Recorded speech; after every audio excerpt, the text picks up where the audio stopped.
Standing up too high with nowhere to fall down to, empathy around you.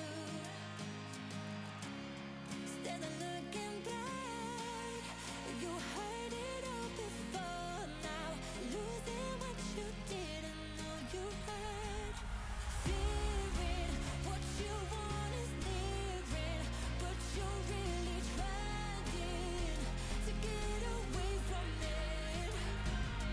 Basic instincts overpowering, you still have this open. When this could be good enough for us, this could be good enough for us. When this could be good enough for us, this could be good enough for us. This could be good enough for us.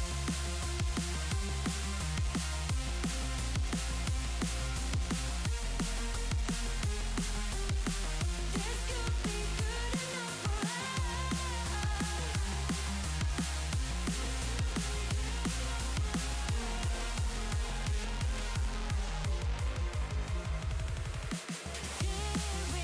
what you want is nearing, but you're really trying to get away from it.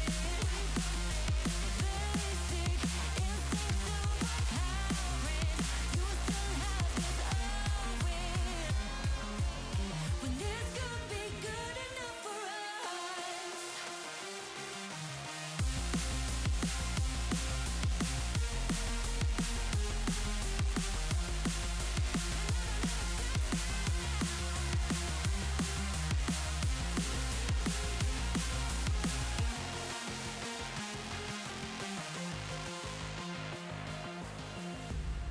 Standing up too high with nowhere to fall down to, empathy around you. Standing looking back, you heard it all before now, losing what you didn't know you had. What you want is nearing, but you're really trying to get away from it. Basic instincts overpowering, you still have this open. This could be good enough for us.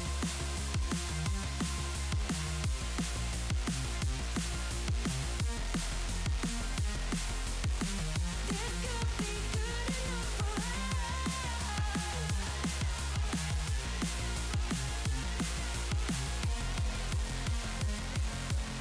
When this could be good enough for us.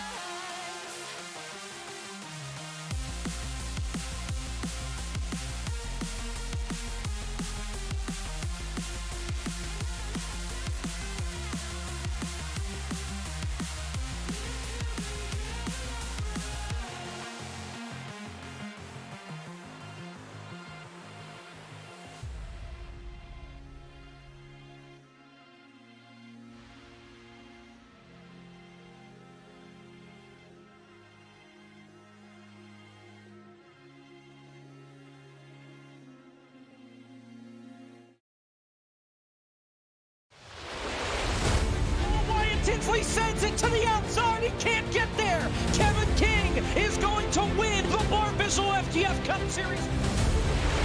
Into the lead. Bud gets wrecked in front of the pack. He saves it. 3-4 wide as they come to the white flag. Here comes Vargas down on the apron. They are going wide. Ian Plash will win it at the line. Is this package? Oh, there goes Jordan Lopez Jr. That's your race leader. Caution flag is out. Still no one willing to give up as they're going to be dead even off of the first chicane. Oh, he saves it. What's going to happen here? Here comes the canvas. Get your foot there.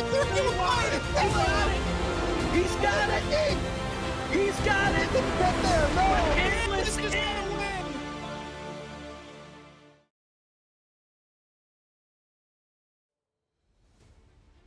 Hello, everybody, and welcome to the ModernRacingPrince.com FTF1 Series. This is qualifying for the US 500 here at Michigan International Speedway. My name is Justin Malillo. I'm alongside Ryan Araki and Jake Poulin. We're not, any of us are actual commentators or anything like that, but we are here, and we're just hanging out right now, getting ready to start our qualifying session for the big race tomorrow. This is going to be top 33 qualifying, which means that we're going to have possible bumping later, depending on how many people show up. For the next, I'd say, 2.5 hours, we're going to have people showing up, putting down lap times. It's 4-lap average. It's not 4-lap best lap. It's 4-lap average, just like a certain track in Speedway, Indiana. That's a rectangle. Speaking of which, we'll be going there later this year and doing the same thing. But for tonight, we're at Michigan. It's US 500. And hopefully we'll have a good time. I see already that 12 people have registered for the session, which means we'll have at least a 12-car field tomorrow night. 500 miles here. So yeah, if you're interested in racing with us, head on over to our Discord, the FTF Discord, and you can request to join the league, and we'll accept your league invite. And yeah, that's pretty much it. I think we're gonna send somebody. Yeah, we are sending somebody.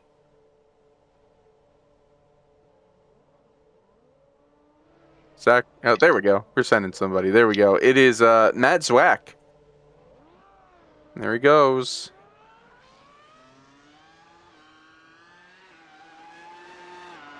Now, normally on iRacing, if you do that, you get a black flag. If you don't wait until the end of pit exit there at that blue cone. But we are clearing the black flags tonight, and gonna be pretty quick and orderly. These laps go by fairly quick because it's only about like 30 some odd seconds to go around this track. Zwack's coming to take the green flag on his run, and he's underway. 4 laps. Let's see what he got. Pretty average line through the middle of 1 and 2.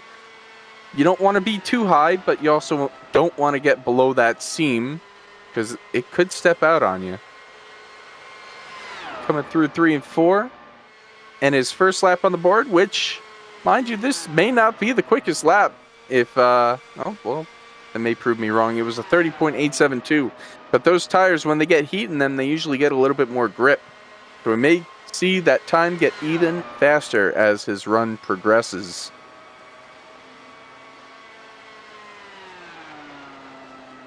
There's a car on track in front of him. I don't know if that's supposed to be that way.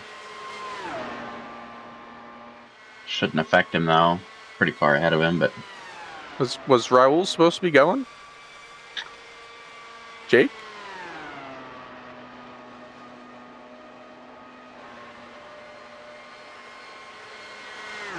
Jake?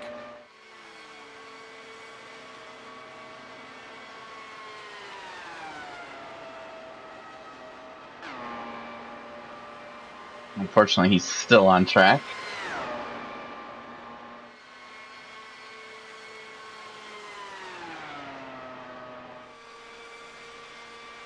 He's not close enough to get draft, but it will be potentially distracting for him. He is getting off track, so.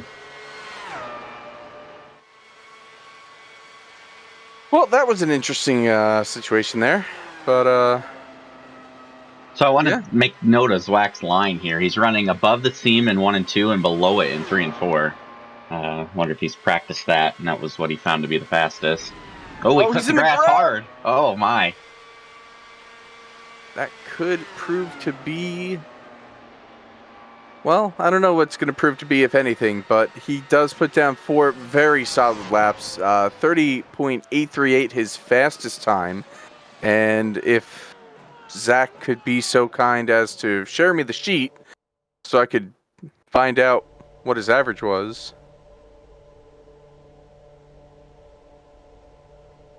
Registration is still open. Scan that QR code and come join our Discord and come hang out with us. Just chilling right now. We got the next car coming on track. That is... Oh my goodness, I'm not even going to try. His first name is Paul. I'm going to say it's a Polish name. Mikolajic, maybe? Mikolajic? There. I'm glad you're here, RNC. Yeah, that's what we're going to go with, Mikolajic. Very helpful.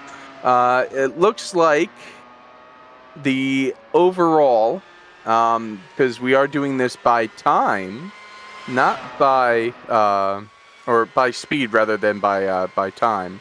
So overall, Matt Zwack is going to pull off a 233.299 second average, which puts him in P1. Now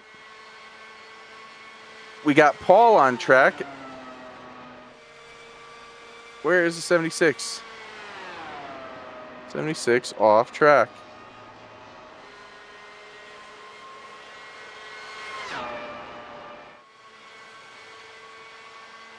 Do not enter track unless told.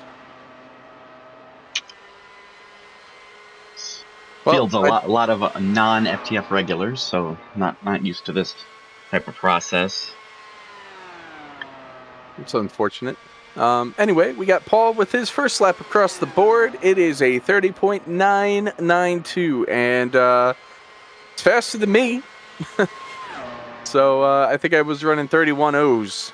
So I got to pick up the pace if I want to put down a decent lap. But we got Paul coming through 3 and 4. He's not really getting down to that yellow line as much as I saw Zwack doing, but he's also going on the apron. 8.91 second lap. That's pretty decent.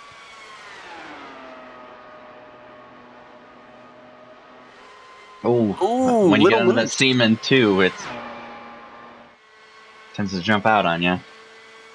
These cars are going so fast. He's going, what, 240 miles per hour in turn 3 here?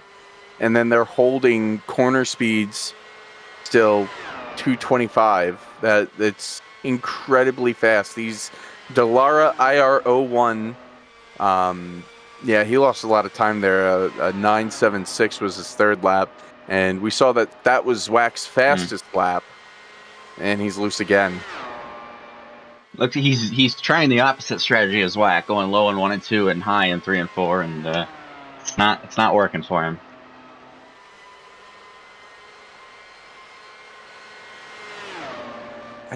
That seam in both corners is just very, very treacherous. Oh, he's in the grass too. Again, yeah.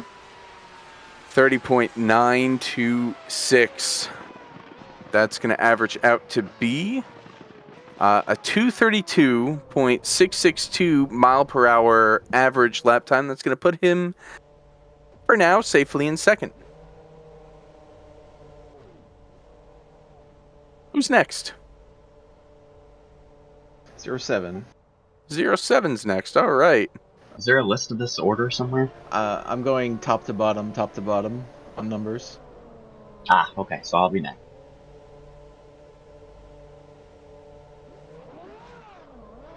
I think the trouble we might be running into here with people not listening is the barrier to entry was quite low for this. Yeah. So somebody could have just joined the league and not even know what's going on. That is a interesting point you bring up there. Jake, we've got Roger. Is it Saucier? I'm not sure. I think we ran into this problem during really the high. rectangle. He's just scrubbing a little bit of tire off that right rear. Coming to the line to take his first lap at 237 miles per hour, and he sails it off into turn 1. There was concerns about getting enough heat in the tires. He should have heat right away from that opening 3 and 4. definitely on the sidewall at least. Very wide arc. It's a conservative line. I would say this is a very conservative line that he's taking through 3 and 4. Coming to take the first lap, it's a 9.60. Not the worst, not the best. We'll see where he can pick it up, if he can pick it up on lap 2. Zwack's best lap, our pole sitter, lap 3. Paul's best lap was lap 2, so we'll see if those trends continue. I think, honestly, our fastest lap, just from my own personal experience, is probably going to come from lap 4 from our pole sitter. But we'll see. A little better, but it was not. No, it was not. It was a 9.89 for the second lap, which was about 300ths slower than the first one. Still solid, holding on to it. You don't need to be the fastest, you just need to be one of the top 33.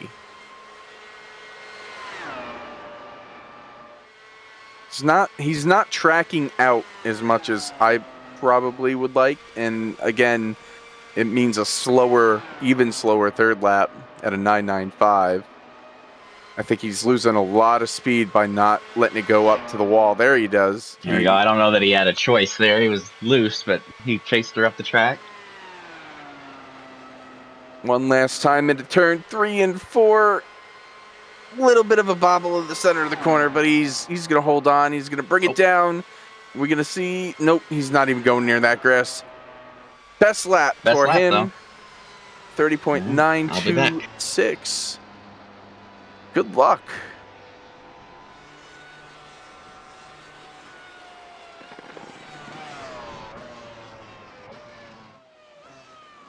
That's going to put Saucier at third of 3 with a 232.50.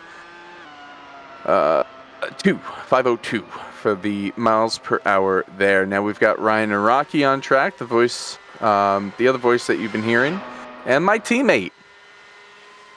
Ryan Araki is the defending winner of this race back in our first season when we ran at Michigan. It wasn't the US 500 then. It was a Michigan race, and it was with these cars. And it wasn't with the oval package. That is a topic that I wanted to bring up earlier. They at iRacing have added in, a little bit loose there for Naraki, but he's going to hold on. He's definitely going to scrub some speed, though. They've added in an oval-specific package for this car. When they first released this car, it was road only. You could race them at ovals, and we did. That was kind of the allure of FTF1 is we kind of had that wonkiness to the schedule, and we ran places like Indianapolis and at Michigan. Naraki across the line for his first lap. It's a 9.48. He's definitely scrubbing a little bit of speed off the right rear. I'm definitely seeing some speed scrub in turns 1 and 2. Interesting, he's gone below the seam here, and I think that's going to help him a ton coming off of turn 4. Where's his second lap going to be? Ooh, it's an 8.33. That's the fastest lap of the night so far. Naraki is no slouch when it comes to open wheel racing on the iRacing service.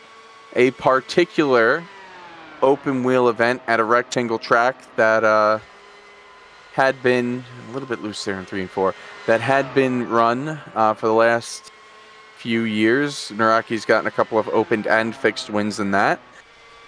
Big fall off on lap 3. He got super loose in 1 and 2. Let's see if we can bring it back on lap 4. It was a 9.57 across the line for the third lap. Off of turn 2. Sailing it down the back straightaway, 240 miles per hour into turn 3. Holding a pretty wheel. He's going to hold it low off the corner. I don't know if that's going to scrub speed or if it's going to hold him down there. What's it going to be? An 8.59. So he brought it back a little bit. His fastest lap, though, that 8.33. It should put him, yes, second on the board. That's a 233.016 on the miles per hour.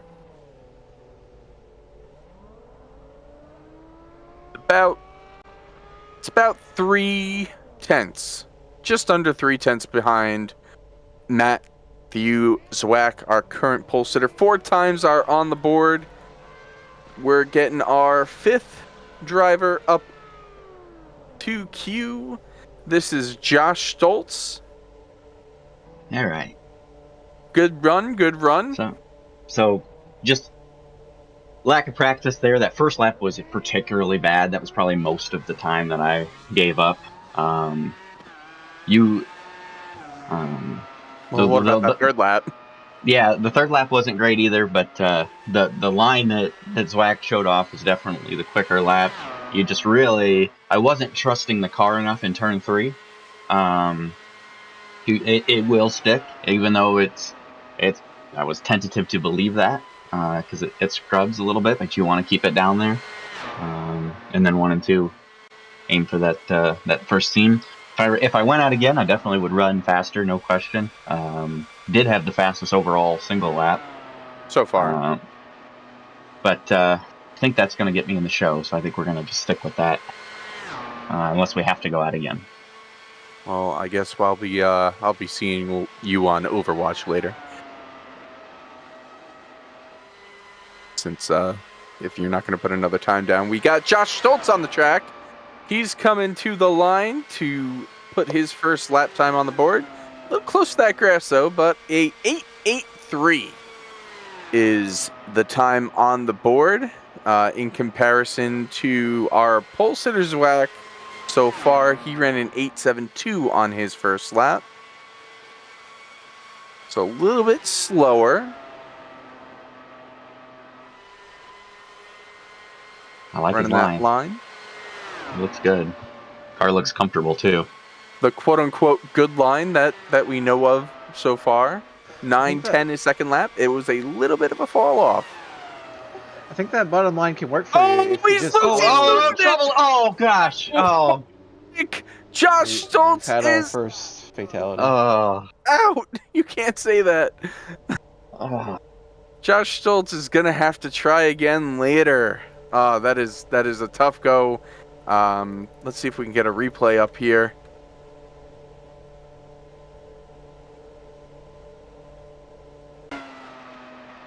Let's see here. He's sailing it off into turn 1. Takes that very wide arc, and he just got on the seam, and it just... Oh, that wasn't it right there, but I think appreciate this is... the NASCAR and Fox producer for joining us today, by the way. Was it the seam in this corner? What I was trying to say as he was wrecking was, I think that Nope. bottom line can work for you as long as you can get it below that seam. But if you hang on that seam, it's real bad. Yep, that wasn't the crash there, folks. This should be the crash, maybe? Yep. Yeah, As soon as there it it went is. over that seam, and he was the first one to try it in 1 and 2, and the first crash that we've had. Unfortunate. It is. That means that he's not particularly in the show at the moment, but he could run a lap later and try to get that Whalen Engineering Dallara IR01 into the field.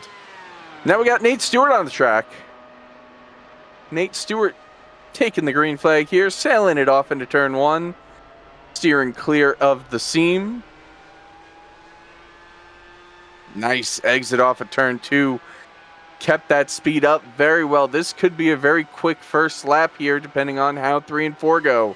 He's not going down. High both corners. Interesting. This will be a good comparison. See the difference here. He's running the apron too. Lots of differences from what we've seen so far. And it wasn't that great. It was only a 9:01. We've seen the faster times on the board in the 8s. So maybe Nate was practicing something different. We'll see if he tries that lower line in 3 and 4 here. Nope, doesn't look like it. Looks like he's staying above that seam once again.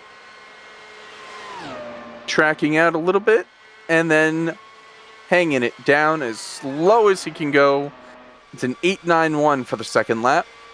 That apron is very, very bumpy. The belief is that it may scrub off a significant amount of speed.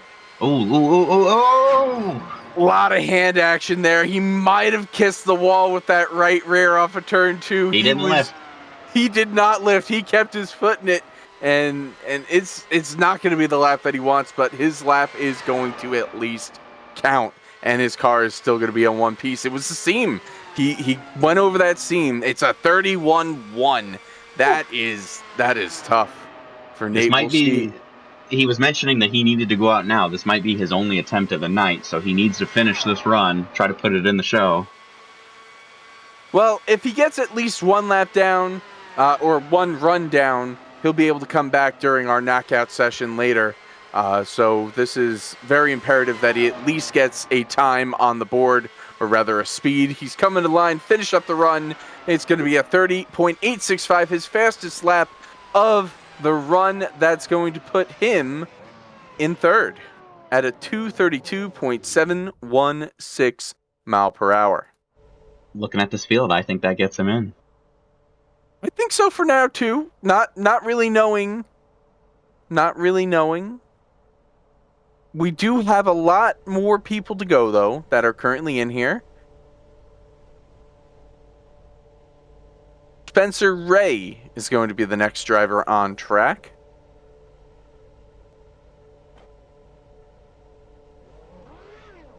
This, I'm going to say that this will be our. I think he's going to take the top spot here. All right, we'll see what happens. Spencer does have speed.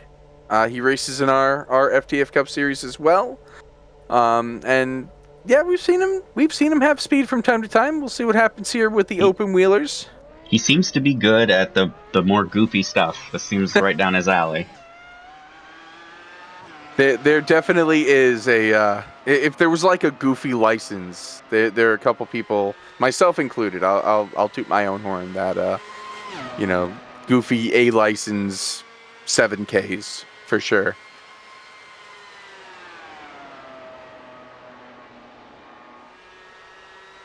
All right, we've had our first time withdraw, which, as to no surprise, Josh L. Stoltz has withdrawn his time for crashing, and we'll be seeing him later. There is a queue time withdraw channel on our Discord that if you would like to withdraw your time, you go in there, you post in there. The reruns will start at 9:30 p.m. Eastern Daylight Time. Jake puts, if the session time expires before you can rerun, your original time will stand.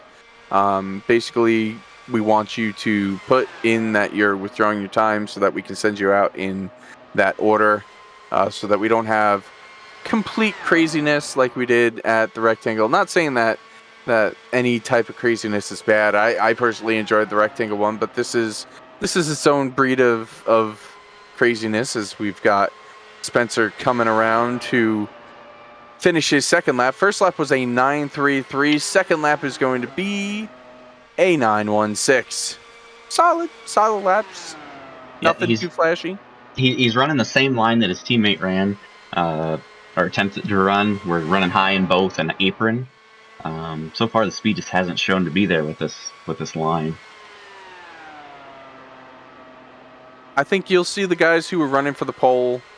They're going to be the ones that are going to be really trying to hold it low. But for many of us, and probably myself included, spoiler alert, probably going to be just trying to keep it safe there. As very safe run indeed. Spencer Ray, very he's running very consistently. There was a 9.12. It was his fastest lap of the run. It was only 4 thousandths faster than his second lap. And now he's going to be coming to take the checkered flag here. Running 3 and 4 the final time. Little bit loose. Little loose. But he saves it. Brings it down to the apron. And it'll be a 9.29. So, yeah. All 4 of his laps there between a 9.12 and a 9.33. That is a model of consistency. And for Spencer Ray, that's going to put him third on the board right now at a 232.840.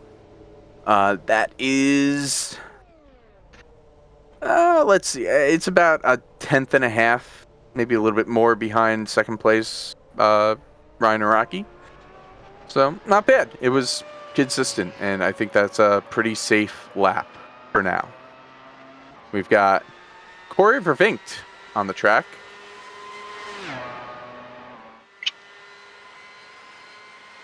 Corey, very excited to be seeing this series popping up. Been letting us know on social media and here on the forums as he comes to start his first of 4 laps here at Michigan. 240 miles per hour. Right on the seam. Yep, did not run the apron either. Little bit of speed scrub off of turn 2. We'll see where he runs here in 3 and 4. Not going down to the yellow line. Looking like we're going to have another consistent here's the apron. run. Mm-hmm. First lap is a 31.072. As he sails it off into turn 1 a little bit loose. He saves it. Hanging Still that right it. rear. Yeah, he's hanging that right rear out. Don't want to get that right rear too angry on any of the cars on this service because you get that tire too hot and it'll betray you. Coming around to finish the second lap, it's going to be a 31.1, a little bit slower that time around. Consistent, yes. Not too fast though. Again, through 1 and 2, just he's grabbing a bump, it looks like, and it's just upsetting the car. And you can hear the tires squealing, but it gets planted, and he's thankfully he's able to hold on to it as he's rounding turn 4, coming down on the apron to the line. Third lap is a fast lap, 30.951. That's his fastest. And one more lap. Right on the seam, he's going aggressive. Really just don't want to see aggressive go around here. Nice safe entry here. Build some confidence in case you have to go out again. Very wide arc into the corner. Yep, I like to see him drop down and try that low line. You know this isn't the session you've wanted.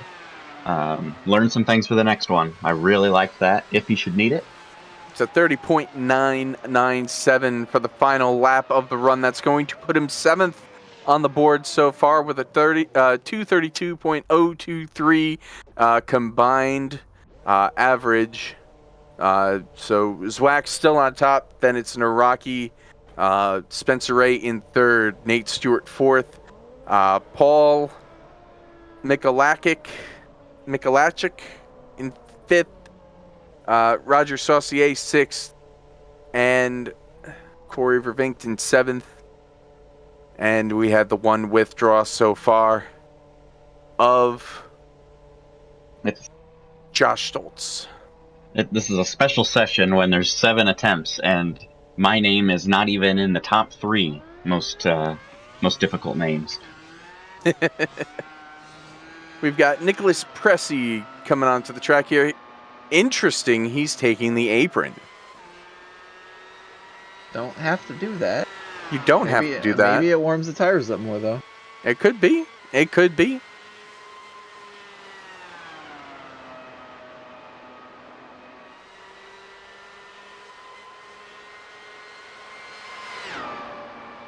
Since we're going back in the annals of history of FTF tonight, I do want to point out that FTF was originally an IndyCar series, but before our first league, FTF was a team, and it was a team made up of myself, Ryan Araki, and CJ Bow, and I just got a notification on Twitter from CJ. So CJ, if you're out there, buddy, glad to still see you around. Haven't talked to you in ages, but yeah, CJ Bow, winner of the Open Speedway Turkey Run. RNC finished second. I got third. We dominated. We ended up taking that success and making a successful league out of it. Pressy's first lap, 30.962 across the line. It looks like another conservative run here. Not really getting down there in 3 and 4. We'll see where it's at. Off at turn 4 here, coming to finish the second lap, and it's a 30.906. That is a great significant pickup. I don't think unless he can get into the 8s, probably into the 7s, that it's going to be a pole run. Would like to, since you mentioned CJ Bowe, I'd like to also mention congratulations to him and his people on Afghanistan in the last year. Very successful new government there. Been working really hard at that for a long time, so it was good to see him do well. Let's see what this lap here produces. 30.9 flat, 30.900. Definitely not a pole run unless he can pull out a 7 here on his final lap. He is going more aggressive down to the seam on 1 and 2. Let's see where he sticks it here in 3 and 4. It's another wide arc, and he's going to keep it high, keep it off that yellow line. Oh, he's going to go across it, and he gets loose. He pays the price for it. We'll see what it comes across the line to be. It's going to be... Oh, it's faster. It's 30.891, his fastest lap. So that's going to put Mr. Pressey at third overall with a 32.899 average.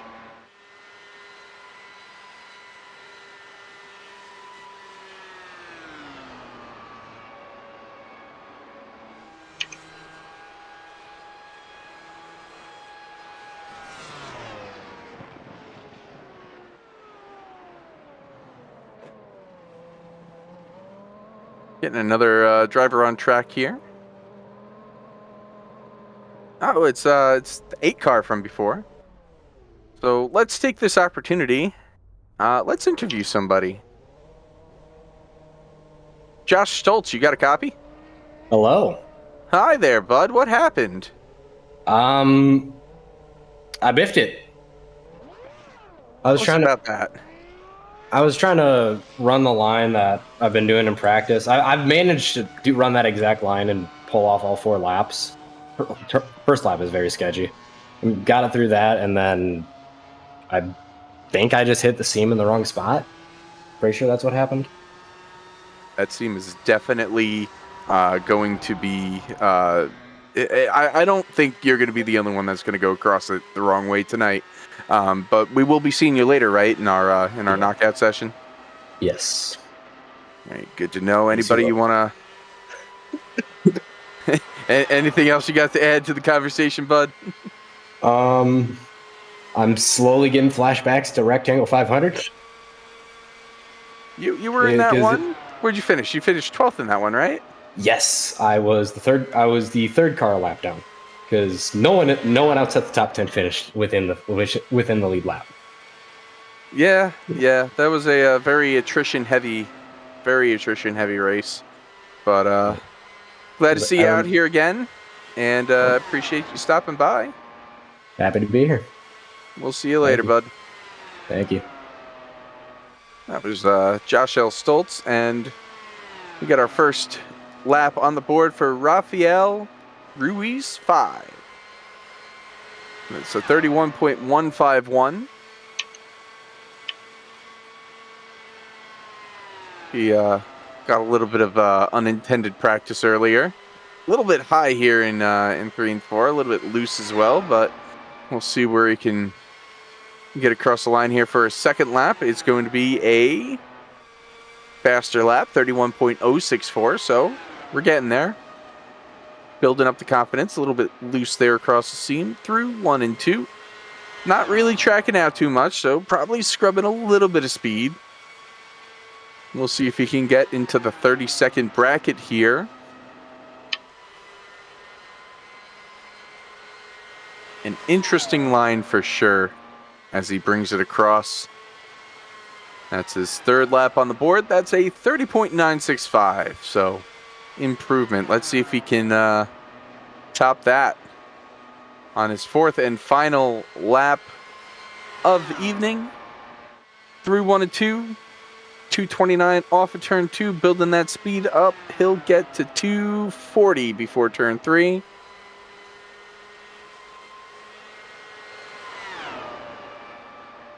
Down to 223 at the slowest part of the corner, and across the line it's going to be a 30.999, and that is going to put Mr. Ruiz in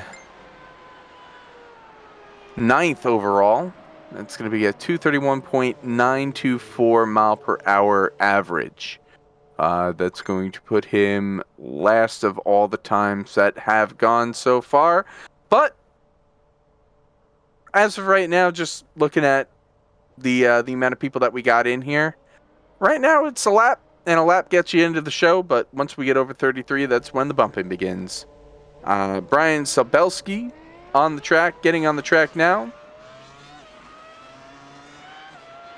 Running the, he's running the yellow submarine paint, but it's not yellow submarine on the side, or not Pennzoil on the side. That's Makoni setup shop on the sides of that. That's their colors, and that is a great paint scheme to have. So I appreciate it.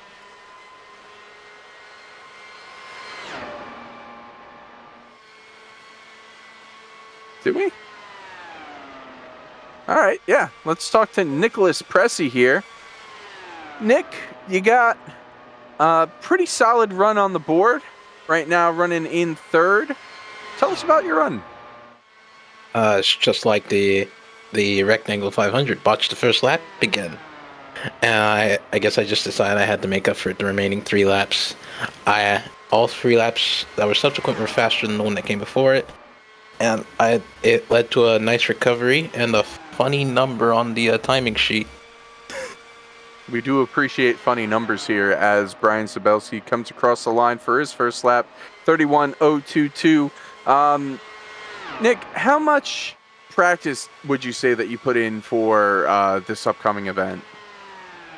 Put in more than I could probably put into I probably am going to say, less than I probably should have. I'd say I put in maybe 2 hours in race trim and an additional half hour in quali, because I was with the group that was trying to determine the ballast for Saturday. Mostly for trying to help Roger or Bryce and Riley get into the field tonight as well. You feeling confident being 3rd on the board so far with 11 times on the board? I think it's a good sign. Not being in 233 is probably a bit of a miss, but you know, it's given the way the cars are falling off, given the way the car's handling in the corners. I mean, the fact that I was able to get that lap time despite having the lift in turn 1 on the first lap. I think if that does not turn out to be the lap that gets me in, I think I'm glad and at least I have. Fair enough. Brian Sabelski comes across the line. His second lap was his fastest at a 30.897 second lap. His third was back in the 31s at 31.009. Fourth lap, 30.963. That's going to put Brian in 8th overall at a 232.463. Decent lap for Brian. Last question I got for you, though, Nicholas. Should we get later in the night, do you foresee having to go back out with withdrawing your time? And how would you take that if you did have to get there? I mean, depending on how the night goes, you might have to pay me to withdraw that time. Fair enough. All right. Well, that was Nicholas Pressey. Thank you so much for your time and good luck. Thank you very much. Always a pleasure. Not a problem at all. Next on the track, we've got Cole Freilich in the number 15. He's coming to take the time at the line to start his qualifying run. You still there, RNC? Yep, we're watching. All right.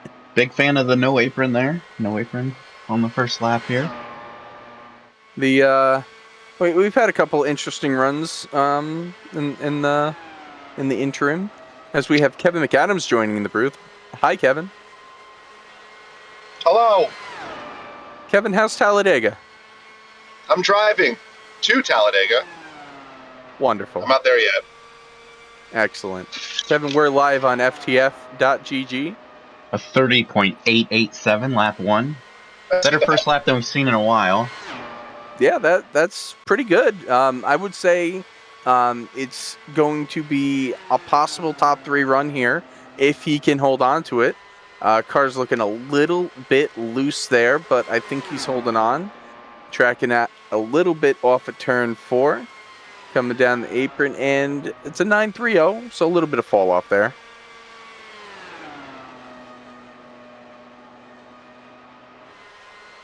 Looks like he's trying to run just above the seam in both turns. He has decided to use the apron now as well. So very similar to the line that Nate Stewart was running earlier.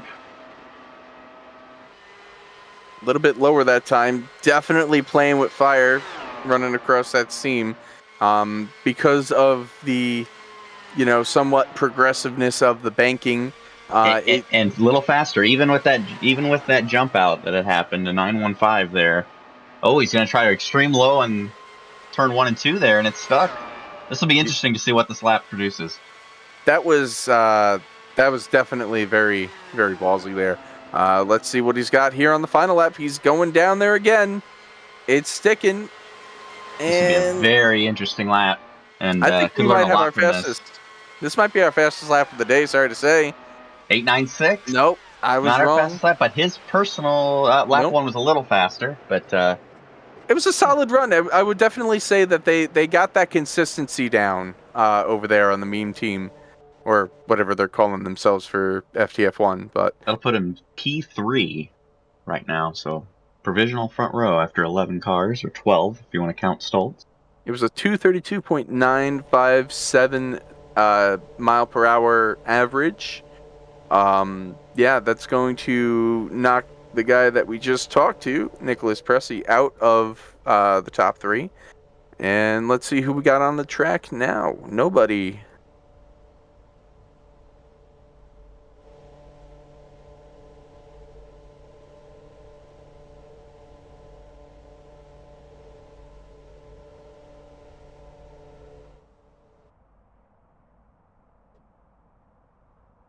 Looks like we're going to have Sahad Padhir. Sounds right. I'm going to go with that. Sahaj Padhir.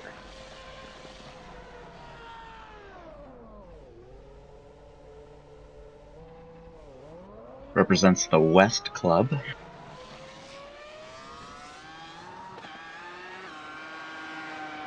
If I'm remembering correctly,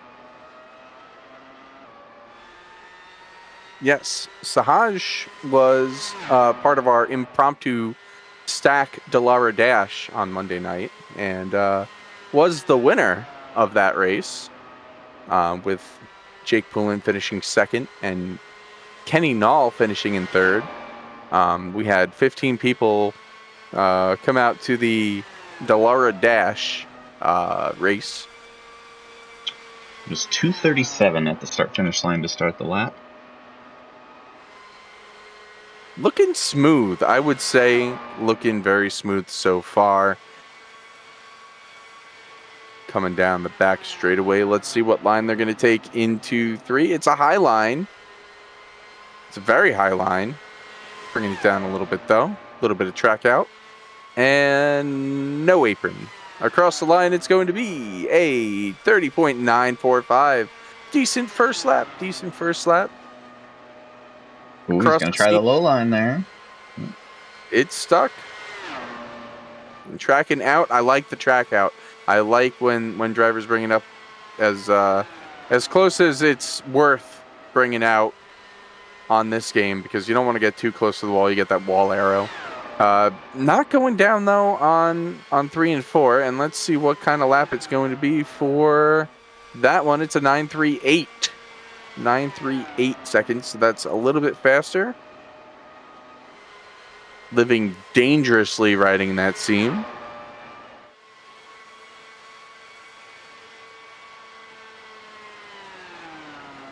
...240 miles per hour into turn 3. A little bit lower that time. We'll see where that stacks up on the lap times. It's going to be an 8.96. That's the 8th fastest lap of the evening so far. Let's see if this 4th one is any faster.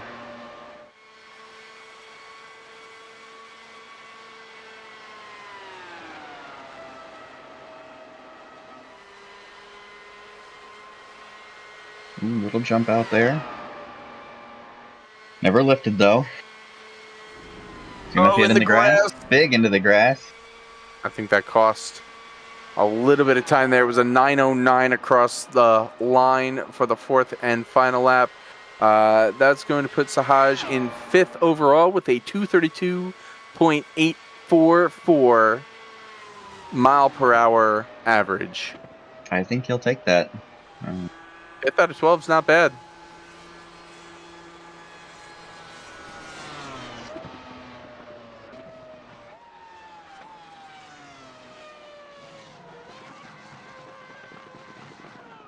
And we're going to have Jonathan D. Goke coming out onto the track here. Our 14th qualifier of the evening. And hopefully the 13th one that we'll see on the board. Speaking of which, I'm going to check to see if we've had any more withdrawals, and we have not.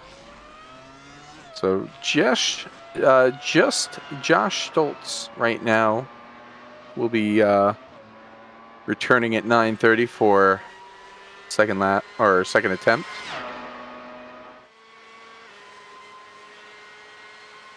What do we think here for Goke? Would not surprise me at all to see him in the top 5 here.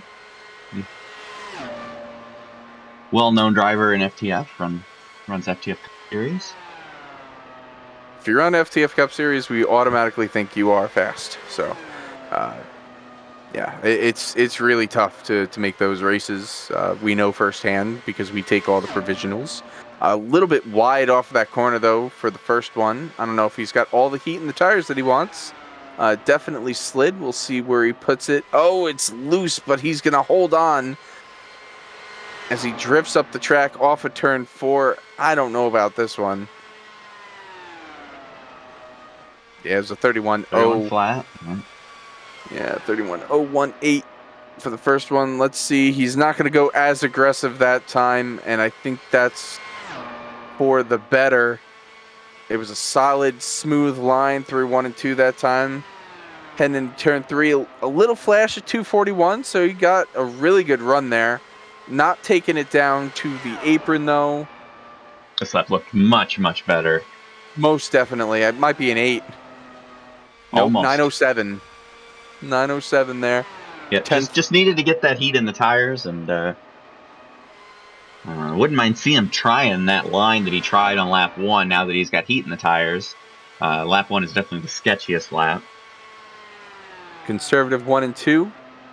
He's going to go for it in 3 and 4. Oh, he ran the seam. The right rear was on the seam, and it caught him. He's going to lose a little bit of time here for sure. Yeah, 30.944. I think that was going to be an 8 if he didn't do that, but we got one more lap to go. Sponsored by, well, nobody. If you want to be a sponsor of the series, definitely hit us up. ModernRacingPrints.com is the entitlement sponsor, though, so we'll say they're sponsored by that. Oh, he's running that seam very difficultly. Yeah, you've got to commit. If you're going to run the bottom, you've got to run the bottom. If you're going to run that second line, you have to run that. You don't want to be in between the seams like he was there. It's going to be a 9.56 for his 4th lap, so his second lap's going to be the fastest one. That's going to put him 9th overall so far with a 232.4 30.587.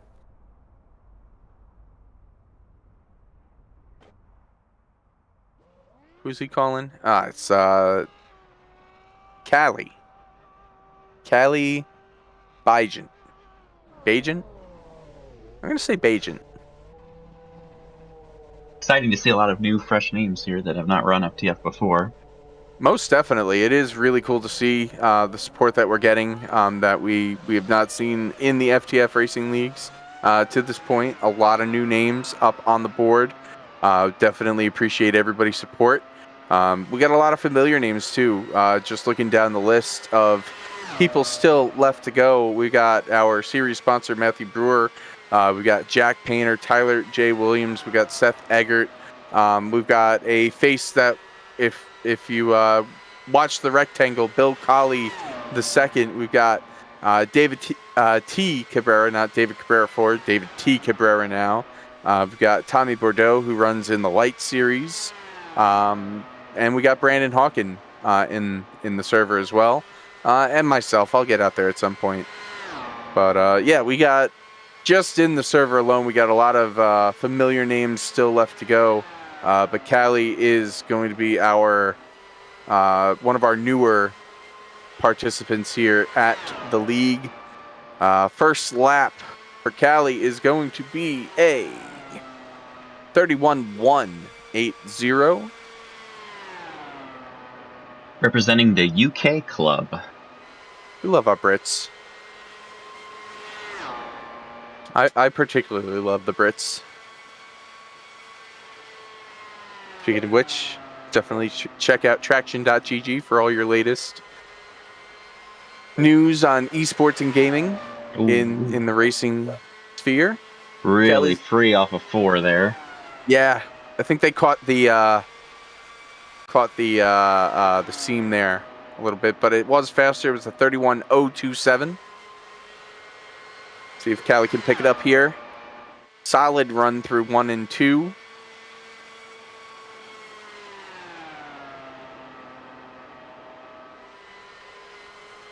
My dog is barking.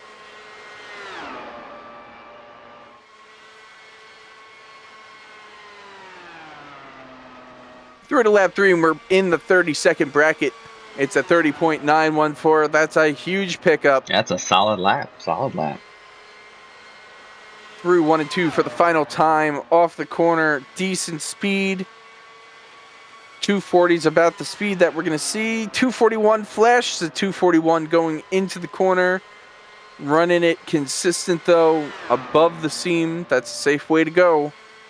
Down onto the apron, and the final lap for Callie is going to be a 30.891. That's our 7th fastest lap of the evening, or tied for 6th. And that's going to put Callie in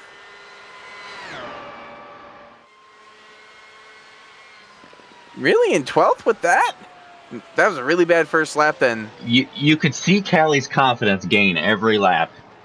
Should he need to run later tonight, I would expect him to be significantly quicker than that. Just seeing how much he improved every lap and looked more comfortable every lap. For sure. Yeah, I guess the first 2 laps being in the 31-second bracket, you would think that an 891 during any run would be a little bit faster than that, but 12th out of 14 times right now on the board. Not terrible in the field for now. We'll wait and see how many people show up to run in this qualifying session. Our latest to get on the track, Jack Painter. Oh, we have a queue time withdrawal to mention. Oh boy, Jonathan Goke. So that's our second withdrawal of the evening. Goke was 9th, interestingly enough. I think that time was borderline. It was an aggressive call to already withdraw it, but obviously he feels like he had more speed in it. Zach, what'd you do? Why are his times on Jonathan De Matteo now?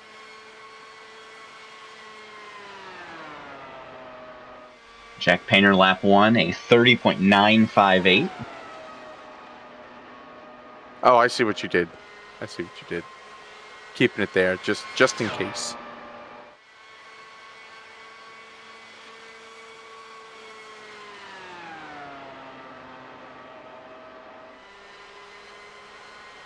Ah, that's what happened. We broke the spreadsheet. That's Jack Painter has broken our spreadsheet by joining late. A 9 flat, lap 2. 9:01 on my end, but still very decent. Very decent. If Jack can get good speed through 3 and 4, we could see Jack's first time in the 8s. Oh, very aggressive across the seam. Lot of speed scrubbed through the corner. I don't think that's what he was looking for. 937 across the line there. He'll have to pick it up bigly here on his 4th and final lap. Aggressive across the seam. Decent corner speed exiting. Where's Jack going to put it? Above the seam, across the seam, down to the apron. Not all the way, though. Now he goes all the way to the apron. Avoids the grass. It's going to be a 30.866 4th and final lap. 5th fastest time of the night. And provisionally in 5th.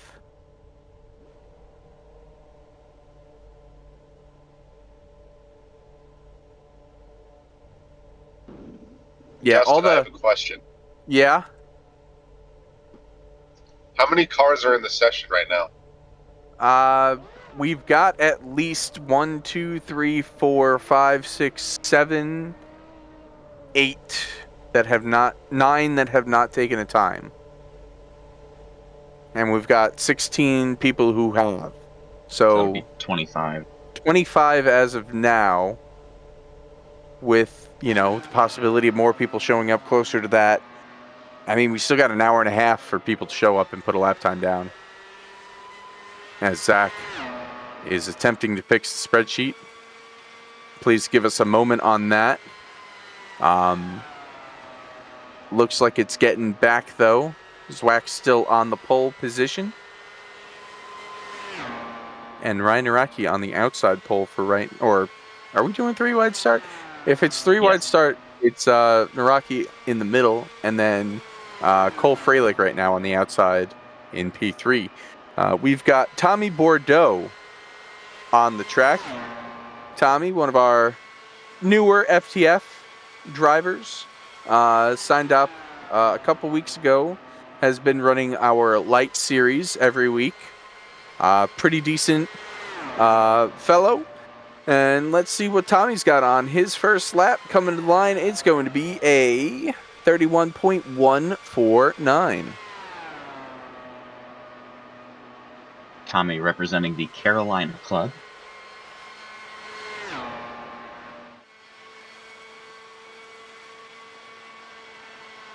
Looks like we got our spreadsheet back up and going here.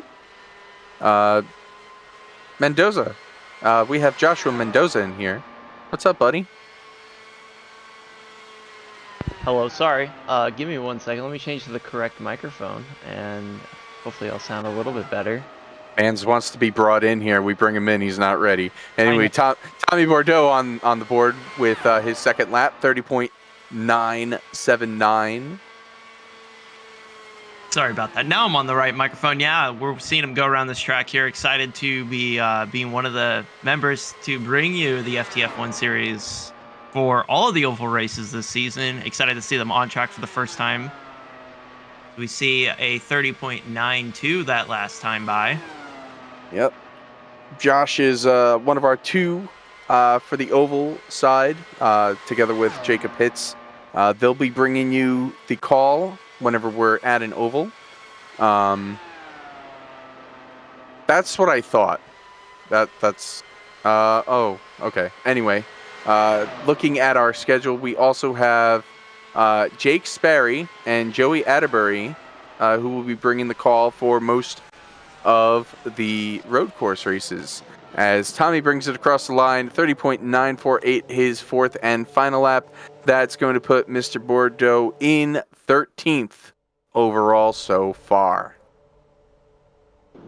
We've got... I think that's the first time I've ever heard of a group that has road ringers for commentary. We got something special going on here at FTF for sure. I think it's cool. You have people who are focusing on the oval side of racing, and then others who bring in a more dynamic element for the road side of racing. It's I think it's a great way to handle this, and definitely exciting as we see him line up here inside the white lines, and our race controller will release him right here. Whoa. Nope. Good in the spot. All right. Now he releases him. The rule is you gotta touch the last white line.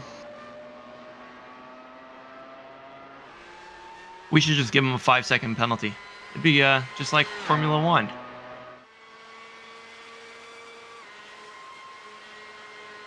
Hitting, of course. Oh man, he is really putting it on edge up there. A lot of wheel into that machine.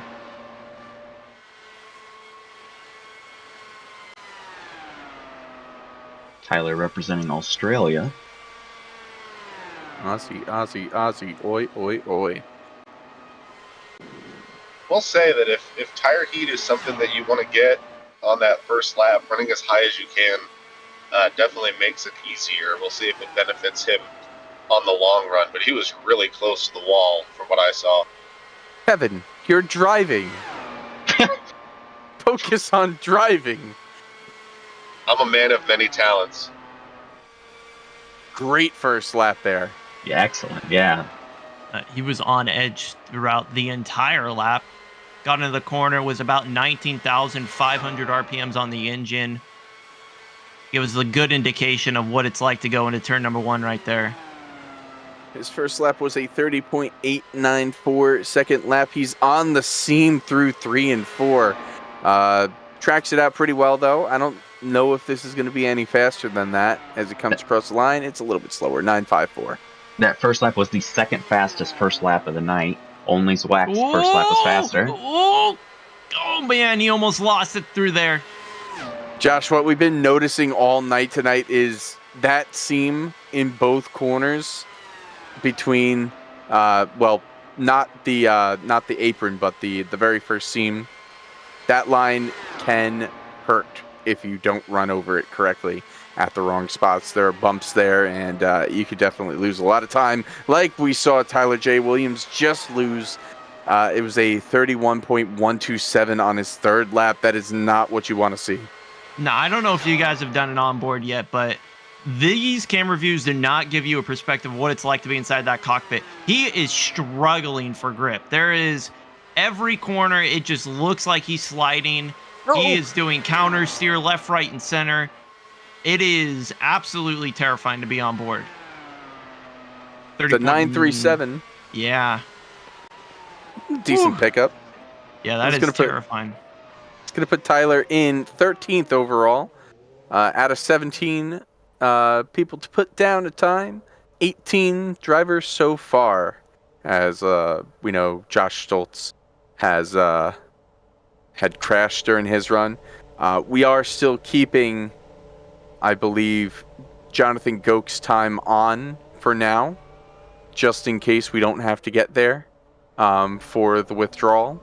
But Stoltz definitely didn't put down a time. That's why they're not showing up on the thing. But 17 averages on the board so far. 18 have gone so far, and we've got our next qualifier on track. Big name here. This is a possible pole time, I would say. Keeping it on the apron. Now, this is interesting. Didn't have to keep it all the way on the apron. Had all the right in the world to go right out on track, but chose to not do that. We were theorizing that might put more heat into the tires as they get up to speed, which is an issue on the first lap. That's what I was just thinking. I think it's a strategy. Hawkin was up on that very, very top coming to the line as well through 3 and 4. So let's see what Brandon Hawken has got here. Very established driver across multiple different types of racing. Last year alone, he was flown out to Italy to compete in the Ferrari Esports competition. One of our annual top drivers here at FTF.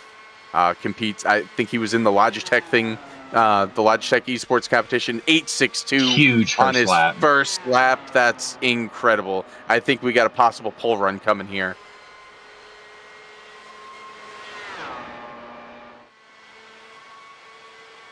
I've been keeping an eye on those RPMs on board those cars going into turn 1, just to kind of see what speed they're carrying out of exit of 4 and into 1. It's the smoothest I've seen anybody in 3 and 4 all night tonight. That was the fastest first lap of the night. It's an 8.40 across the line for the second lap. Looking very good right now. That is also faster than Zwak's second lap, so both laps so far a little bit faster than Zwak's. This lap here was the fastest lap for Zwak. He ran a 30.838. See what Hawken runs here. Flirting with that seam coming off of turn 4. It's interesting. You got to think back to that pit exit. Is that going to be the new meta? It wasn't his fastest lap, though. 3,000 slower on his third lap. Now he's right on that seam. Coming to the checkered flag this time by. Unless he bobbles here in 3 and 4, this will be our provisional pole sitter. Well, a little bit of counter steer throughout the corner, but he's going to keep it together and keep it down low off corner exit. Going to come to the line with a time that is going to set the... Oh, yeah, absolutely. 9.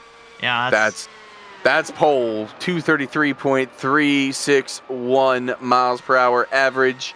That's going to best Matthew Zwak by about 62 thousandths, or 62 point. Sorry, not thousandths. Hundreds? Yes, no, thousandths. 0.062 miles per hour. So 62 thousandths. Incredible scenes here at Michigan. We'll see if that time sticks as we have our series sponsor, Matthew Brewer, with Modern Racing Prints, now entering the track.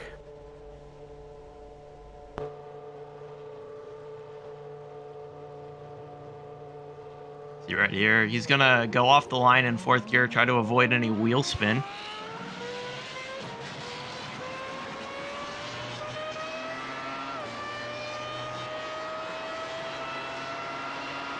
Last thing you want to do is spin the tires too much. For sure. We were talking about it before. If you overheat any of the tires, especially that right rear, it will become unforgiving.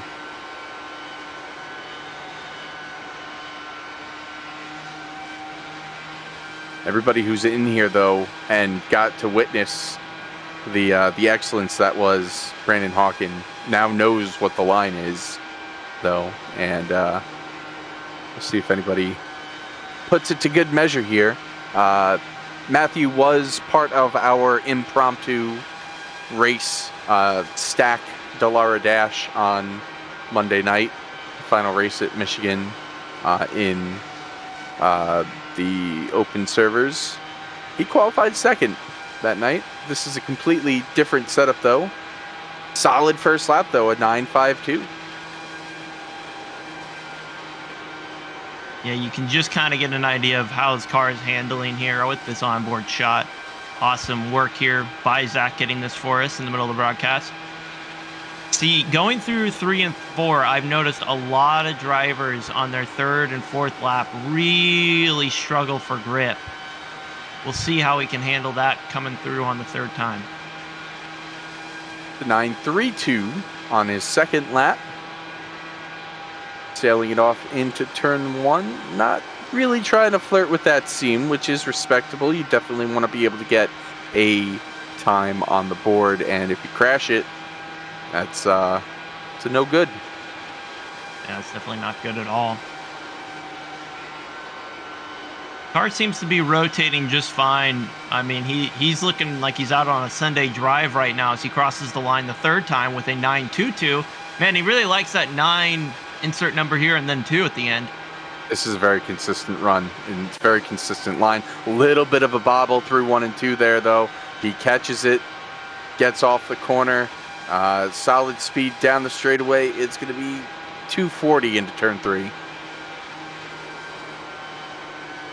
We'll see right here. If I was a betting man, this would be about a 9.12. It's a 9.50. Oh man. Well, I lost. Solid. It was a solid run for sure. That's going to put our series sponsor in 10th overall so far. So right around the middle of the pack out of 19 times that are on the board. 10th, not that bad. Not that bad so far. I don't know if we have an ad read available for modernracingprints.com. But definitely go check them out. It's really cool. I was perusing the inventory the other night, and very unique modern art style that Matt's got going on over there. If you notice, our social media posts have all been in that style as well, which is pretty cool. So definitely go check that out. Go show some love and support. I'm probably gonna place an order here shortly myself. Now we've got a NASCAR and eNASCAR reporter, our motorsports in general reporter on the track, kicking the tires' own Seth Eggert. He's going to start taking his time right here, going into turn number 1.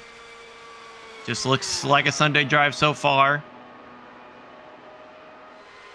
Pushing tight through the middle of the corner as you see him slide up into the third groove, out and exiting. He was a little bit wobbly there, but I think that has everything to do with not having the heat in the tires. We'll see where he's at in turn 3 and 4 here.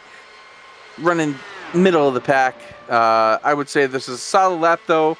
He was 242 miles per hour into the corner. It's a 9.27 his first lap. Very well done as he sails it off into 1. He sails it off into 1. This time doesn't get as tight. You see he's able to maintain through the groove, the second groove there, without much of an issue. So less of a tight condition. Tires are definitely heating up. You can see that grip coming in. We've lost RNC and Kevin, and I'm sad. But it's okay. We'll power through this together, Justin. We'll manage through. Very consistent run there for Seth. 9.31 on his second lap. He's flirting with the seam. It gets a little loose. He catches it, but that is a huge speed scrub off of turn 2. I think that's going to put him into the 31-second bracket for his third lap here. Yeah, that's not good at all. He was only 19,100 RPMs into turn number 3. Normally we see that about 200 to 300 RPMs, a little bit higher, so that speed definitely scrubbed off.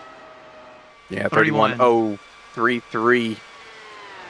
Fourth and final lap. Just got to avoid that seam here, Seth, and you'll get a solid run, I think. Does just that. Very, very smooth through turns 1 and 2.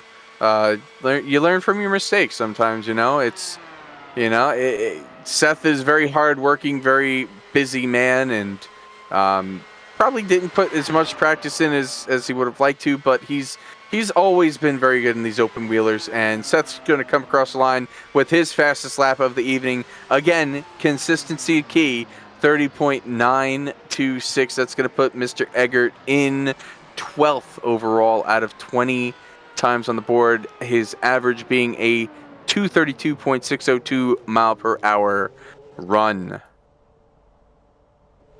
Who's next?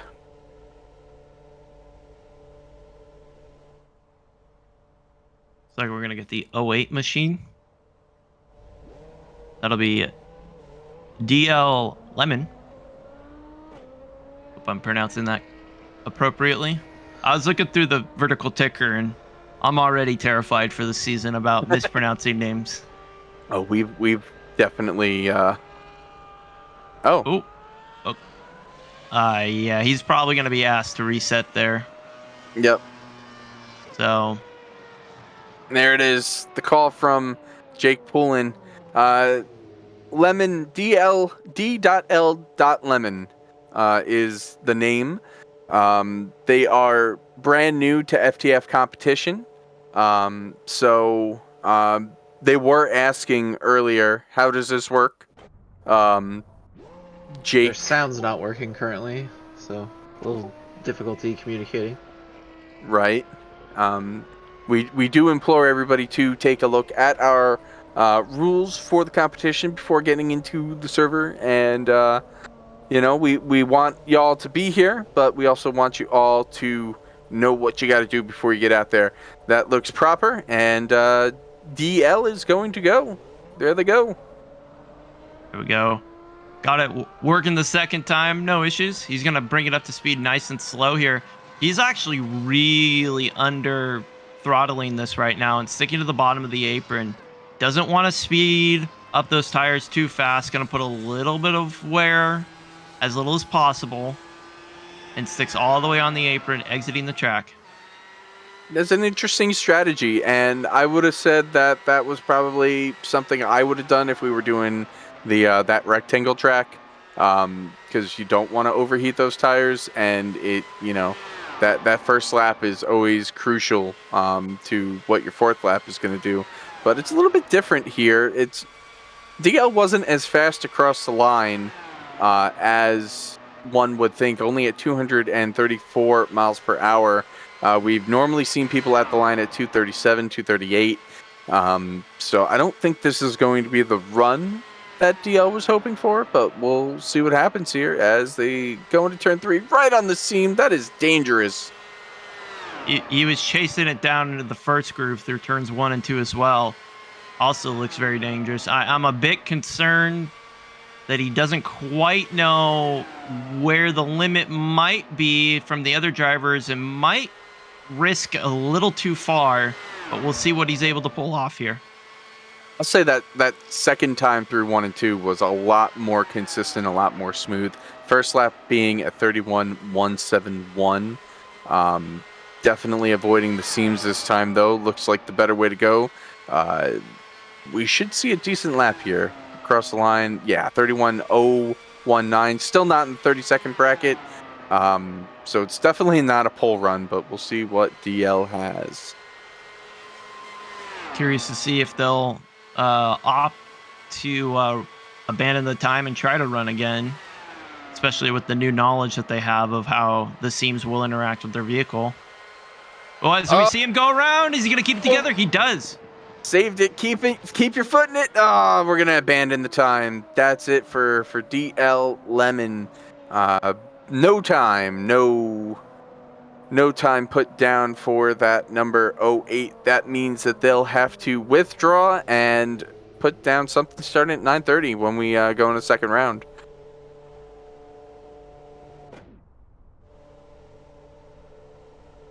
All right, track's a little bit quiet right now.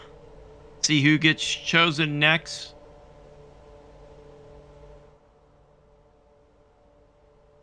It's 28. Bill Colley the second. Looking at this list, we've got Bill Colley the second, David T. Cabrera, Joseph Weaver, Nick Roten, and Spencer Esports Burns that still have to put a lap time down that are in here. I'm also in here, and I will probably go out at some point, but yeah, not anytime soon. So I'm on board with him here, and I'm watching how he's driving this machine, and he was holding the brakes down and is I think he's continuing to hold the brakes down to get a little bit of heat in the tires. No, I don't think so. I think he had the speed limiter on. Well, when he was coming to the line, his front wheels were locked up while he was still rolling. Interesting there. I saw him he was at 55 miles per hour until he got onto the track. So we do have a returning person, Bill Colley, 55 years old, from Waverly, Ohio. Bill was part of our Rectangle 500 qualifications. I don't think he made the race, though. But good to see Bill returning. And let's see what Bill's got. A little bit high there in 1 and 2, but I mean, hey, maybe it works out. Maybe he gets a huge speed boost. Bill, there's a 7th gear. Use it. You're in 6th still. Bill, you got this, bud. Oh, no. Come on, Bill. Ah, there we go. Spencer told him. He had some help from Spencer Burns in the chat. There we go. It was a 32. That's rough. not good. I think this is a safe bet to say that this is going. Oh, little kiss of the wall of turn 2. Bill, buddy, we'll be seeing you at 9:30, I think. That's unfortunate. Bill, we're glad you're here. Definitely after this, run a few more laps. We'll see you at 9:30. I believe in you, bud. Now that paint scheme, I recognize it. It looks familiar to me. Is that the? I'm trying to remember. Is that the Jordan 7-Up machine? Is that based off of the Jordan machine from Formula 1? I think it is. That's awesome. Yeah, that is that's iconic. Not a fan of green cars though, personally, but definitely a notable driver in that machine that would be Michael Schumacher. Big shoes to fill there in the Jordan machine. He gets into the wall, outside corner, exit. He's gonna stick into it, downshifts. It's listen, we already knew that this wasn't going to be the run that Bill needed to get into the show, but his 3rd lap was a 30.927, which is solid. If he can do 4 of those when he comes back at 9:30, I think he's got a real good shot. But for now, after another 32-second lap, that's going to put our friend Bill Colley in last, 21st right now, out of 21 times. There we go. Confirmation Jordan 191. Famous machine. We do like the history lessons here. Got another entrant onto the track. It's Spencer E. Burns. Ooh, this is gonna be exciting to watch. As he lines up in his Mercedes Petronas paint scheme. A little bit forward there, but he's all good. Coming off the corner here. Onto the banking he goes to start his lap. Bill writing in chat his opinions on his last run with one word: awful. Still not the slowest of just lap times. There have been 3 slower drivers than Bill, so I really do think, Bill, if you're out there listening, withdraw your time, come back at 9:30. You can do this, bud. You showed a lot of speed in that 3rd lap, and I think if you just get the consistency down and the heat in them tires, it's going to be all right. Spencer across the seam, a little bit rough. Seam sketch. He held on to it though, kept his foot in it. Into turn 3, across the seam.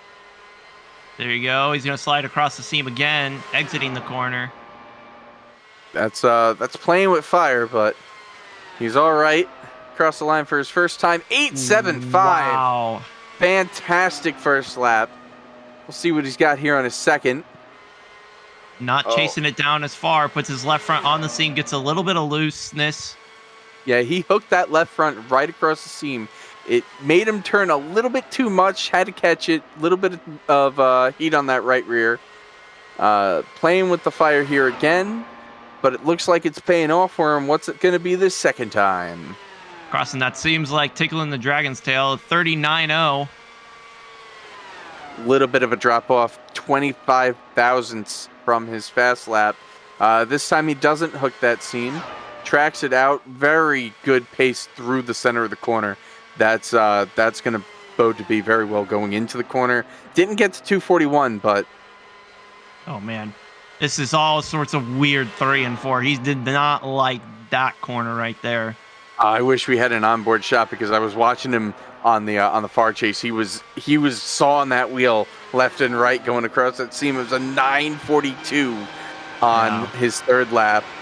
hooking that seam again. It's upsetting the car so much.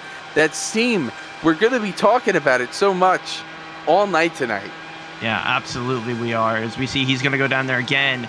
This time, a little bit better through 3 and 4. He doesn't have to counter steer at any point in time, but yeah, we're going to see him come across the line. Last time was a 9.4 Turbo. How does he do this time? 9.31.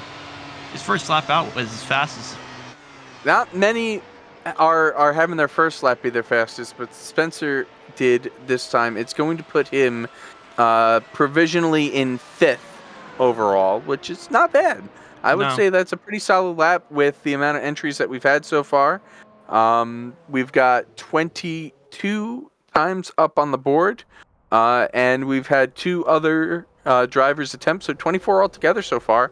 It's not terrible. We get 9 more. We're going to start the bumping.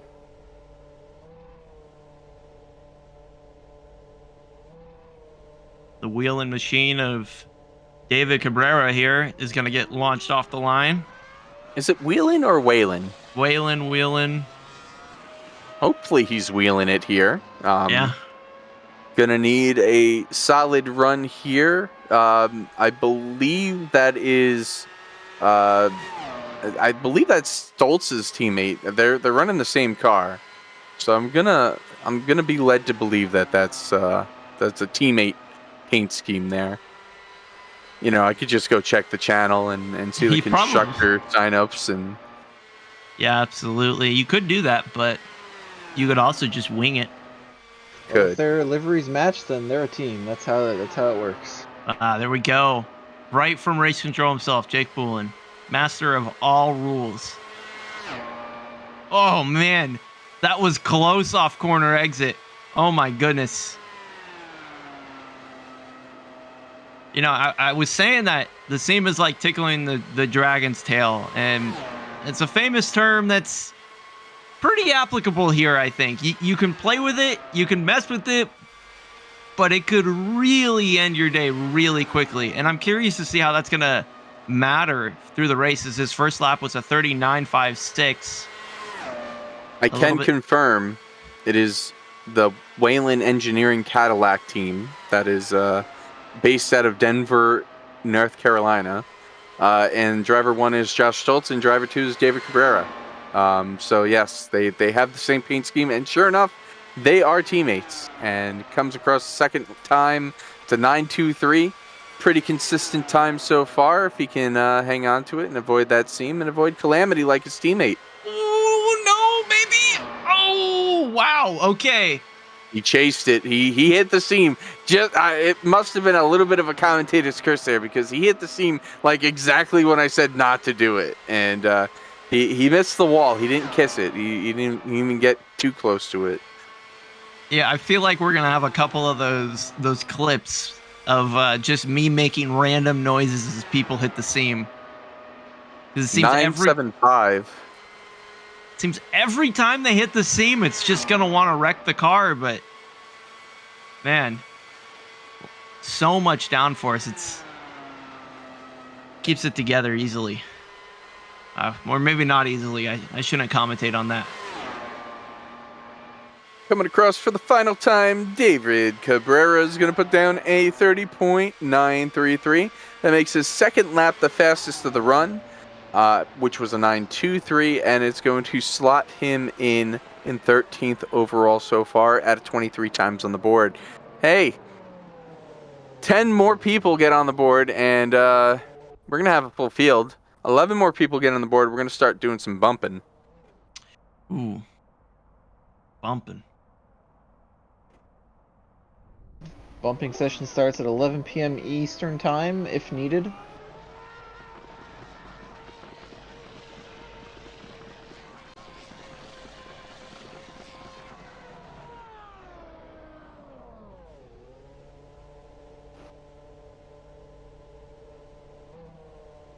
Nick Roten is on the track here.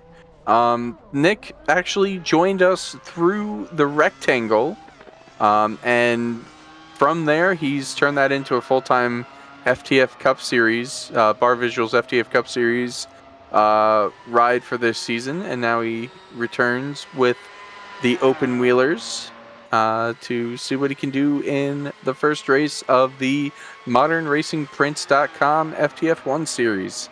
For our US 500, he's getting awfully high, trying to get as much heat in the tires, and he's bringing it down to the line to start his 4-lap run. Exit off of the pit road on the apron there. Another one of those takers of pit road apron versus pit road going straight into turn 1 and 2. It worked for Hawken, and he's loose! He saves it! He is going to keep his foot in it and keep going, but that is going to be hugely detrimental. Hugely detrimental. It's the seam. It's the seam. Seems sus. Seam sketch. No seam. 32.755 first lap across the board. And, now with having he's going to have the heat in the tires now for sure, but hopefully he doesn't have too much heat in that right rear that it's going to be uncontrollable. It looked pretty okay, though, through 1 and 2. Yeah, he looks like he has a lot of composure on the car again. Shake off the scaredness, focus on forward, and just try and set the best laps you can. It's not over yet. 30.944, so second lap decent, not great. 994, not 944. Did I say 944? Yes, sir. Well, I meant 994. Justin slipping once again. Unbelievable. I didn't even slip the other night, but the microphone made it seem. Anyway, coming across for his third lap, a little close to the grass, but it's okay. An 8.58, that's our fourth fastest time. What could have been for Nick Roten? He's having such a good ending, but it's that 32-second lap is just going to completely kill anything that this run could have been. Yeah, it's unfortunate. You want to see kind of what could have been, but now it's about what can be, and he's going to go off of corner exit across the line one more time to set his last lap, which is going to be a 9.67. Yeah, 23rd overall. It ends up because of that first lap in the 229 mile per hour bracket, 229.487 miles per hour. Man, if he would have had, expletives in the chat, but admin message, I am running to the bathroom as soon as this car goes. Is this our last one? No. Oh, okay.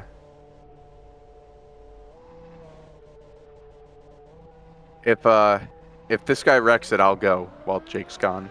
But Joseph Weaver is up.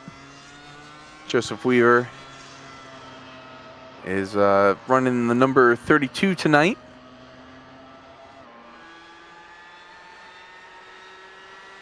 From the Florida club. See, he exits directly onto the track. He's going to stick up high just like everyone else. Oh, gets a little tight. He hits the lift through 3 and 4 there. That's not a good thing there. If you have to lift through 3 and 4 on your out lap, that's not a good position to be in. It definitely bites him coming to the line, only at 235 miles per hour. Yeah, we'll see what it can do. Steers clear of that lower seam.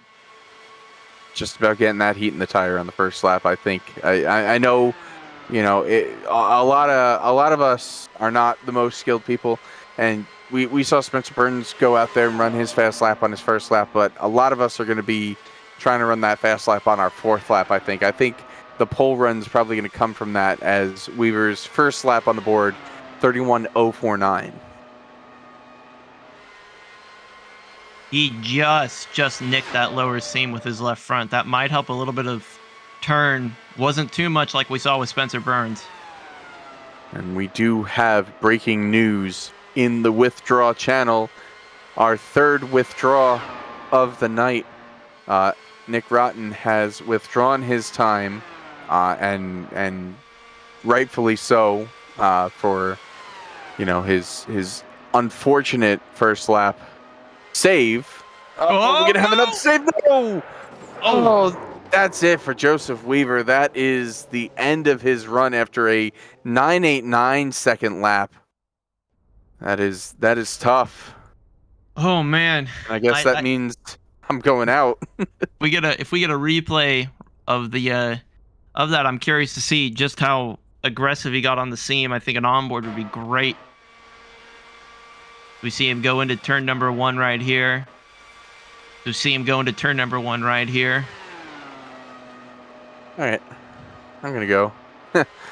Oh yeah, right there. He just caught the seam, and as soon as that rear tire touched the seam as well, you see that it lost grip as well. That's unfortunate. We'll go one more time here. See, he throws it in deep. Keeps above the seam, and then right there just catches the seam and Am I no good? grip. Oh man. Okay. We see Justin Malillo. Don't think we need that onboard anymore. That told the whole story right there. As we see Justin, he's gonna stick to that outside line.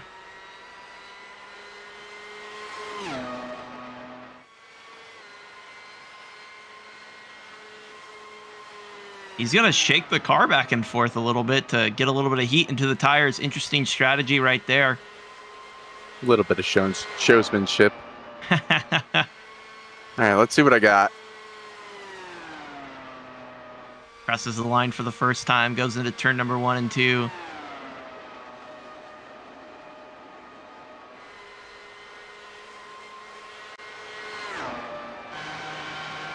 Pretty chill. 1 and 2. Doesn't get too close to the seam. Pushes a little tight through the middle of the corner. Gonna raise a little bit of heat in that right front tire. Yeah, that was kind of a not great first lap. See as we crosses the line, 9.54. Not great, not terrible. Still avoiding that inside seam. You know, I don't really think you need to chase that seam. I don't think you need to go aggressive on that seam right there. We see him go through turn 3 and 4. Still just looking like a Sunday drive. Chases it down to the apron. Second lap time is a 8.77 with a massive pickup. Oh, that seam there got him a little bit screwy. It caught me off guard. I'll fully admit to that. Driving good though. Enters into turn number 3 and 4. Where else do you get a live driver commentary during a Q run? FTF underscore GG. A little bit slower of a lap time. As expected, a 9.45. One more time right here for plenty of marbles.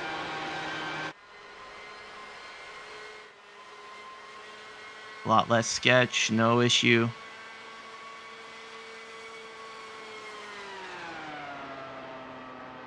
Goes all the way down to the first groove. Slides up into the second groove. Comes right back down to the apron for the final time. An 8.77, 2 identical laps. Gonna make for a strong showing. Oh, two laps in the 8s and 2 laps in the 9s. We'll take that. I think that'll be solid. Looking at the scoreboard, that's gonna put me in somewhere. That put me 6th. That's where it put me.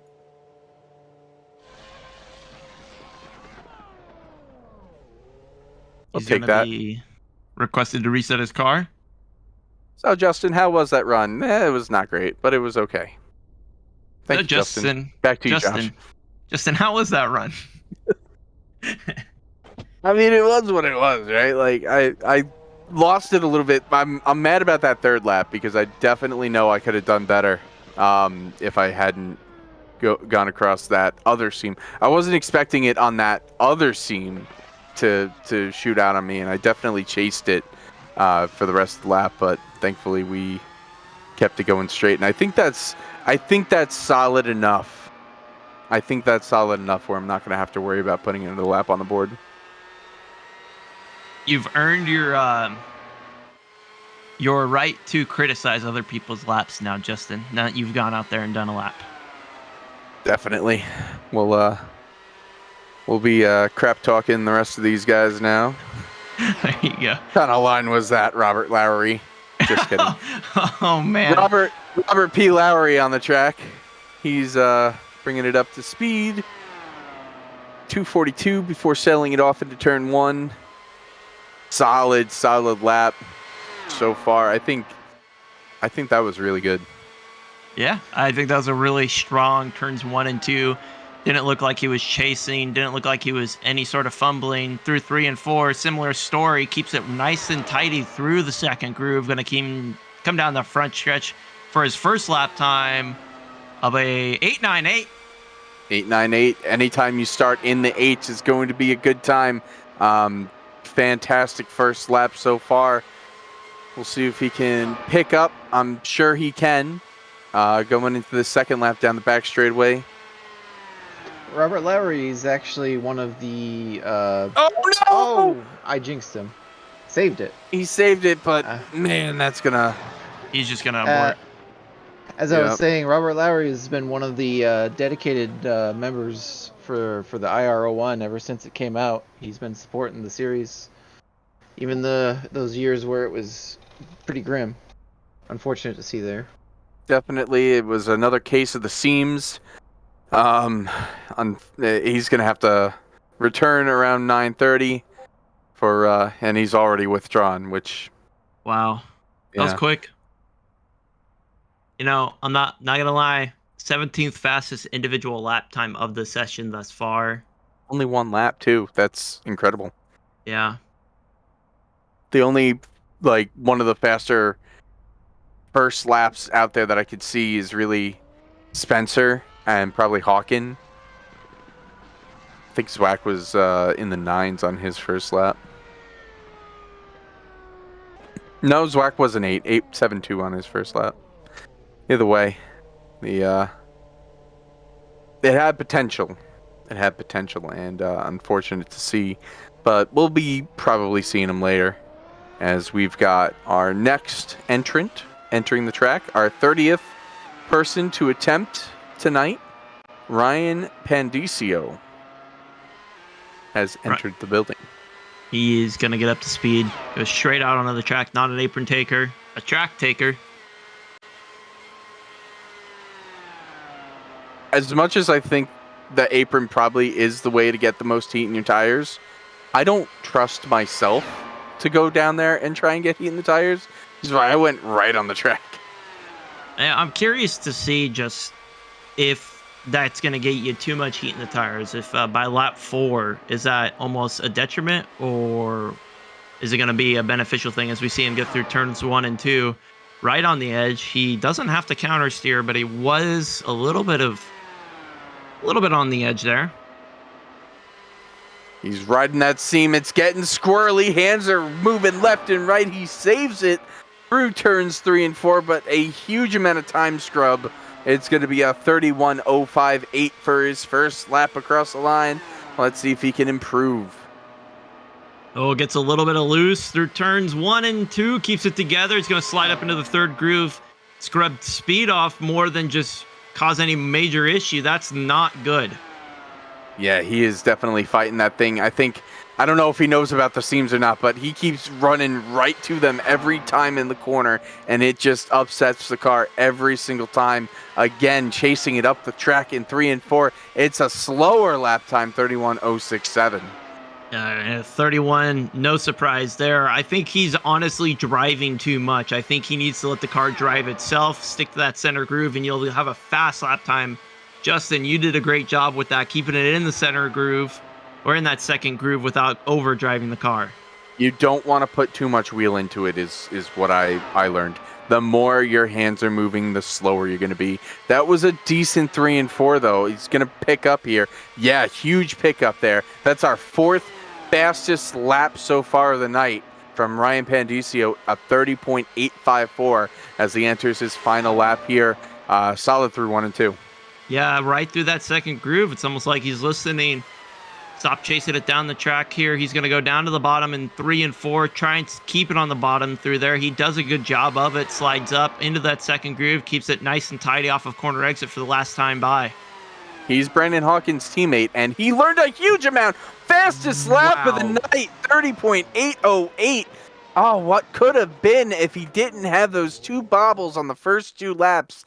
Where's it going to put him? It's going to put Ryan Pandicio 14th on the board, and that, he's got to be kicking himself. I'm sure he's probably going to want to withdraw because I think he's got a chance at the pole.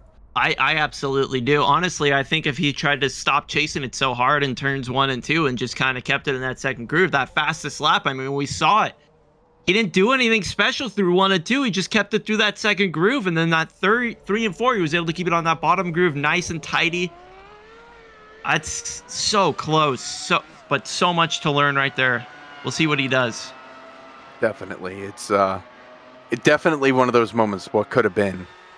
Now we've got Riley Dunn entering the track in car number 33. This will be our 31st qualifier of the evening. And it looks like it's going to be our... in the wall. No. Oh, no. Now, he hasn't taken a lap time here. What's the rules? Oh, never mind. He's going to go ahead and try and take a lap time anyways.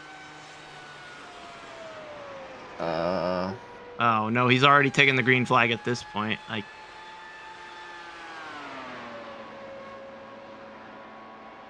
Or finish your lap time. Yeah.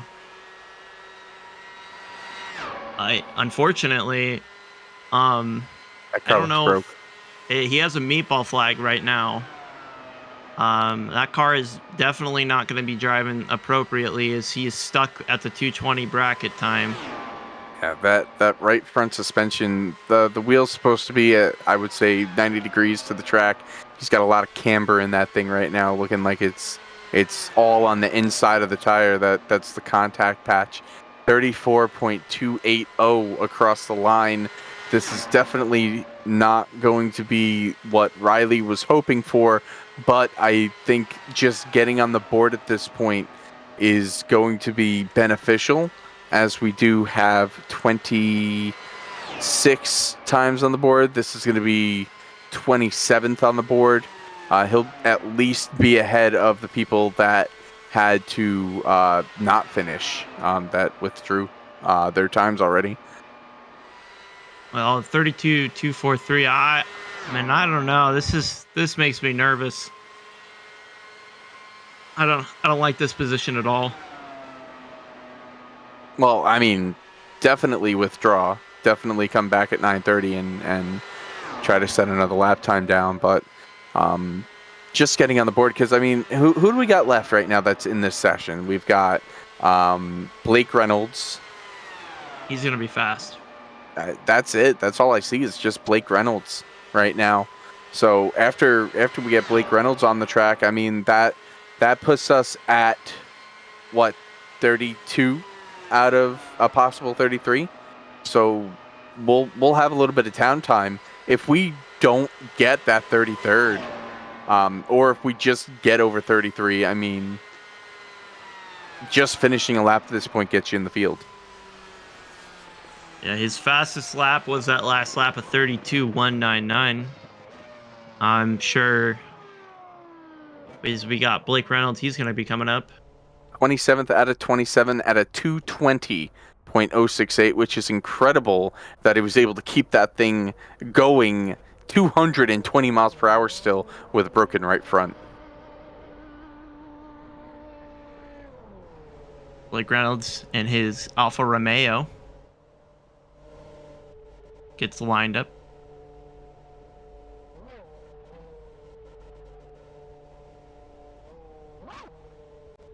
There he goes. Blake Reynolds now on the track.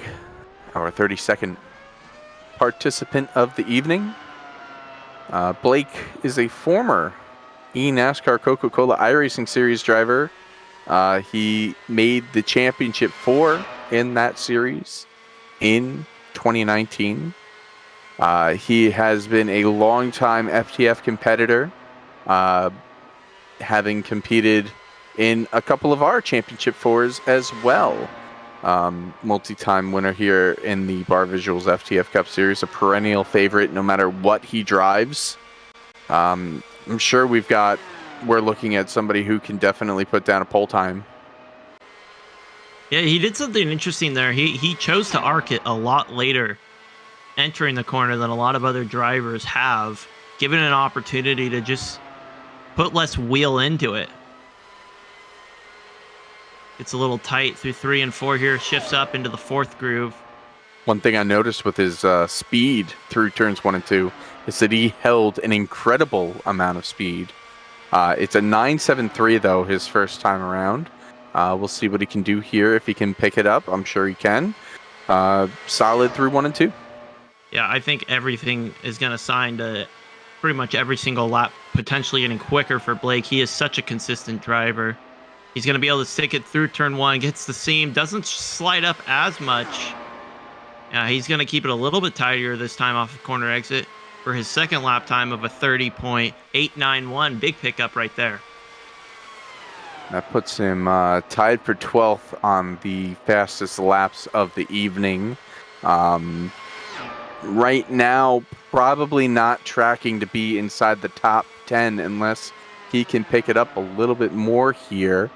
We'll see what he can do through 3 and 4. Gets right down to the seam, a little bit of a bobble, but he held the speed. Where does he go? It's going to be a 30.965.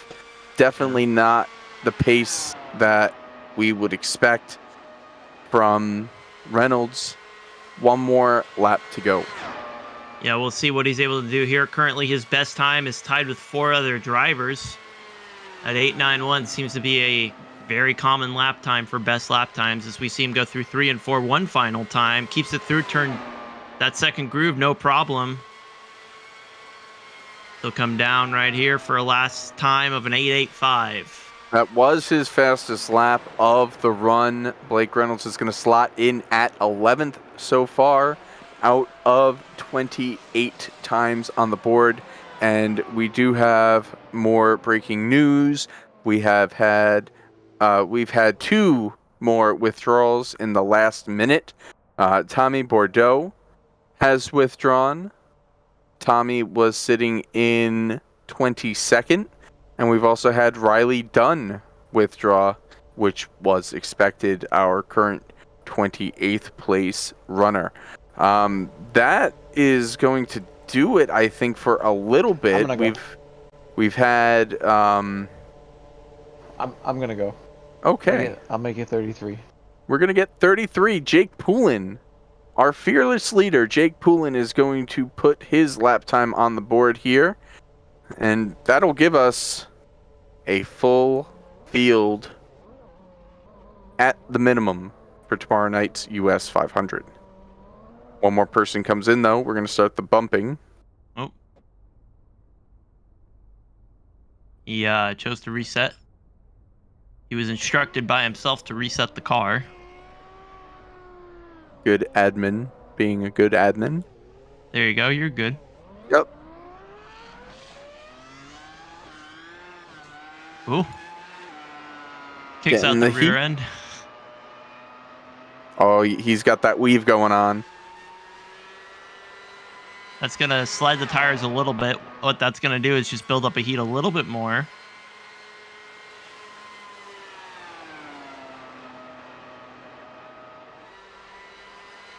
Jake's probably done the most testing out of all of us as he's gotten us our sets for tonight. Let's see what he can do with it. Coming to the line, 237 miles per hour, just turned to 238, just past the start finish line, takes it into turn 1. Solid, smooth, very nice. Yeah. Tracks out. That was solid. That was a great turn 1 and 2 on the first lap. Didn't even approach that seam. Didn't feel like he had to. He's going to go into turns 3 and 4, looking to do the same exact thing. Tracks out just a little bit here into turn number 4, out of the 4th groove, comes back down, hugs that white line. 929. Good, solid start to this run. Hangs it right on the seam. Wow.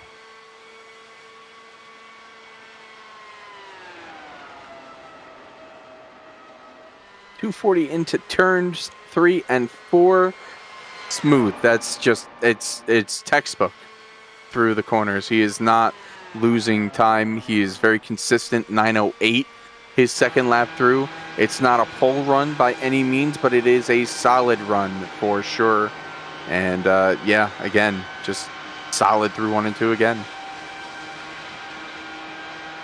Yeah, he's had an opportunity to learn from every single driver thus far, plus so many laps down that I would expect a really consistent lap time out of here. He's running a little bit higher, but he's running the consistent line. And the consistent line, it gives him a 931. All his lap times are within 200ths of each other pretty much. As he begins his 4th and final lap, that was just perfection. Just, he didn't lose any speed. No speed scrub whatsoever through that final time through 1 and 2. Goes down to turns, all the way down, turns 3 and 4 to the bottom. Going to track out wide here. Not quite what we saw out of Ryan Pendicio. Still good for an 8.62. That's the 6th fastest lap on the board out of all the drivers. And that's going to slot in our fearless leader in 5th overall. Solid run from Jake Poulin. We have now had 33 people attempt. We have had 29 of them put a 4-lap average up on the board, and we've had 4 people crash and not finish their lap times. Thus, from there, we've had 1, 2, 3, 4, 5 of our runners withdraw their time, including let's see, 2 people that have crashed, I believe. That would be Stoltz and Lowry. Since we have a little bit of lull in the action on track, I would love to see Ryan Pandicio's last lap one more time on board, kind of just analyze what he did to get an 808 and pull off the fastest lap of the session if we can make that happen. I concur. Zach, wake up. I tell you what, though, I wish I ran the bottom in 3 and 4, maybe 2 or 3 or more of my laps, because I found that I was like a half a tenth faster running there versus staying out. Absolutely. You see, one of the things he did right there was what we saw Jake doing that whole time, just maintaining right in that second groove. Now, this right here is what I think made up the most time. He was able to put it down right on the bottom and barely not track up at all. That was smooth. That was just incredible for an 808 right there. We have Blake Reynolds in the booth. Blake. Hello. What happened, buddy? You were kind of slow. I'm kind of surprised, too. In practice, the track just felt a lot looser, and I got in here, and I don't know if it's like the spin rubber or what's going on. I missed turn 1 every single time. I could not turn down past the 3rd seam. It just got stuck up there. 12th on the board. Strange. Yeah, you're 12th on the board right now. Are you going to plan to withdraw your time and go for another shot? I don't think so. I think that'll hold. I'm just looking to make the race. I'm no qualifier. I'm very much a race person, so I'm looking forward to that. That is definitely my consensus as well. I just want to make the field, and I think you and I would say everybody probably in the top half of the field pretty much has nothing to worry about. As of right now, nobody has anything to worry about, though, because we've only had 33 people attempt. Yeah. Another thing I noticed, for some reason, and I don't know what I'm doing, my center speed is like 3 or 4 mile an hour faster than a lot of people are going faster. I think what you're doing, based on what I've seen everything so far, is you're waiting to turn into the corner a little bit later than some other drivers. But I don't know. Maybe you have a better idea than we do. Yeah, I have a direct drive, so I'm able to feel the car pretty good, and it's just telling me a lot of things. I don't think that's actually happening. It could be because it's a fantasy car. Maybe it's not dialed in perfectly for a direct drive, but who knows? Interesting. Direct drive. Hardware may be making a little bit of a difference here. at Michigan today? Usually it's a cheat code. Unfortunately, maybe not a cheat code today. I'm curious what a lap time you would get if you just turned your force feedback off. Think that would or turn it down significantly? Well, I would wreck because even on my Logitech. Listen, I've had a Logitech, I've had a Thrustmaster, a Fanatec. All of them, I liked a nice heavy feel. Not necessarily, almost like a centering spring, but like, I don't know. I didn't actually have centering spring on, but I'm pretty sure I just broke the wheels until it was just a heavy feel. Very strange. That is definitely it's interesting that you need that heavy feel in order to make it make sense for you around the track. I've seen some drivers who prefer a lighter feel. I'm sure the direct drive is a much preferred method of driving for yourself then, because that heavy feel is a lot more consistent, a lot more, like you said, direct. You feel a lot more throughout the wheel on especially with a heavier feel of force feedback. Yeah, usually I can tell what's happening, Like if I practice enough and I know all the situations of what a certain corner feels like, what a certain feeling feels like on dead tires, low fuel, whatever it is, whatever I'm racing, whatever happens, I can kind of know. I feel like if I'm running very low force feedback or none at all, I can't, what's the word? I just can't understand why I wrecked, Yeah, that makes sense. So we sit here at Michigan. No one else is up to qualify, and you're hanging out in here. You see, you really don't want to withdraw. You don't think you got nothing else out there for you? I don't know, man. Looking at the time, looking at how many people have gone, how many are left. I think I'll just save that time. I was told to ask you who your favorite Smash Ultimate character is. It'll piss Zach off. Or I know Smash players don't like this guy. Or that's what I've been told. My main is Rob. Is that true? I don't play Smash. And why? Zach just came over and asked why. He's asked why. Laser and the punching, and I can float. What team? Let's see. Yeah. Oh no. Are we doing this right now? Are these PCs? Oh, spectate. Let's do King DDD. Wow, here we go. That's another one I play. Who's Hero?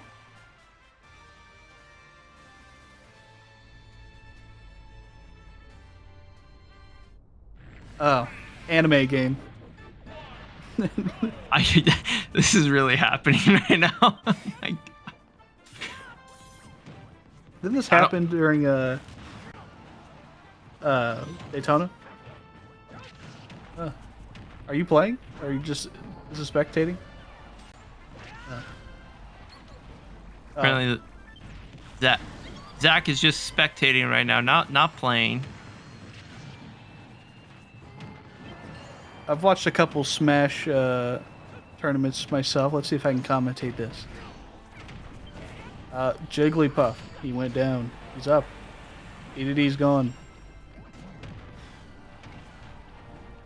K-Rool is beating him up. Wow. Insightful. Oh man, big combo right there. Oh, look at that. Something big just happened on screen right there. We see King Rool losing one of his lives. Yeah, stock. Stock? Okay, all right. Lost the stock. Is he apparently? I don't even know if that's illegal to pull out a weapon like he just did.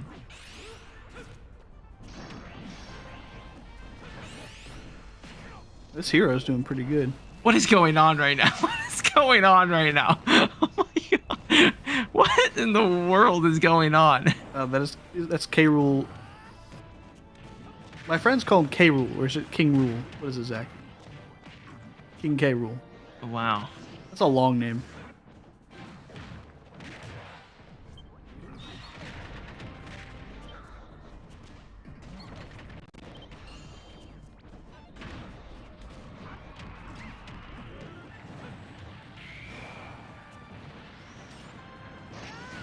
I don't play the game. What do you guys so- mean? don't I play the mean game. Rob. But when you did play the game, what did you play? Team Pikachu. You said King Pikachu? Team. Oh, Team Pikachu. Why do you people think that I'm not saying what I'm saying? Probably because of your northern accent. Wow. I can't understand your accent.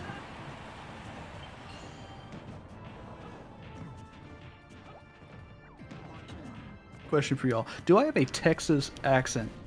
No. No. Am I just speaking English? Yes. Yes. Excellent. Okay. Someone told me the other day, because I used the word y'all, I have a Texas accent, and I don't think that counts. I use the word y'all, and I'm from New York. So that is cap. On The God. way I say it. I use y'all all the time, and I'm from California, so. Okay. How about, how do you say water? Water? I say water. Water. Mine is definitely a D. Wada, wada, wada. Wada. Oh, look at that. The game just happened right there. King K. Rool, right there, is going to win be on top of the podium here for the FTF1 Smash tournament. Jigglypuff fans obviously not happy about that. That's not going to be good for the championship hopes long term.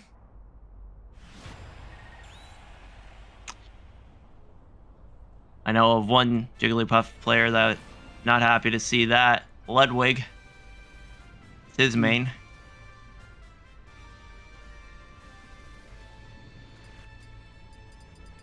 Do we have a maybe we could do a pit lane walk and check out the different schemes on pit lane. Pokemon Trainer. Oh, never mind. We are gonna do this. We're gonna go for another one here.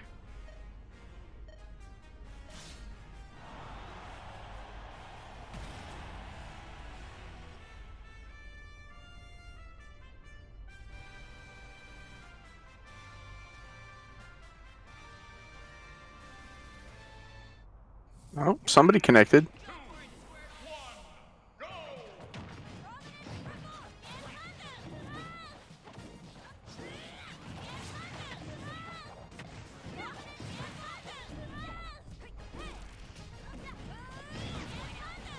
I have a request for an admin. Yeah. Drag Isaac Johnson up here and ask him why he's not racing. Isaac Johnson's in the booth. Isaac Johnson, you got a copy? I do. Why are you not racing? I have to go to a real track tomorrow, unfortunately, so A real track, wow. Oh, I'm, Are you saying this isn't real racing? The racing is real, the cars are not, as Jimmy Brabant would say. I'll be right back. Unbelievable. So, yeah, I'm not gonna waste everyone's time putting down a really shit qualifying lap. F.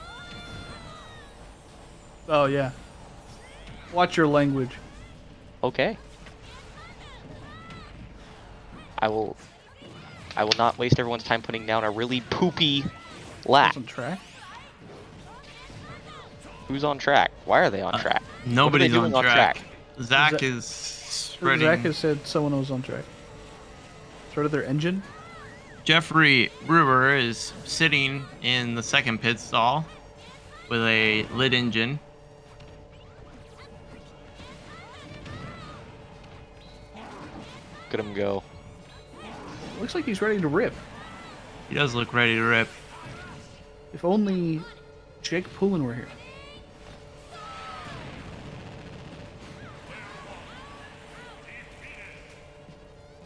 Justin also stepped away. How about this? Josh, Yes. Why don't you tell him to go? I don't have admin in the session.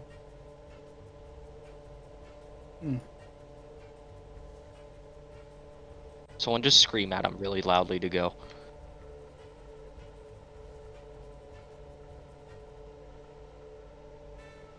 You know what? I don't want to do that.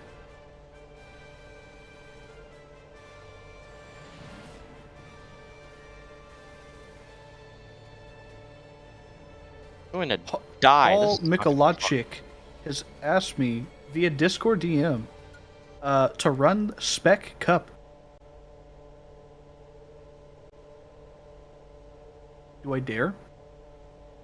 I mean, do you dare? Do I dare? What is Spec Cup?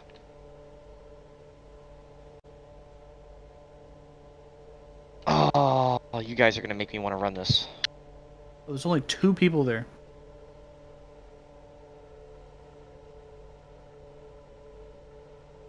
Yeah, Spec Cup. It's a racecraft series. Sorry, Zach. I'm gonna advertise this for them. Racecraft or friends? Okay. Racecraft, Spec Cup. There's a Discord link. I'm not gonna post it. It's your job to go find it. If you're in the Racecraft Discord, just spam Josh Edmondson. I'm sure he'll help you. Hang on, we have somebody new here, I think. Yeah, he's waiting. Okay. He's patient. All right, get smashed off the screen. Back to the pit road. Go. I don't know why I'm still here, but I'm here for it. Hang on, let me go put this stupid IRL1 scheme on. That Nick bullied me into running.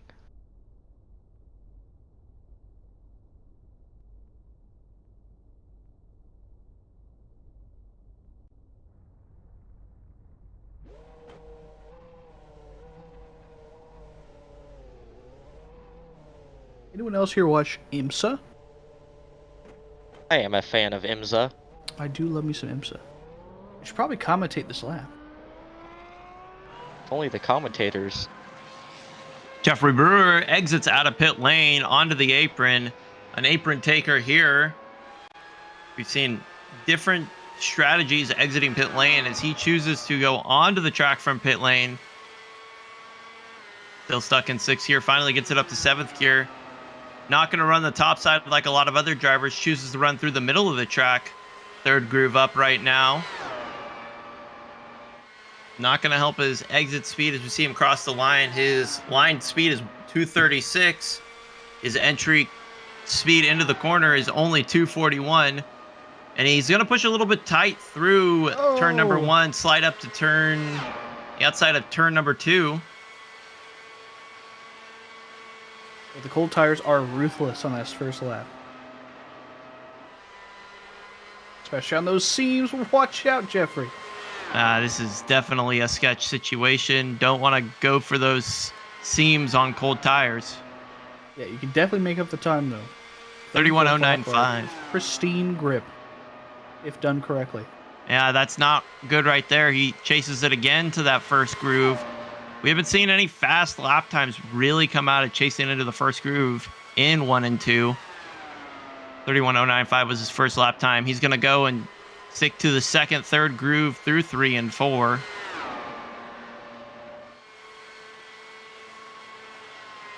The 2nd lap time comes up as a 31.025, a pickup of 0.7 of a second. We'll see where he goes for his 3rd time through 1 and 2. Right in that 2nd lane, sticks it right where he needs to. Shifts up a little bit, tracks out. A little bit of a loose condition off of corner exit. Still going to keep it going forward. Enters into turn number 3 and 4 for the 3rd time. Where does he choose to take it this time?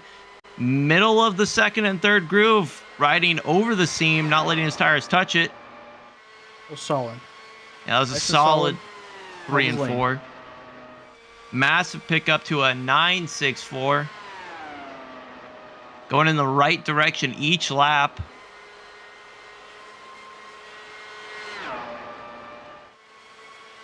Tracks out, no issues through 1 and 2.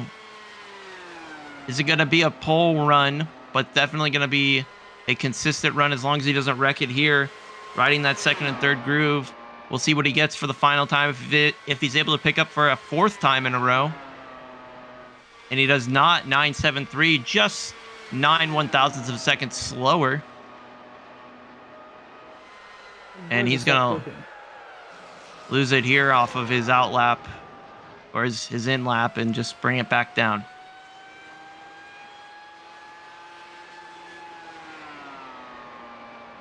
We'll see where that lays him up. 25th. 25th, not great, not terrible. We'll see if he stands on the time. Yep, 232.12, I think it was, or 15. I couldn't see there. Below 232. 152.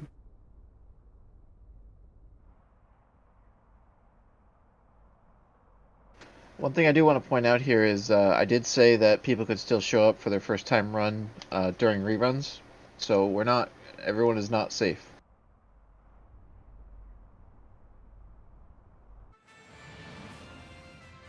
And right back to the Smash cam.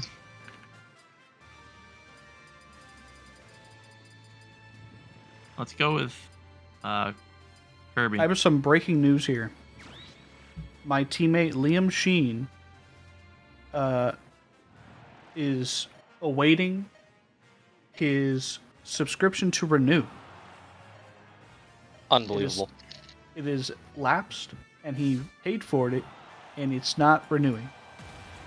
Wow, that's a frustrating situation. So he does not know if he's going to get in here. Is there only 10 minutes left? He can still do his initial run during rerun time. Yes, he can. Okay. So he has until 11 p.m. Joseph Weaver has just announced that I believe he's withdrawing his time. He put in the queue time withdrawal chat. Gonna try and not wreck. So seems like a withdrawal to me. The track is, I don't know, it felt treacherous to me. That's the only way I could describe it. You have all this confidence, all this speed going in the corner, and the grip is just not like when you practice. It is very different. It's not slower. It just is different.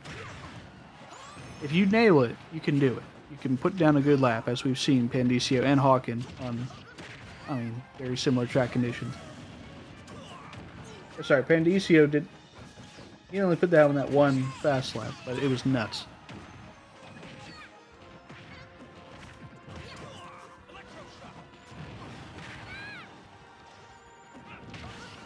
Very interesting.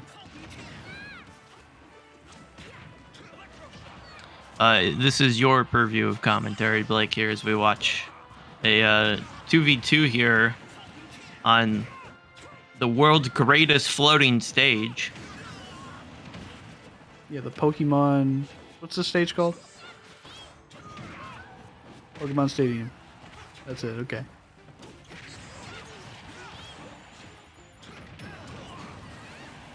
Kirby just gets sent out of the ballpark.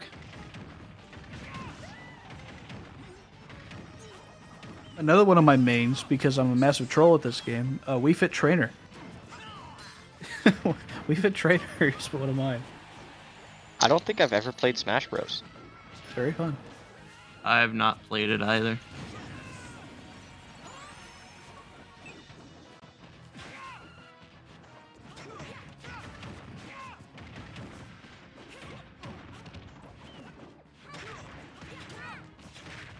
I do appreciate Zach using this time to run an advertisement. Just got a Jersey Mike's ad. I didn't know. I've been loving the number 42 from Jersey Mike's recently.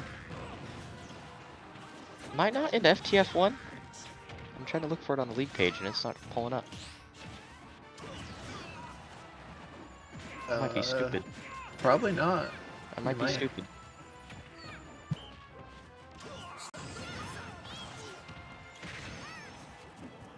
Dang. You might want to request to join if you want to race. I'll throw down a lap, and depending on how I do in that, I'll determine if I run tomorrow or not.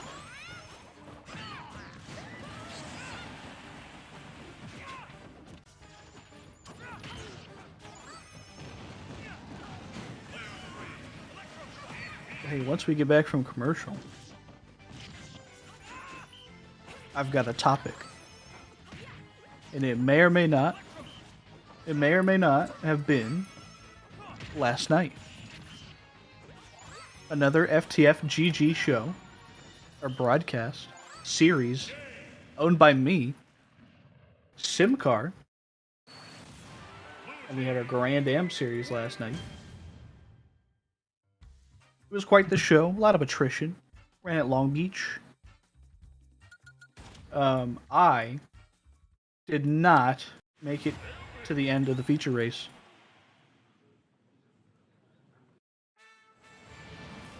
We doing shout outs right now for upcoming events? World 600 eracer_GG on Twitch. Gonna have the Zach Johnson behind the buttons. Blake McCandless calling the race.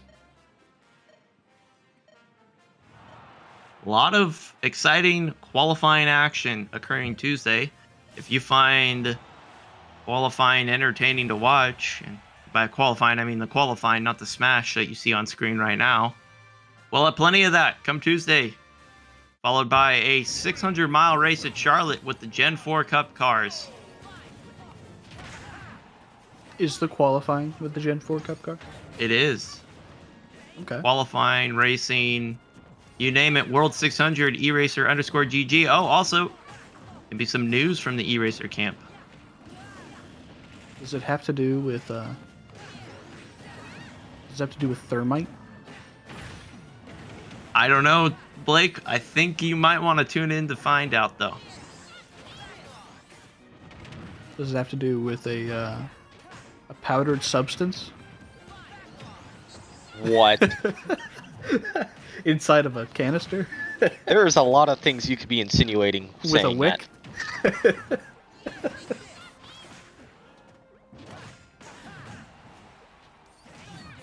I do also, not know. Josh, can I still sign up the race? For the World 600? For the World 600 this Tuesday? I do believe Qualify? signups are still open. You will need to go and be one of the last to qualify, though. You'll be part of the last session to qualify, but I do believe signups are still open. Let me confirm with my sources.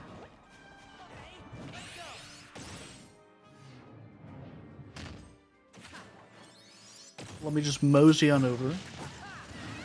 Yes, registration still appears to be open for the Gen 4 World 600 by Blake McCandless. Lots of big names already in there, 166 entries from last I heard, so. Well, I'm going to sign up right now. Is it free to enter? It is free to enter. Wow. What an incredible value. Just got a big update right now from our race controller. That timer in the top right corner is no longer till we'll have more reruns out on track. So, what I miss? Will be 3 minutes till we rerun. We've been watching Zach watch Smash. God damn it, Zach. We do have a new driver joining the server here. Cody Ware, CODIWEAR. It's KODI. Oh yeah.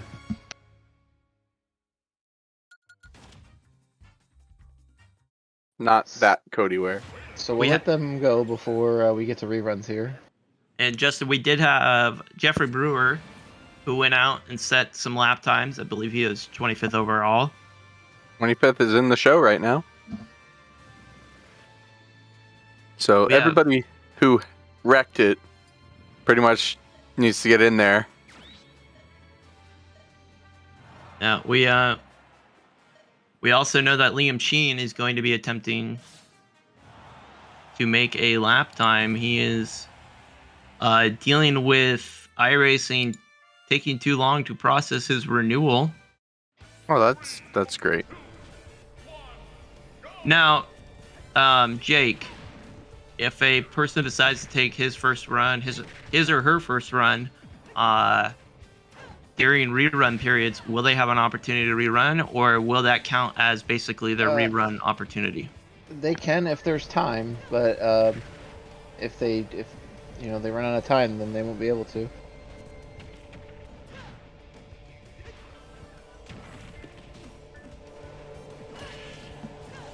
I'm gonna give everybody an opportunity to at least rerun once. And Cody is in the car.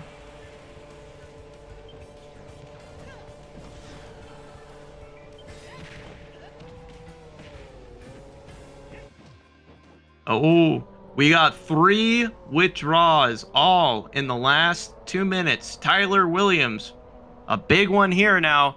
Ryan Fandicio. Interesting. As well as Callie, and I want to make sure I pronounce her last name here, Vayent, correctly. They're also rerunning. This is our last run in session 1. Cody Ware is on the track, our 35th different driver to put down an attempt. It'll be, our 30th time on the board? Because 4 people crashed already or something? What do we got? We got 30 times on the board right now, so it'll be 31st time on the board. Interesting here is we see Cody take turns 3 and 4 on the bottom on the outlap.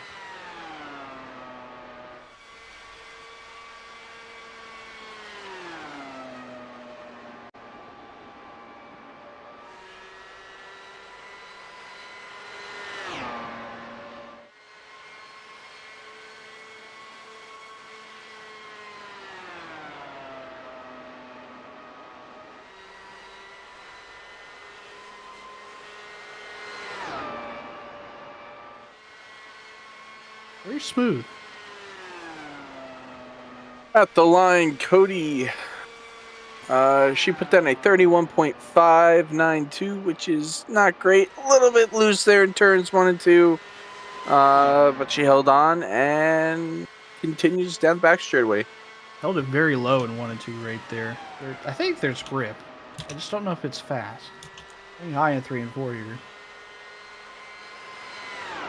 Right now, a lap time does get you in the field.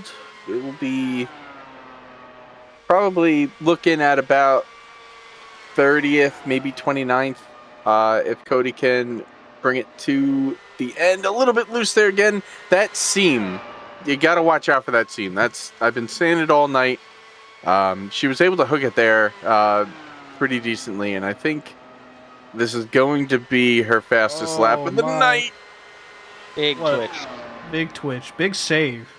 Doing that at 220 miles an hour is crazy on the final lap here. Yes, fastest lap so far, 31.233. Can Cody Ware get into the 30-second bracket? Loose. Good car control keeping that straight.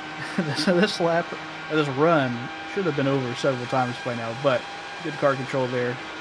Good balance.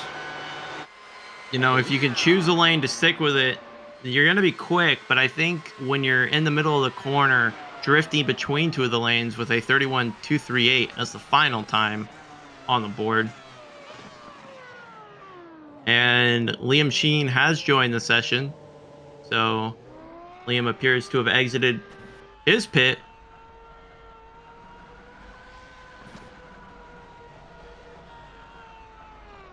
I lied. This is going to be our last run in the first group. Right. This is my teammate. We're promoting gambling. We see that the stake Alfa Romeo. Is it legal gambling? It's the first 4 stake Formula Racing car. Shout out to Tyler Williams for doing these up for us. Liam in the number 92, me in the 66, but someone stole it in the server, so I'm the number 34. Ooh. Liam did not go up straight on the track. I don't think that'll cost him. Good thing we clear those penalties. A little high. You might get in the fence here. Good job keeping out of it. Surprising lack of grip right next to the wall as he starts his lap. So 237 at the line, which is where you want to be about. What kind of line are we going to see here out of Liam Sheen? Second lane right there. Really precise, sticking it in that second lane, not going to track out too far, keeps it nice and tidy through 1 and 2 into turn 3. He's going to go 240. It looks like the right line, but he looks like he's twitching a bunch. We're going to see what kind of time is going to be up on the board here. It's a 30.933. Really solid first lap right there. If he can continue to build on that, he has a great opportunity here as he goes down, jumps down to the first lane. I'm not sure if he intended to do that or if the seam brought him down to that first lane, but he's going to keep it together and not lose too much speed. That seam will grab you. Yeah, it throws you around too. Better speed in 3 and 4 that time. Exits high, cuts low, runs the apron. Not a lot of people doing that. Oh, in the grass! 31.006. That 1 and 2, I think, is definitely where he lost that time. Dangerous game to be running the car over the seam in the center of the corner. You hit it in the wrong spot and it'll just go. There'll be no way to save it. But Liam, so far, keeping it straight and clean. Man, that was touchy.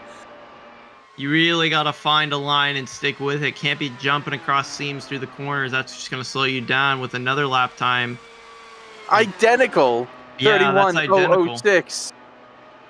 I was wondering why my lap time wasn't updating. It's because it's the same lap time. Last time by, through 1 and 2, keeps it nice and tiny off of quarter exit. A little slower than 1 and 2. Let's see what his 3 and 4 is. Lap 4, turn 3 and 4 seems to be really good, no matter who it is. A lot lower off of 4 there, coming to the line. Looks like he'll get it. Don't hit the grass, Liam. 30.964. Not the fastest lap. But it's going to put Liam in 22nd overall so far. He caught that grass, and that definitely might have slowed him down a couple of times there.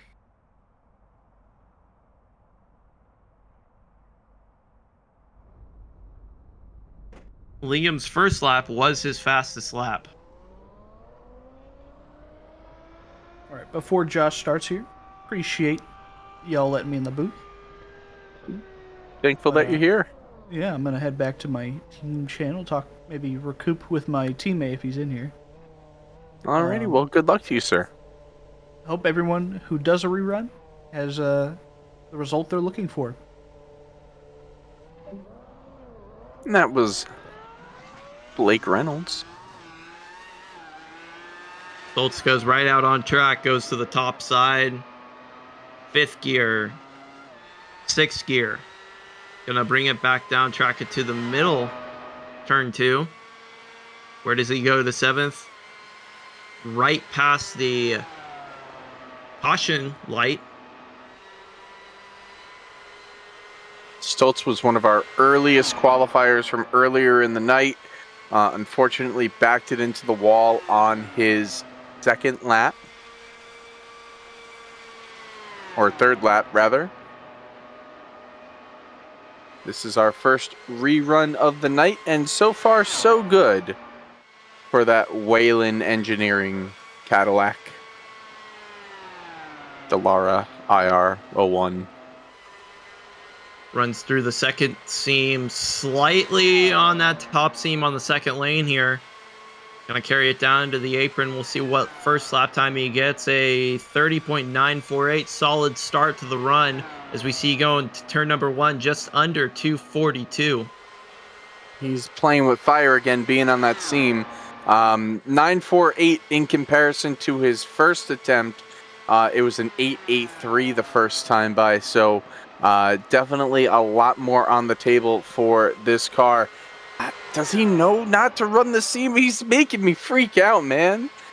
I think he's had enough opportunity to watch other people go out there with a 31 flat as his 2nd lap time. Not quite the pickup that he was hoping to have.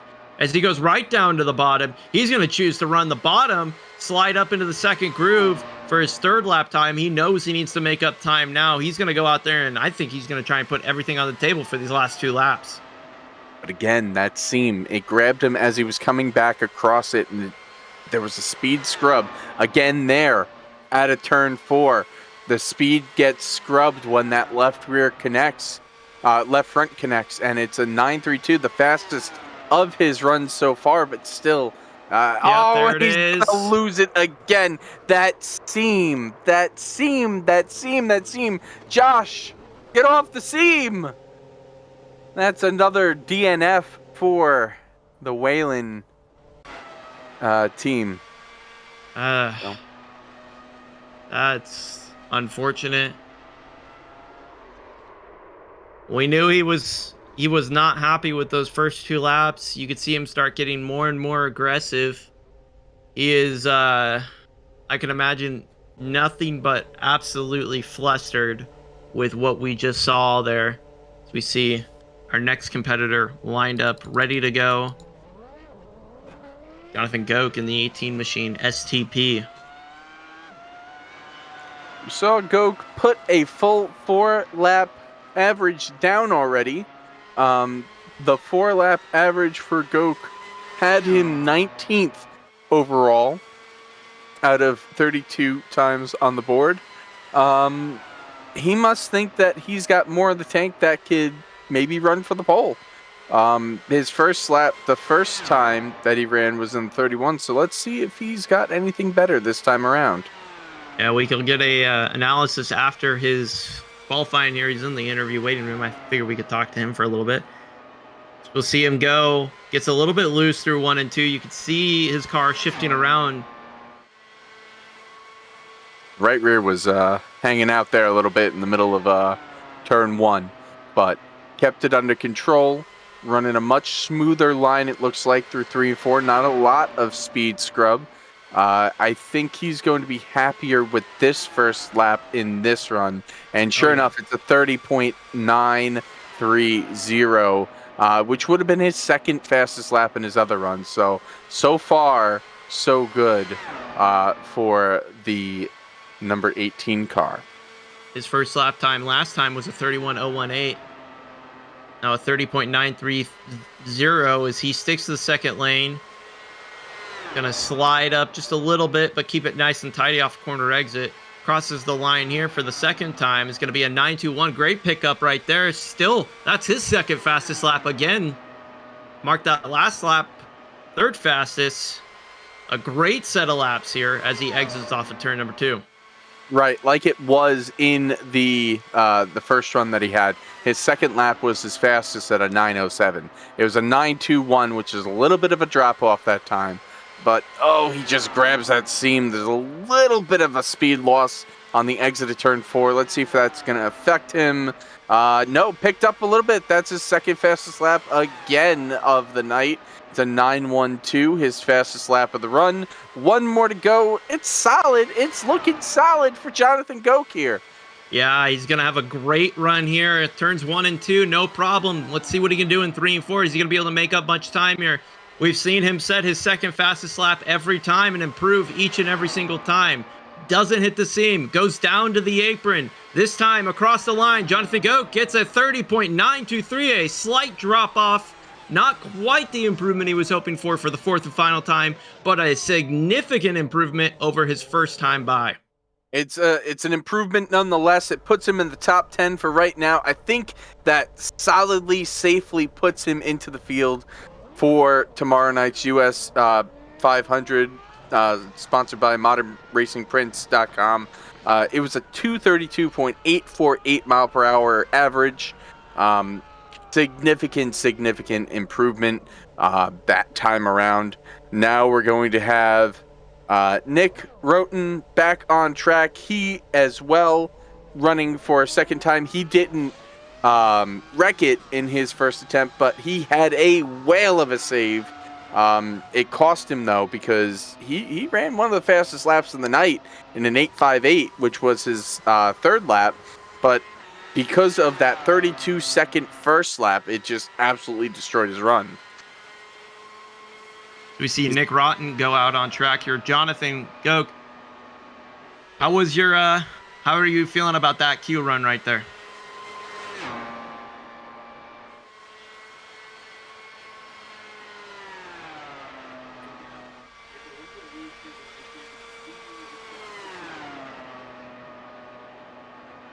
Oh, I'm sorry.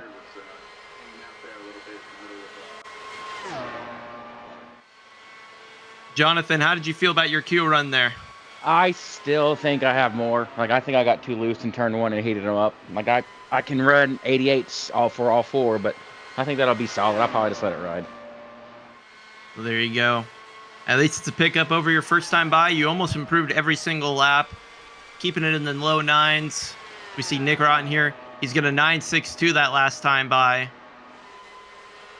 Oh, but he got super loose there. He got something. I don't think it was a seam that time. I think that was a bump. Nonetheless, a big pickup from his first lap in his first run, nearly 2 seconds. So he's definitely looking to be improving. I don't know if he's going to be happy with this lap though. That was a big speed loss on that slide. Yeah, 31.177 is not what Nick was hoping for. He's going to have to settle down here and try to get back into the 30-second bracket. If anything, a 30.8 will be his only saving grace at this point for a decent run. Yeah, he 32.755. He had a really big situation in turn 1 and 2 last time he was out here. So anything is a pickup over that situation. We'll see what he's able to do here off of corner exit 3 and 4. Nice time by 30.931. 931's not terrible. It is his fastest lap of the run. It's definitely going to be an improvement from his first run, for sure. His first run for Nick Roten, well, it's gone now, but it wasn't that great because of that 232. This time by, though, coming to the line, 30.929 pickup again. It puts him in 25th overall. His best lap time last time was a 30.858, so not quite there, but definitely a pickup when you look at his 32.755. Originally it was a 229.47 in 29th. I think that's going to be plenty enough for a pickup though, Justin. Oh yeah, I mean it's much more of a solid position to be in. With the number of people that are attempting. At this point, we're only sending 3 people home for what it's worth. So, I mean, we'll have to see. 25th is borderline, I would say. He might want to withdraw and try one more time, but I mean, that's, neither here nor there right now. We'll see what happens over the next couple of hours.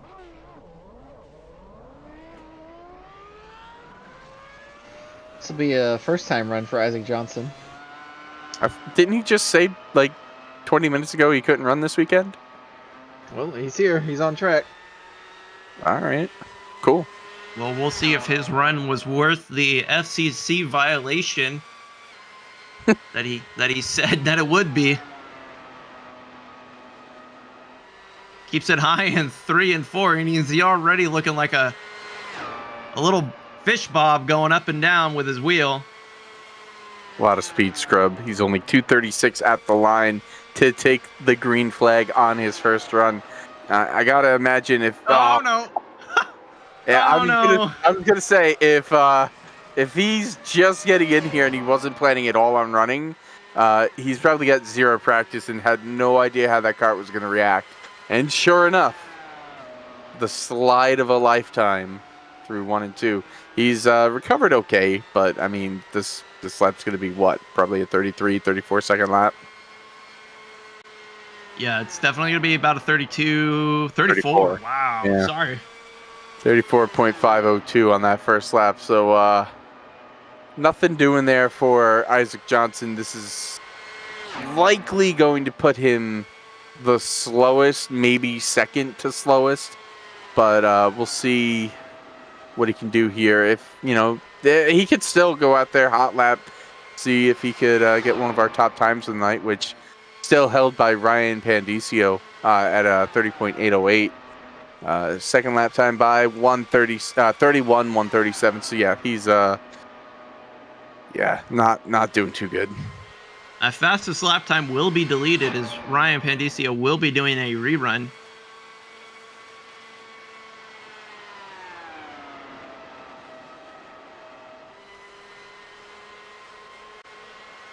Through 3 and 4. That was probably his most solid corner so far. coming to the line. Liam Sheen is also withdrawn his initial time. He's going to go out again. 31.033 for Isaac's third lap, and he's on the seam. He's overcorrecting. He's in the wall. That car is broken. He's already shifted it down into first. I think he's going to try and complete this run. If the car's broken, the car's broken. These cars do break easily, but it looks like he's got drive. He's got drive in the rear end. It's not looking too pretty, but he's gonna go out and complete it. This will be our slowest time of the night, but yikes. 30 degrees. He's turning right in the corner with his wheel just to turn left. So not a we see drivers coaching him in. He said he's gonna finish all these laps here. Did it count it? I don't think it counted it. I don't think it did. I think it probably gave him an abnormal lap time and deleted it, so I don't know if Zach was able to capture it or not. Not get that final lap time, unfortunately. Actually, I do have the lap time here. That was a 52.120. And that'll put him 33rd. And now, the bumping begins. All right, folks. If you weren't sweating already and you put a lap time out there and you're towards the bottom, best start getting in the towel. You're going to start sweating here as we start bumping people. Those in danger of the bump, I would say if you're 25th on down, you're probably going to be starting to sweat. 24th, I'd say.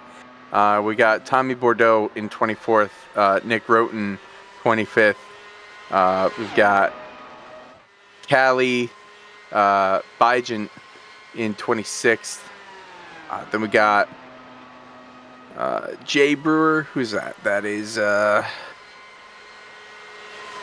Joseph, I think. Jeffrey Brewer. Sorry. New names to FTF. We appreciate you being here. Jeffrey Brewer down there in 27th. Corey Vervinkt, 28th. We've got Rafael Ruiz in 29th. Cody Ware, 30th. Bill Colley. He's chosen to withdraw as well. Yeah. Bill Colley, 31st. We've got Dunn. Who is Dunn? Riley Dunn. Riley Dunn in 32nd. And Isaac Johnson in 33rd.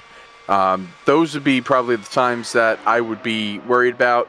Right now, though, we have Robert Lowry on the track. Robert put a lap down already in this run, 30.991, which is almost a tenth slower than his first lap in his first attempt. But that was the only lap he got down in his first attempt, as he wrecked it on lap 2. 31.066. His first time by was a 30.991. He didn't get further than his second lap last time. Wrecked it there. So we'll see what he has here. This is kind of uncharted territory for how the car drives for Robert.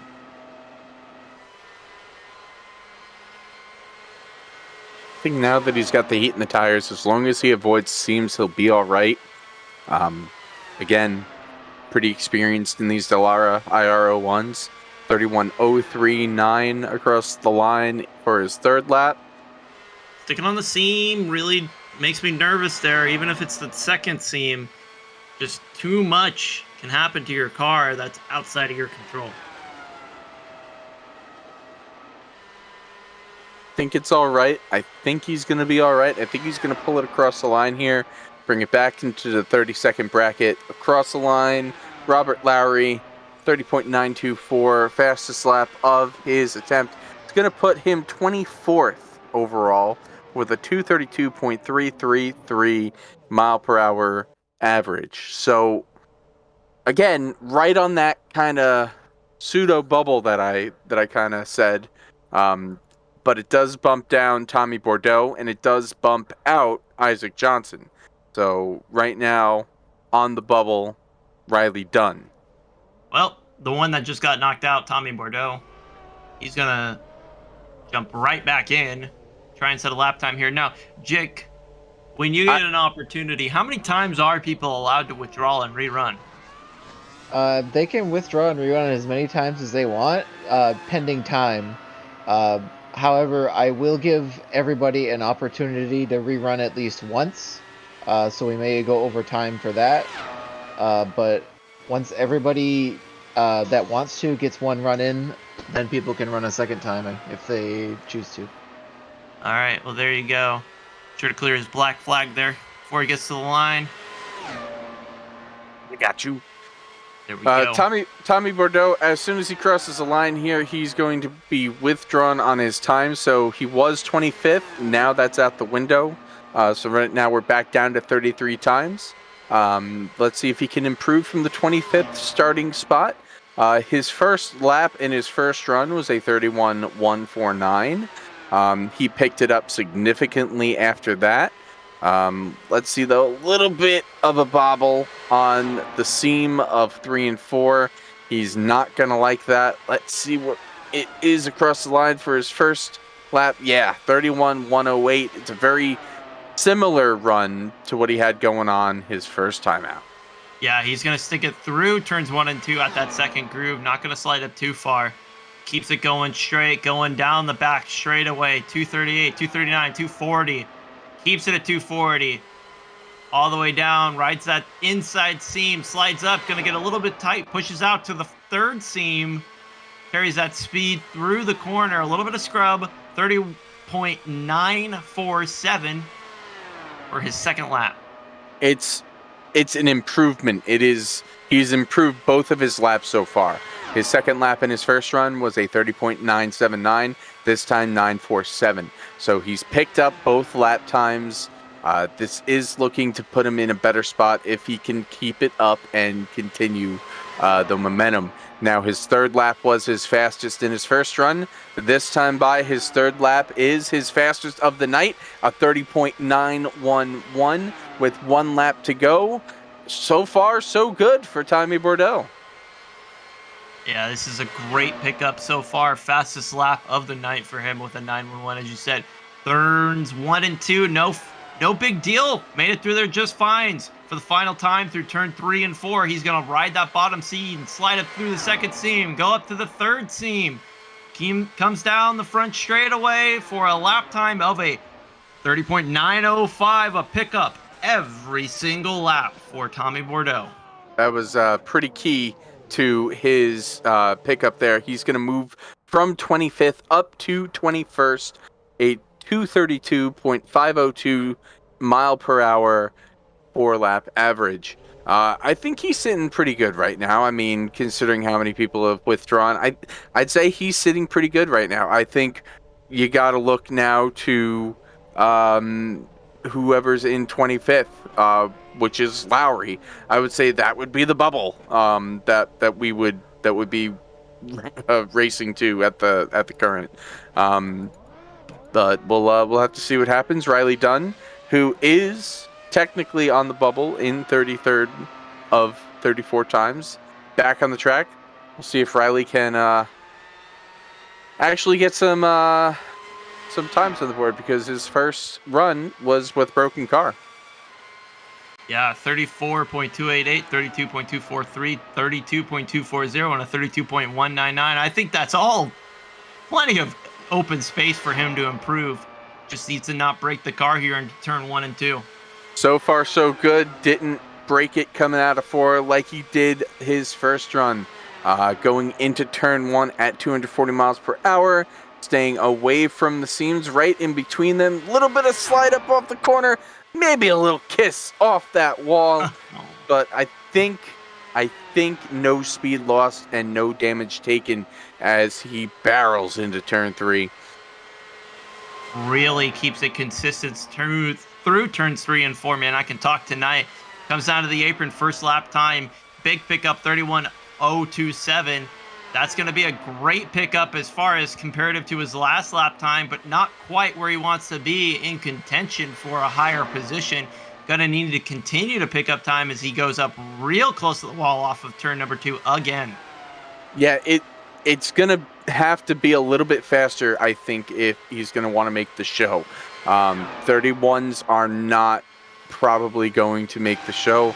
I think this lap is going to be a little bit faster. It is, but it's still in the 31-second bracket, 31.022. So comparatively, still a lot better than the 4 laps run with the broken car, but still, it's going to be touch and go to see if Riley can pick it up a little bit more to get in a much more safer position for tomorrow night's US 500. Gets through 3 and 4, keeps it consistent, nice and tidy. We'll see what this lap time comes to. Can he break the 30-second bracket? He does with a 30.995. First 30 of the night for him. And one more lap to go to see what he can do to prove. It was a little bit touchy there. He slides up, misses the wall. He's given it everything that he's got there. Ran it just over the seam. The car got a little bit out from under him. Heading into 3 and 4. Nice, solid, smooth. I think he's going to like this lap time a little bit. If it's in the 30s, I'd say it's going to be close. It's a 31.053, though, and that's going to put Riley only up to 29th from 33rd with a average of 232.077 miles per hour. That's still a 12-mile-per-hour pickup over his last run, so thank goodness for reruns, but I would not be surprised now that he's gotten a full run out there if he's going to opt to go ahead and withdraw that lap time yet again and try and go out for a third attempt. We'll have to see. We still got plenty of time left in the night. Let's see. What does it say right now for our timer? We've got just under an hour to go in our qualifying session here. The timer says 58 minutes and 20 seconds remaining. We're getting our next re-qualifier on the track. It's Joseph Weaver. Joseph is making his next attempt after crashing in his first attempt. So Joseph Weaver, no time on the board currently. So he's got to put a lap time down to just get on the board to begin with. Yeah, he's going to have to do that. And right now, he's going to go ahead and ride to the outsides through 3 and 4, build up as much speed as he can. Going to cross the start-finish line, get his green flag for his first lap. We'll see what he can carry into the first turn, 241, 242. Good, solid speed through the straightaway. He's going to hang it between the second and third groove on the edge of the wave of where you can get that speed. But going into turn number 3, what can you do here? It was a solid 1 and 2. I'm not loving this 3 and 4. It was a little bit high and a little bit loose. Let's see if he can get the run off the corner at the line. It's going to be a 31.068 for the first lap. A little bit of a drop from his first lap in his first run. Now, his second lap in his first run was a 30.989. That was his last lap that he completed before crashing on the third lap. Let's see what he's got here. Still's not able to get down to that second groove in the beginning, so it's going to be a little bit of slow. And actually, he gets a little tight. His engine just bogs down at the line, 237, going into the first corner. Still able to hit the 242, but just barely. Maintains the second groove through 1 and 2, gets a little tight, slides up, gets close to going into that outside wall, but no factor. Keeping it straight, going into turn number 3. I love that 1 and 2. I thought that was a really great 1 and 2. He caught the seam a little bit. It turned him down, a little bit of oversteer, but he didn't lose any speed out of it. That 3 and 4, still not great. Still not getting low enough. It's a 9.84 because of it, which still a pickup from what he did before. He's just got to bring it home now this time. Last time through 1 and 2, has a great 1 and 2, exactly where you want to put that machine. Now let's see what he can do in 3 and 4. Can he make up time? Can he set himself apart from the rest of the field? He's just sliding up, man. It's just he's not putting it low enough, and I think we're gonna have another lap similar to the last 2 laps. Cross the line, Yeah, a little bit faster, 30.945. That's going to put Mr. Weaver up into the field for now. P26 with a 232.326 mile per hour 4-lap average. Tells you just how important getting into that second seam is. Justin. Tyler Williams are up next. There we go. We got next driver up, Tyler Williams. Justin, I was just thinking back onto what we saw with Ryan Indicio's fourth and final lap time, how he was able to make 3 and 4 on the bottom the entire time. Now, I'm sure that takes so much faith, but is that even possible before that fourth lap? I honestly think it is. I think, honestly, I've been watching these guys. Comparatively, I think you can get your fastest lap on the third lap. I think the third lap is the money lap, if I'm looking at these times right. That's been about the median, about where everybody's run their fastest lap.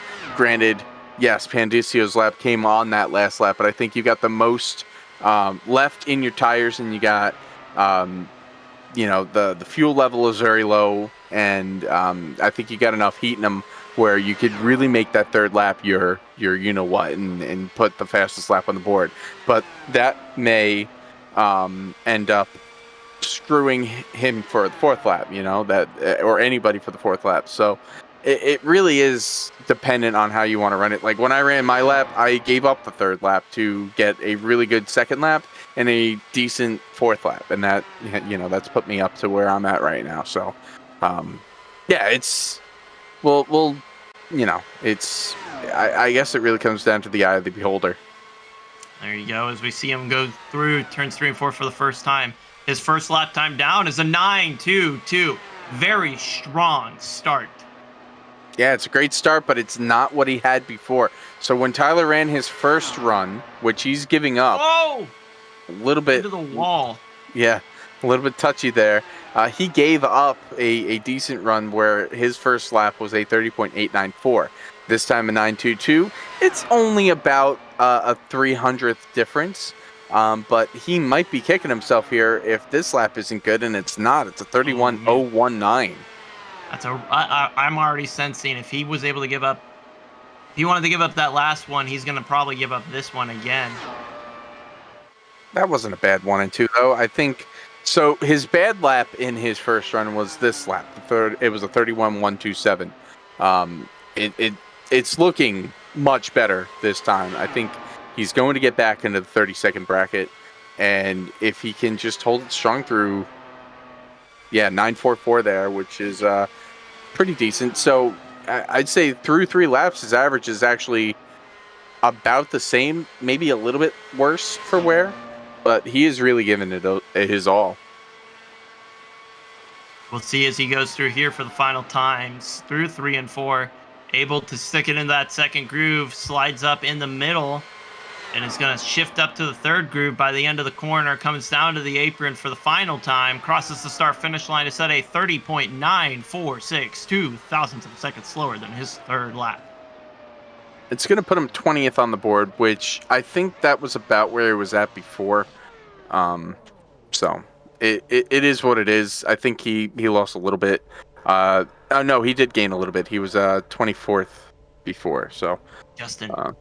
Hi. Fastest lap time driver Ryan Pandicio is going to go out here, and I think he is not looking for just a good lap time, not a great lap time, but the best lap time and lap average. We'll have to see. He's just got to be solid on those first 2 laps. It was like a completely different run between his first and second lap to his third and fourth lap, because 31.0 and 31.0 to a 38 and a 38.08. So he's given those up here. At the when he gets to the line, Ryan Pandicio is giving up a 17th place starting spot to try and better that, and I think he's one of the few that has a chance at going for the pole here.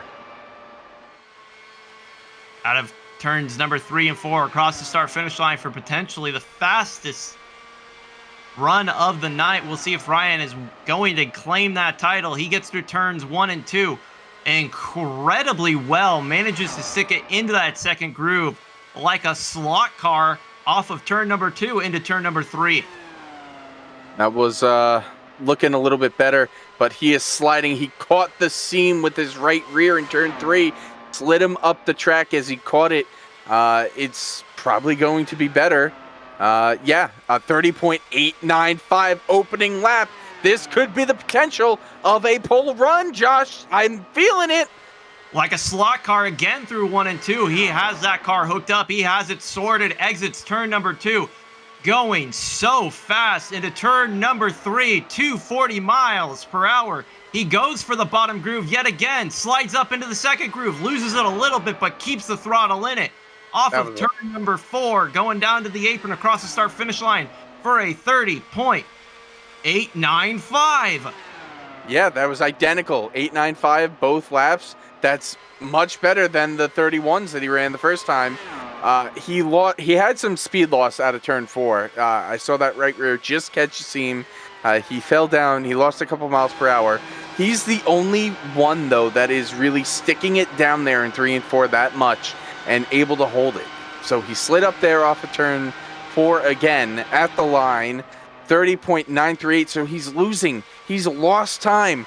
Can he pull off another 808 though? We'll have to see. He's gonna have to make that happen through 3 and 4. He's got 1 and 2 down. That's not a problem. It's finding the grip in 3 and 4. He's done it once to get an 808. Can he do it right here? We'll find out. Sends it into 3 and 4. Keeps it on the bottom. Hits the groove. Slides up. Not quite what he needed in order to get another 808, but still a good lap time nonetheless for a 30.901.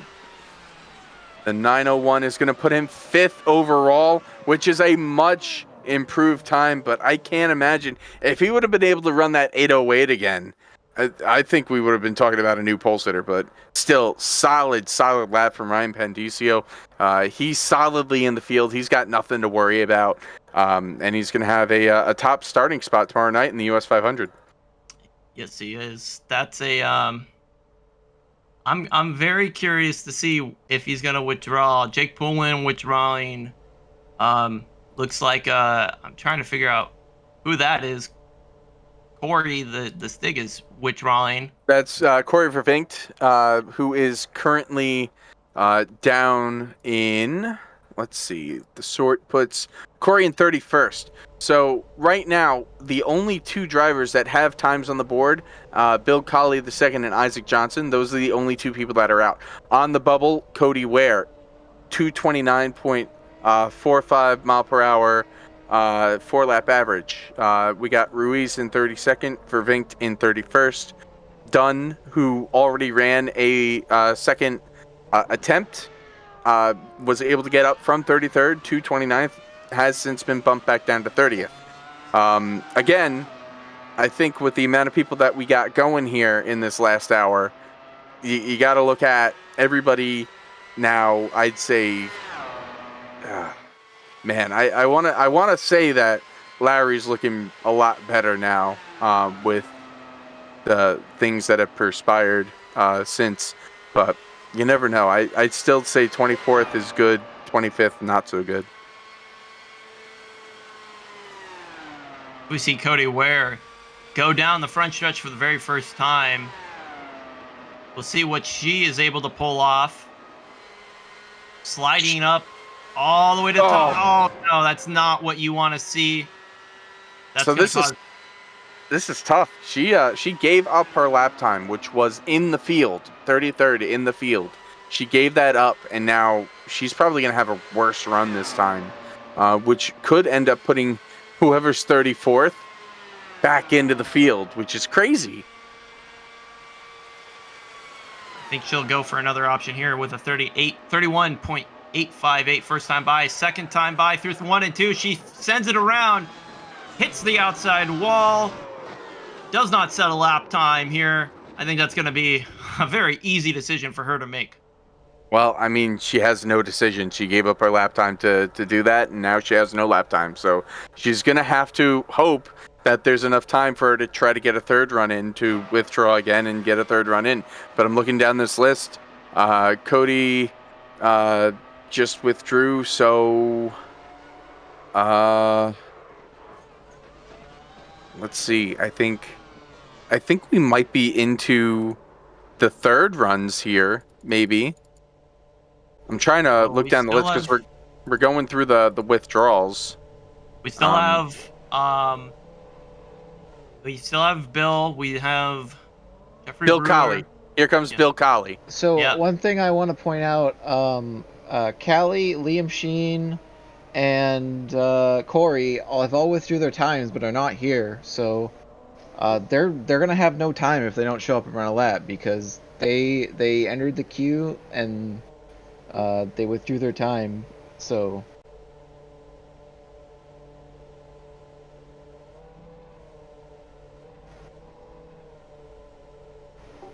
So yeah, they can't withdraw their time and not run and still keep their old time. If they withdraw their time, they withdraw their time. So if they don't show up here, then they have no time. Fair enough, and that is the ruling from Jake Poulin. We've got Bill Colley, the second on track again for his second attempt. Now, Bill had a great third lap in his run before. He is 33rd on the bubble, had a great third lap. The other three, not so great. He's got to be able to put that third lap to use and have all 4 of those laps be in that range. If he can do that, I think Bill's going to be able to make the field, but he's got to be solid here. Solid 1 and 2. Looking strong for Bill Colley so far. Now, if I'm remembering correctly, he was able to figure it out through 3 and 4 on that third lap, and that's what made the difference there.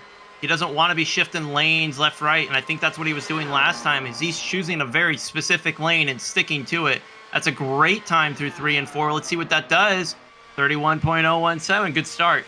It's a great start, considering that his first lap the last time, he was stuck in 6th gear. Now he's got a 31.017, which is more than a second from his first lap in his first run, which is a 32.3.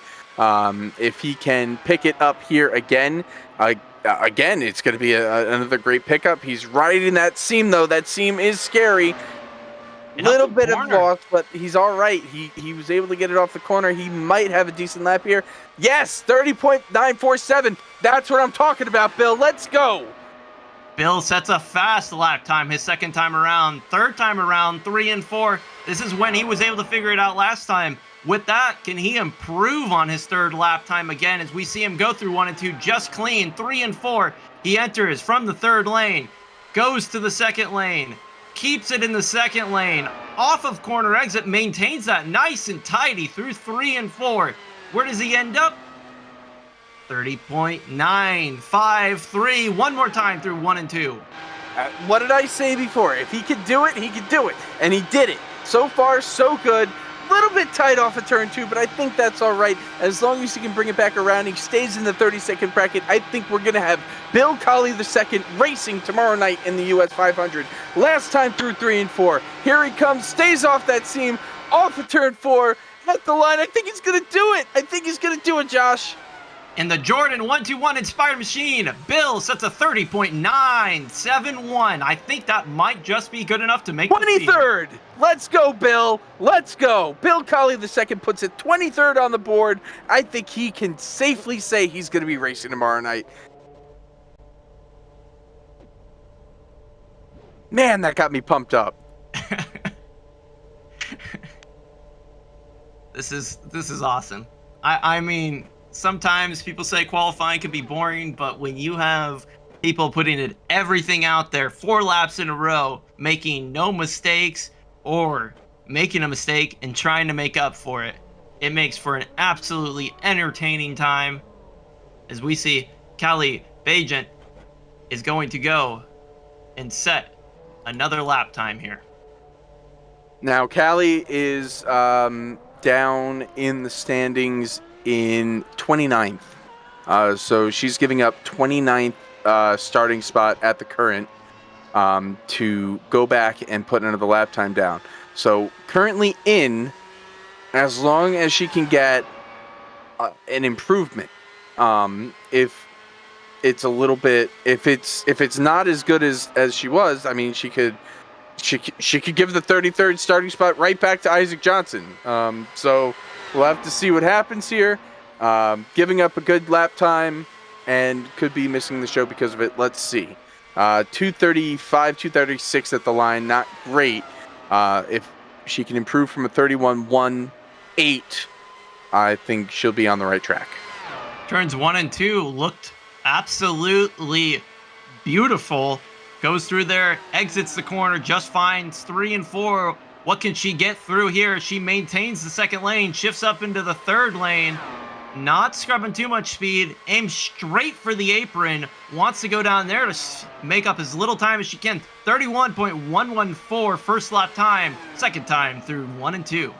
It was an improvement. It was almost a full tenth. It was probably closer to a half tenth, but still an improvement. Now, the second lap time that Callie had was a 31.027 in her first run.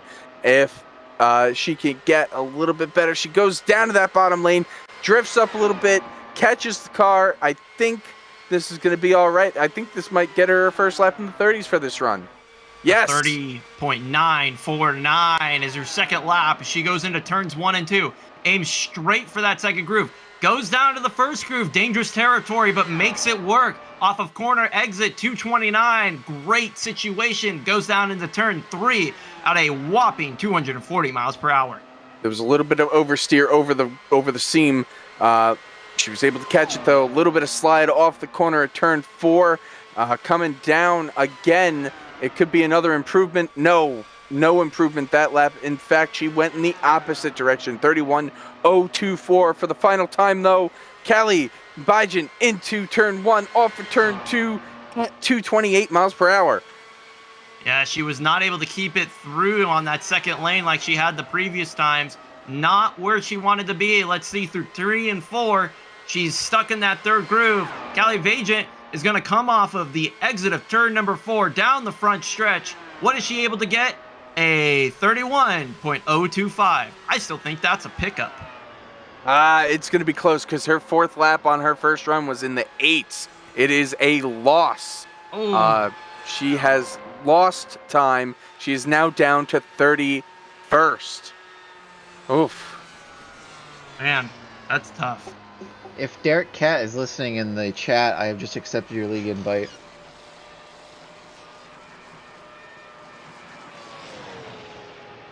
I believe that would be Catabolic. Believe your league invite has been accepted. There you go. Returning to the track, Corey Vervinkt, currently in 32nd, which is in, but 2 more people were to go and beat his time, he'd be out. So this is an insurance run, but it's got to be faster than what he put down before. First few laps of the run were in the 31s, and then he picked it up. His third lap was the 39.51, his fastest lap, and then a 39.97 to end it off. So I think if he can solidly get 4 laps in the 32nd bracket, Corey will be racing tomorrow night in the US 500.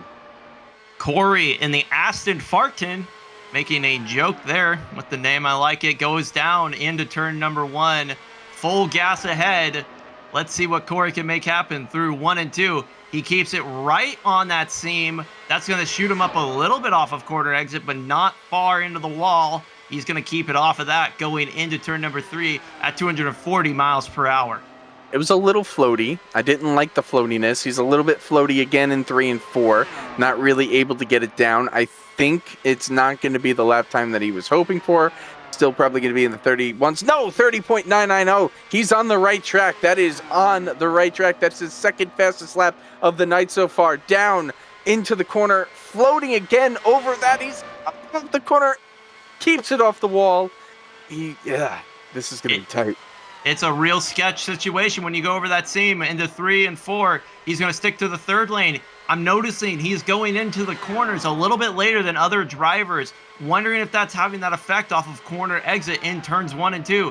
With a second time by, a 31.069. Nice. It's probably not as nice as he was hoping for, though. Oh, he's over that seam. He's getting loose. A little bit of oversteer. He got some speed scrub. down to 223 miles per hour. Again, he is giving it all he's got. He's got to pick up from that first run, and I don't think it's going to happen if he gets another lap in the 31-second bracket here. Coming across the line to complete his third lap, it is a 31.082. It's still better if he can run a 30.9 here. It's still better if he can run a 30.9. Here he is off of turn 2. I think that was all right. That was not that bad. We've seen a lot worse situations with pretty decent results. We'll see what he can get in turns 3 and 4. He aims for the second groove, finds the second groove, barely maintains, slides up just a little bit, but keeps it nice and tidy off of corner exit. Across the line, Corey gets a 30.970. He's going to be in about the same spot. He does outpace Callie, who just went before, just barely is going to be up in that 31st position. So yes, a little bit of insurance for Corey, but it's still going to be touch and go. It was a 232.051 mile per hour average to Callie's 232.049 average. So 0.02 of a second there in the mile per hour, or 0.02 of a mile per hour there in the 4-lap average. So definitely a pickup, but probably not what he was hoping for. Your first time seeing this driver on track. Everyone else's second time. Justin Jeffrey Burrow is going to go for his second attempt out onto the track. Finds his way up onto the racing surface. Takes the apron, then shifts up mid-corner onto the track. A little bit different than we've seen other people do. So Jeffrey is another one of the drivers that is in at current in 29th. He's giving up a 232.152 average. And I feel like he was in a similar spot to what Corey was in. 2 laps in the 31s, 2 laps in the 30.9s. We'll see if he can pick up here and get himself more solidly in the show. We'll see what he gets. Turns 1 and 2, not too shabby, but let's see. Turns 3 and 4 gets sent right up to that 4th groove. Not quite where he wanted to be. I don't think he went that high at all during his first run. We'll see what that turns into, a 31.145. Not the greatest. That's his worst lap of the night so far. That is not the direction you want to be going, Jeffrey. Through 1 and 2, though, that was a much more solid run through that corner. Less speed scrub as he heads into turn 3. On the second seam, not able to get it down to the first seam. Not a lot of speed scrub there, and let's see what he gets at the line. Yeah, crosses through the line and gets a solid 30.974. A good pickup for himself. Not going to complain about that. That's where he needs to go, but he needs to get a little bit quicker to make up for that 31 on that first lap. These next 2 laps are going to have to be that or better if he wants to better his time from previous. He's coming down the back straightaway. Lickers almost thought about going to 241 mile per hour range. He's a little bit lower through the corner, holding that speed up through. I think this is going to be a very similar lap to the one that he just ran. It's a 30.897. Sure enough, 1 more lap to go. If he can have it in the 30-second bracket, I think he might pick up a little bit, but it's probably not going to be as much as he was hoping for. Last time by, a 30.987. Let's see what he can get on this last lap into turn number 3 and 4. 240, not flickering as fast as he was last time. We'll see. He can keep it, just barely holds on to that second seam. Nice and tidy off corner exit. Does he have enough speed to make anything happen here? He pulls off a 31.012. That's going to be a worse lap. He has now put it in 32nd, which puts Corey Vervinkt up to 30th and puts Callie up to 31st. Callie Bygent up to 31st. That's just the game. Jeffrey went out there trying to better his time. He ended up going a little bit worse. And that's, you play the game to try and do a little bit better, but now he's put himself in a much worse position. So he's definitely going to probably want to withdraw that time and try for a third time if he can. Yeah, we'll see if he has the time to make that happen. Currently 30 minutes left in the session. A lot of reruns still yet to go. we've seen almost as many people who have chosen to rerun the first time have almost nearly all of them chosen to rerun a second time. So I'm looking at the sheet. Liam Sheen has not shown up yet for his second run. I believe he is the only one of the people who have put in a withdrawal that has not shown back up. So if Liam doesn't show back up, I mean, that's going to effectively put everybody else with a lap in back into the field, because he has withdrawn his 25th place time. He just hasn't gotten back on the track yet. Some sort of issues here for Raphael, down to 189. I'm not sure what just happened there, but that's going to cause major issues, potentially some issues with hardware, causing some level of issues, not what he wanted through 1 and 2. This lap time is going to be very unindicative of what the true pace he might actually hold. Yeah, that was a bit wild there, wasn't it? He gave up a what was 33rd, what was the bubble, with 231.924 average, and I think because of that 33-second lap, it's going to end up being worse no matter what he does here. It might still be better than what Isaac Johnson's put on the board, which was a 202 average. So as long as Raphael can get his car around the track, I think he'll still be in the field, but he's going to be much worse off than Jeffrey Brewer is, so he's still probably going to be on the bubble. 31.137 across the line in the second lap. 137, his second slowest time of the night. Well, actually, third slowest. No. Yep, third slowest. I got it right there. As we go down the backstretch here, let's see. He can get up to 240 miles per hour, not a problem. Is going to stick it all the way up to the wall here. Interesting line. We have not seen that all night. Chases it all the way down to the bottom off of corner exit. It's going to give him a 235 at the line, with a 31.241 being the time into turns 1 and 2. Yeah, it's just not. He's gonna be on the bubble again for sure. He's gonna be faster than Isaac Johnson for sure. He's gonna want to withdraw again for sure. Looking at the withdrawal list, I think next up is probably going to be our league administrator, Jake Poulin, because he has withdrawn his time from 5th, which is 6th actually, but I guess he's going for the pole. Final lap across the line. Okay. Yeah, he ran 31.164 that time by, which is going to again put him worse off than he was, a 227 average, but still the final car in the field right now, as we have Jake Poulin on the track. He's gonna choose to reset his car here. Yep, as he's been telling everybody to do all night. Now, I have a theory right now of what just happened, Justin. Mm-hmm.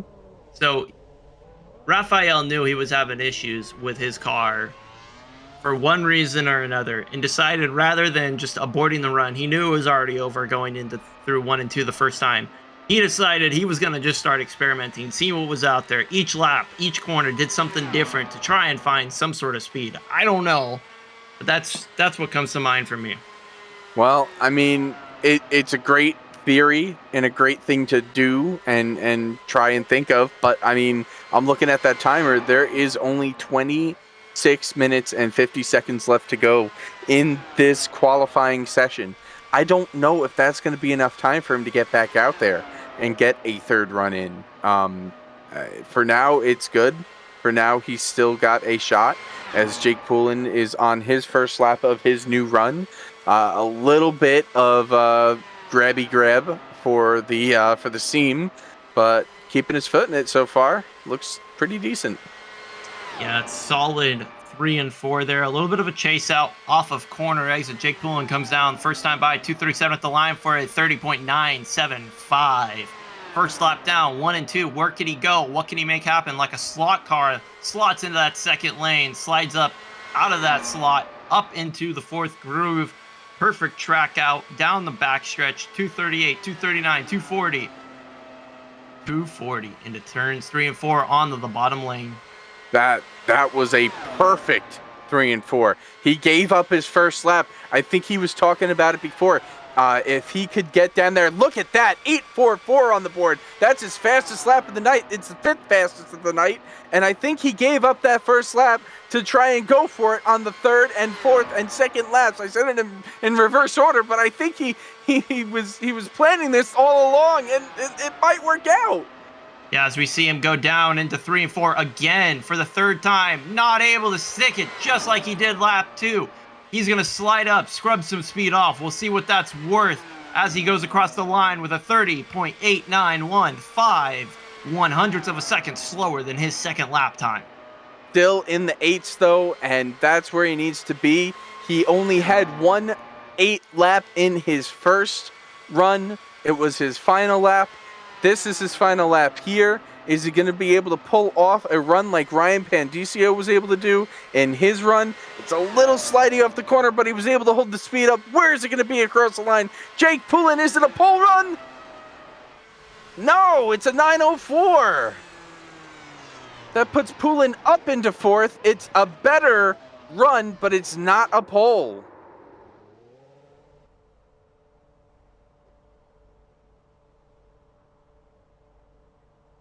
Wow, that was looking so good. So much opportunity as we see Josh Stoltz, first 3rd run of the night. We'll see what he's able to make happen here. Josh Stoltz just needs to complete a run at this point. Stay away from the seam, Josh. If you're listening, do not go near the seam. Stay away. Just get 4 solid laps in. You can run 30.9s. You've proven that you can run 30.9s consistently. His worst lap right now is a 31 flat. Josh, just bring it home clean and you'll be racing tomorrow night. If you're listening, Josh, you see that 2nd groove right there. Stick with it through 1 and 2. That inside groove, that first groove, that little seam right there is not your friend. If, in fact, it's already shown you again and again, you and it have an abusive relationship. Don't treat it anymore. Break up with that seam on that inside there, Josh. Looks like he's maybe taking our advice. He's coming to the line here. Let's see what he's able to do. It's a little bit slow at the line there, only 2:35. He didn't really get the run off the corner, though, so maybe he's just trying to survive. I don't know. Stays away from that seam, slides up off the corner, very high off the corner, kissing the wall. He loses a little bit, but I think his car's all right. Just a kiss on that right rear. Josh, buddy, calm down the nerves. You got this. Through 3 and 4, sticks it into the 2nd lane, nice and tidy off of corner exit, goes down to the apron. His first lap time by is a 31.039. A little bit more room in that car. We know what he has, but can he do it in a clean manner? It's his slowest lap of the night that he's completed. I'm not counting the laps that he's wrecked. So he's off to a slower start than he probably would like, but you just got to get a time on the board right now, and you'll be racing tomorrow night at this point. The timer's running out, and I've moved down my prediction to about, I'd say if you're 28th or better, you're probably running. It's a 30.935 across the line. That time for a 2nd lap. Here's where the trouble starts. Stay away from the seam, Josh. He does a great job of staying away from that seam. Gives it 1-2 feet of room. Doesn't even get near that seam. Enters into 3 and 4 at a 240. Sticks into the 2nd groove. Stays in the 2nd groove like a slot car.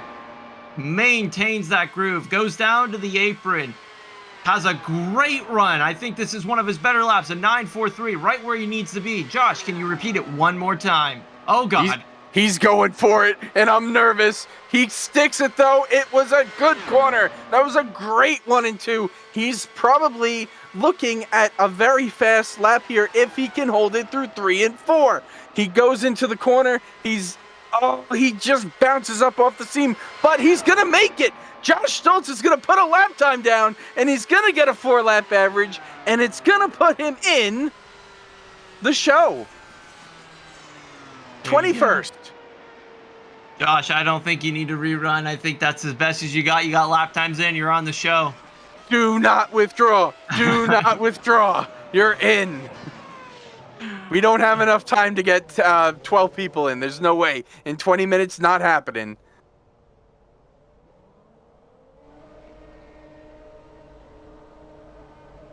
Now that does bump out Ruiz, who was in after that problem on his first lap. So we have two drivers that have times on the board that are out.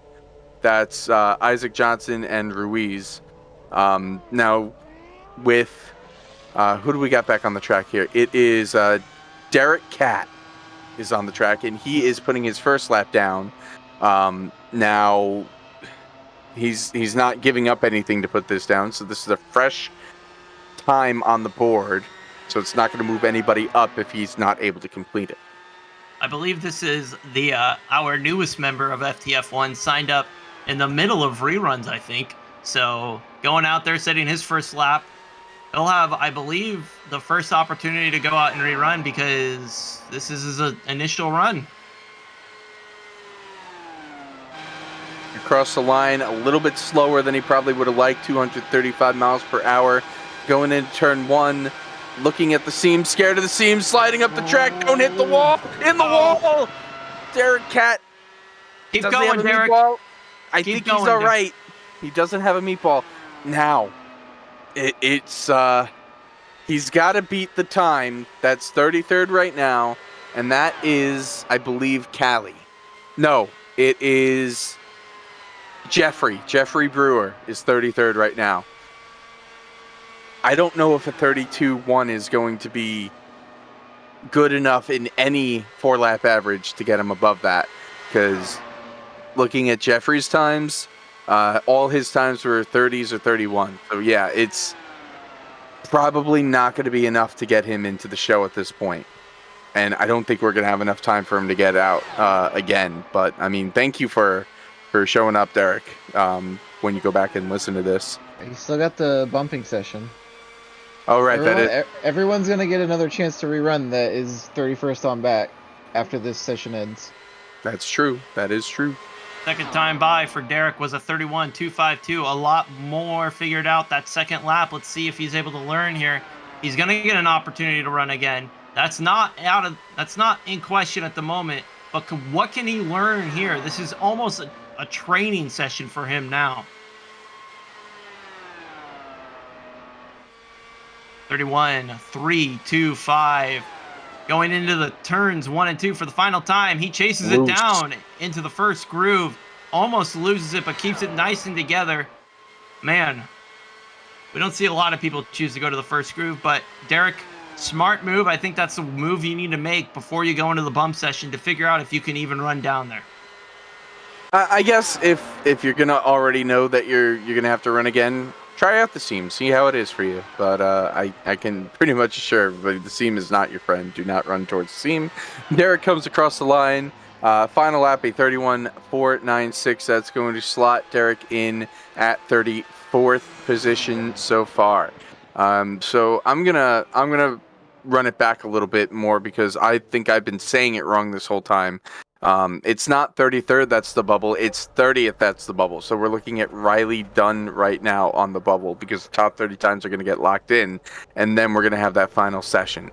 So 30th being the bubble, you want to be above 30th. So if you're 31st or worse, you're going to get another chance to run it back. But I mean, you probably want to run it back. You want to probably get your lap in now, right? Like. And then if you're withdrawing and not showing up, like I think Liam Sheen hasn't shown back up, right? Like he withdrew and hasn't joined back into the session yet. So that's going to move everybody up from there. Whoever's 31st is going to move. Is this our first time seeing the other Jordan entry out on track with Hamilton? It is. Akabuzi? That's first time of the night. Hamilton, quick driver in the Jordan 121 machine. Inspired machine, I should say, goes into turn 1 and 2, immediately makes the decision to go down to the first groove, immediately regrets it, keeps it under together and under control, but that's going to set a terrible precedent for the rest of his run. Yeah, he's not making the top 30. That is a death sentence already at this point. He's a quick driver. He's one of the top drivers on the oval side of iRacing, especially in the NASCAR side. But I believe that Hamilton's going to have to be rerunning it later on tonight. 32.455, his first lap on the track. you got to respect that seam, and I don't know if he did any practice on it before, but that didn't work out for him. This makes me very curious, Justin.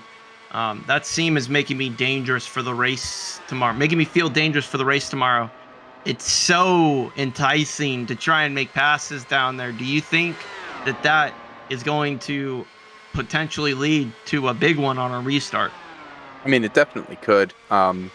It reminds me a lot of turn 1 at that rectangle track, where if you get too low and you hit the apron, like the rumble strips down there, it'll just loop you and it'll just sweep so many cars around you into it.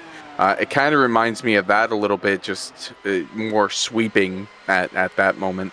You want to avoid it, but there are going to be people that are going to be trying to go down there at points. I think really after the first lap, it's maybe going to be okay with tomorrow's setup. Tomorrow's setup. Oh no! As he goes around, saves it. Saved it again. But tomorrow's setup is basically the fixed, which we ran the fixed the other night when we stacked the Lara Dash, and that was very fun, very packy, but very fun. We're adding a weight penalty to it to make the cars, a little bit more handling dependent. So it's not trimmed out like this is with the less fuel. So it may not be as darty and feeling across that seam. I don't know. We're just going to have to find out. We'll probably do some practice tomorrow and find out what's going on. Now, we did not mention Hamilton's best time was actually the fastest, 8th fastest overall time with an 8.65. So he definitely has the speed. He just needs to find a way to link those 4 together. Yeah, definitely has a speed, but 35th on the charts right now. 227.695 average mile per hour. We are quickly running out of time here with only 13 minutes, 42 seconds left to go. We're getting another rerun from Sahaj, who is currently sitting down in the 12th position. Sahaj, what are you doing? This is really interesting. You know what? I'll give it to him. An 8.96 is as fast as he's had so far. Sticks to the apron here. Got to try and get a little bit of heat into that right side tire.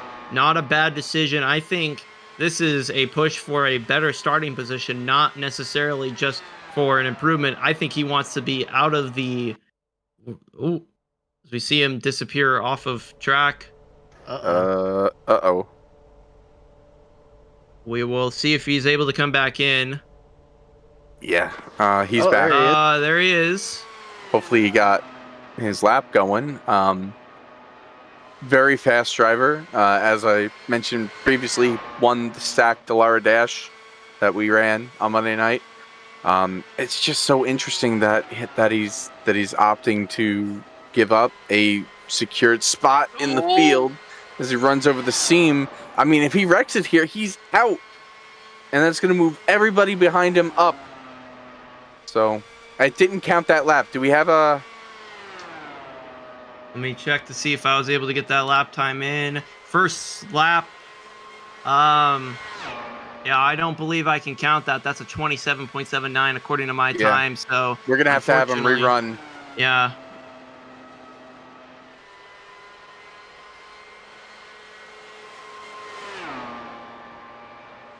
Give him a free run here. Yeah, we'll let him go out there and try it one more time.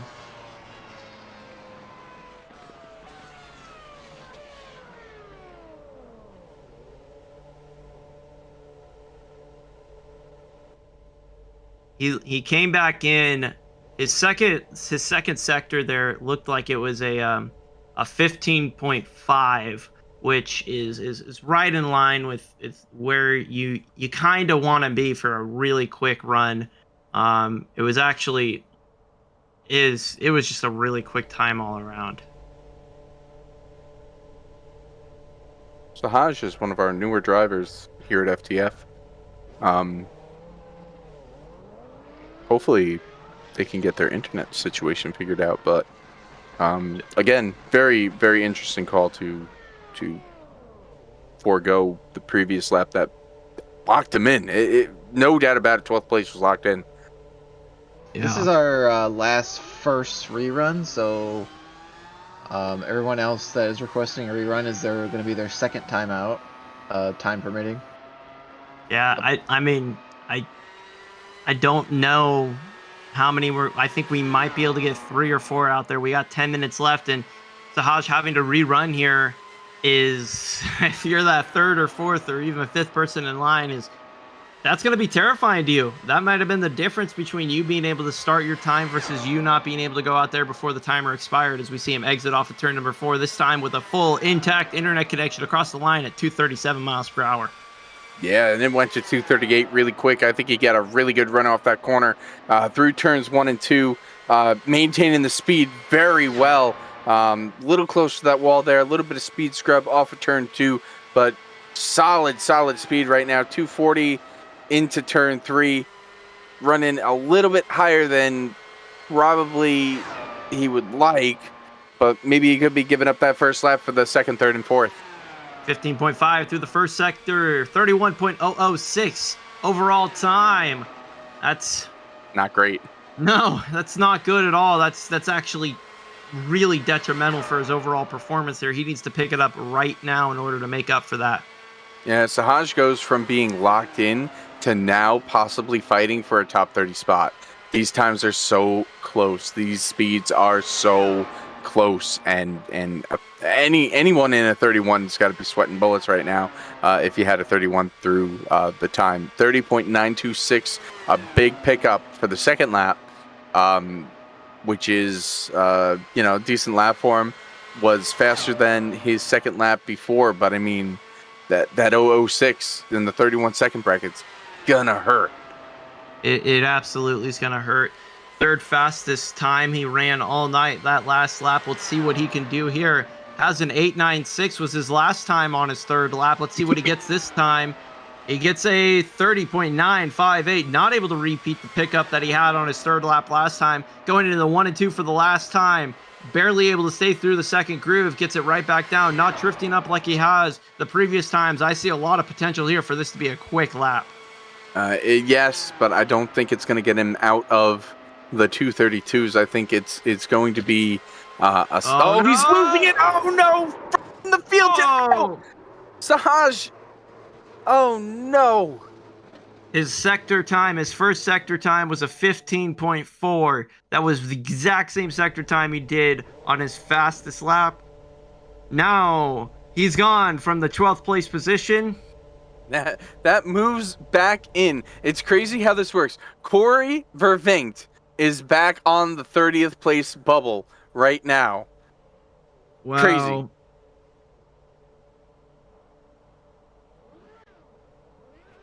We got Jonathan Goke going back out. Jonathan Goke going back out from 11th. We have the same situation here. You're locked in. Well, Jonathan, you're locked in. We spoke to him earlier, and he said that wasn't the fastest he's got. He thinks he has more here, so we'll see. I just want to make the field at this point. You give that up. You give up 11th spot, and you wreck it here. You're out. You're out, and you're going to have to go to the last chance, and that is... I don't know. As a competitor in this, as sitting in 8th place, I could not fathom giving that up right now. Like, that is just a solid spot to be in. Not a good position to be in at all, as we're about to see in just 6.5 minutes the last opportunity for some of these people to get their final reruns in before we go to the bump session and figure out who gets to join into the tail end of the field. Jonathan Goke, first time across the line, an 8.67. Incredible start, his fastest first lap of the night. All right, if he can hold on to this, we could be looking at a pole run. All right, I take it back a little bit, but you still got to keep your head on the shoulders here, Jonathan. You got to be able to not wreck it, because if you wreck it, you're out. So going into turn 3, solid corner, slides up a little bit, keeps the speed. Oh, good speed through 3 and 4. That was great speed through 3 and 4. Let's see where he is. It's an 8.94, 2 laps in the 8s. We could be looking at a potential front row for Jonathan Goke. Absolutely, that's definitely possible with his STP machine. That 8.67 not only was his fastest or fastest first lap of the night. It was his fastest lap overall. That second lap was his second fastest lap overall into 3 and 4, keeping it nice and tidy through the center of the corner. Gets up to 225 off corner exit and continues to carry that speed down the front stretch. What does he have? A 30.903, his third fastest lap of the night in conjunction with his first and second. This is an incredible run for Jonathan. Yeah, it's definitely going to be a pickup from his 11th place run earlier. It's definitely going to be in the top 5. It just needs to come home here through 3 and 4. He leaves it up there a little bit. He's a little bit conservative there. I don't know. That's probably going to keep him from being on the pole, but it is going to put him with a 9.26 up to third. He's on the front row as it stands. Jonathan Goke, P3, 233 miles per hour. It was a 233.029 mile per hour average. Now, I will say that having the first, second, and third fastest lap mixed with your 6th fastest lap, that is a really, really good position to be. Currently, that is an outside of the front row. He's going to start on the top of that 3 wide situation here as we see Cody Ware. She's going to line up and prepare for her run. Currently has no time on the board. Unfortunately, had an incident on her rerun. Going to get one more opportunity here to not join the bump session and potentially lock herself into the field. I don't want to say that this is our last run. I think we'll get one more run in for this. Maybe even 2, depending on what happens here. 4 minutes to go in this round. Cody Ware, her first run wouldn't have gotten her into the top 30. Her second run wasn't looking like it was going to start off to put her in the top 30. Now, she's got one last shot to get there. Across the line, 237. She can hold a pretty wheel here. She's going for it. She's on the seam. She's pushing up the track. She holds it. That was a great corner, but there was a lot of speed scrub. There was a lot of speed scrub right there. 15.7 through the first sector. Not quite where she needs to be. That's going to look like a 31, a mid 31 if everything goes the same as it did last time. She had a 15.7 and she gets a low 31, a great pickup. That next sector was a 15.5, right where she wants to be. So if she can continue to maintain some good lap times through 3 and 4 and just figure out this 1 and 2 situation, she can make up plenty of time. She is racing against Corey Vervinkt, who is in 30th. Corey Vervinkt's worst time during his 4-lap average, a 31.0. 31.2 is not going to get her there unless she's running 9s and even possibly 8s here. 31.1, I don't think that's going to be enough to get her into the top 30 at this point. It is another pickup, but it's not enough of a pickup. It is her fastest lap of the night, a 31.149 last time by. She gets through 1 and 2, and honestly, it looked like the most content 1 and 2 she's had all night yet. As she goes through 3 and 4, chases it down, makes it happen into the first lane. That's an incredible job. As we see her go down the front stretch, let's see what this lap time ends up being. Is it a 31.132, her fastest of the night yet? Still not where she needs to be, but nonetheless an improvement and something that she could be happy and build upon for the bump session. Definitely an improvement and definitely got to be giving her some confidence going into the bump session. This has definitely been her most consistent run of the night. Able to handle it over the seam, able to handle it over the bumps. I think this is even going to be even faster this time. Coming across the line, 4th and final time, 31.053. Again, not enough to get into the field. 33rd fastest so far through. And now we're getting down to it. We only got a couple minutes left. We only got, minute? This is going to be our last one, I think. And the one that's already currently locked in. Corey gonna go up and try and set a better time. P30 at the moment. This will be interesting as he gets himself up to speed. This is unfortunate. This is so unfortunate. He's in. He's in right now. If he runs slower, he's out. Oh my God, Corey, so, you got to pick it up here. Zach's clock is actually a minute ahead of where it should be, but this is still going to be the last car regardless. Yeah. Yeah, this is tough. This is real tough because Corey's average is a 232.051, and he is only 2 thousandths mile per hour faster than the person behind Callie Bygent. So it's right now Callie's in, and Corey's racing against that time, 232.049. Callie Bygent was in chat saying she should have kept her original time. We'll see what she's able to make happen by just hoping Corey makes a mistake here, but Callie is sitting there hoping as a 31.038, not where he wants to be. That is 4/100ths of a second slower than his first lap. We'll see if he can make up time and see if he can put Callie on notice. No, he's not. Into the bump session. Send Corey a broken right front suspension, but more or less broken hopes and dreams for Corey. Not able to make up time. Over to the bump session. That's that. Actually, we have 30 seconds left, Jake. Does that mean we get anyone else? Jeffrey Brewer going up next. Is this rerun, Jake? This is a rerun. Oh man, we got one more rerun in here. Can we get clarification on Liam Sheen?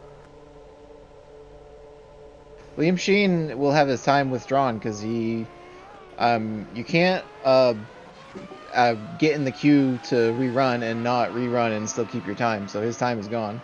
So Liam Sheen was 25th. He put in and withdrew his time and did not show up to run a rerun. So right now we're in the same situation. Jeffrey Brewer would be in right now. Jeffrey Brewer is going to be our last one. He is 30th. Liam Sheen's time deleted. Wow. And Liam Sheen is just connected. Liam Sheen now is joining the bump session as we see 238 at the line for Jeffrey Brewer, looking to pick up plenty of time. Our third time we see Jeffrey tonight. He's looking really sketched through 1 and 2. I don't know why it is, but he just doesn't have the same level of confidence in that car, it appears, as other drivers have had. As he goes down the backstretch, 241. That's a quick time down that backstretch. Let's see what we got here. His first sector time, if I can pull that up, is a 15.4. Let's see what he can get here. So we just talked about Cody Ware. Oh my God, we don't even have to talk about Cody Ware. If Jeffrey can keep this up, Jeffrey's in. 8.66 first lap. An incredible first lap. A terrible 1 and 2 that time by. That's not what he wanted to see. 2:15.4's last time, a 15.5 to start. Cody Ware's on the bubble right now because of Jeffrey's time withdrawing. So Jeffrey's just got to get it back to the start finish line all 4 times, and he'll be in. But if he doesn't, 9.87 for the second lap. This is definitely trending in. But if he doesn't, and I'm not wishing anything bad on him, I want to see Jeffrey get in. But if he doesn't, Cody Ware's in. This is an incredible situation for Jeffrey. He just needs to keep it together. Keep some solid laps together. He is quick. He can do it. He just doesn't want to get a 31. That's what's been plaguing him the last couple of times. Let's see this time. Is a 30.954. Still no 30s on the board. Last 2 times he went out, he put 2 31s on the board. Last time through 1 and 2, trying to avoid the plague of a 31. Can Jeffrey do it? I don't think it really matters. As long as he holds it straight and true, even if he's in the 31s, he's in the field. He's just got to bring it home through 3 and 4. It's solid. He had great speed off of turn 4. He's going to bring it around, and Jeffrey Brewer is going to be in the field for the FTF US 500. A 30.934 puts him 14th place as our final qualifier in this round. The bubble goes to Callie Bygent. Callie Bygent's in the field. Bygent. There you go. Sorry. I'm losing my mind. That was incredible what we just saw. Congratulations, Callie. You're locked in. Wow. There's a lot of regrets happening.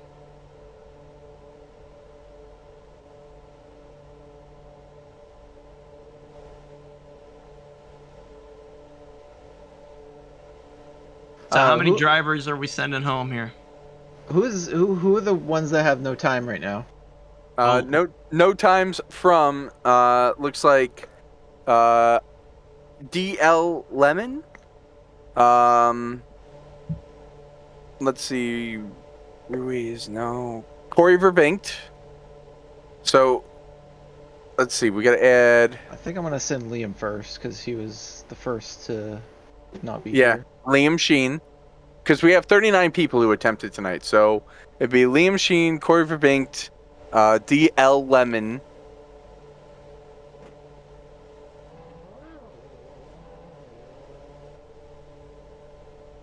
Somebody else. Oh, it was the fast guy.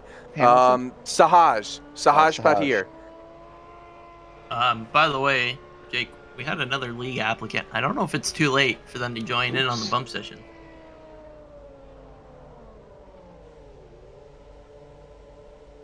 Liam Sheen has lined up.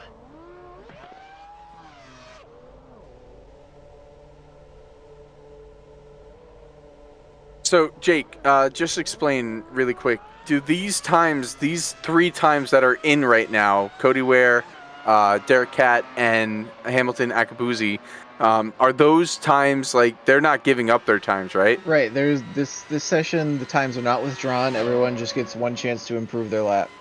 Right. So all the guys that don't have times, like, they got to go out there and they got to put time down.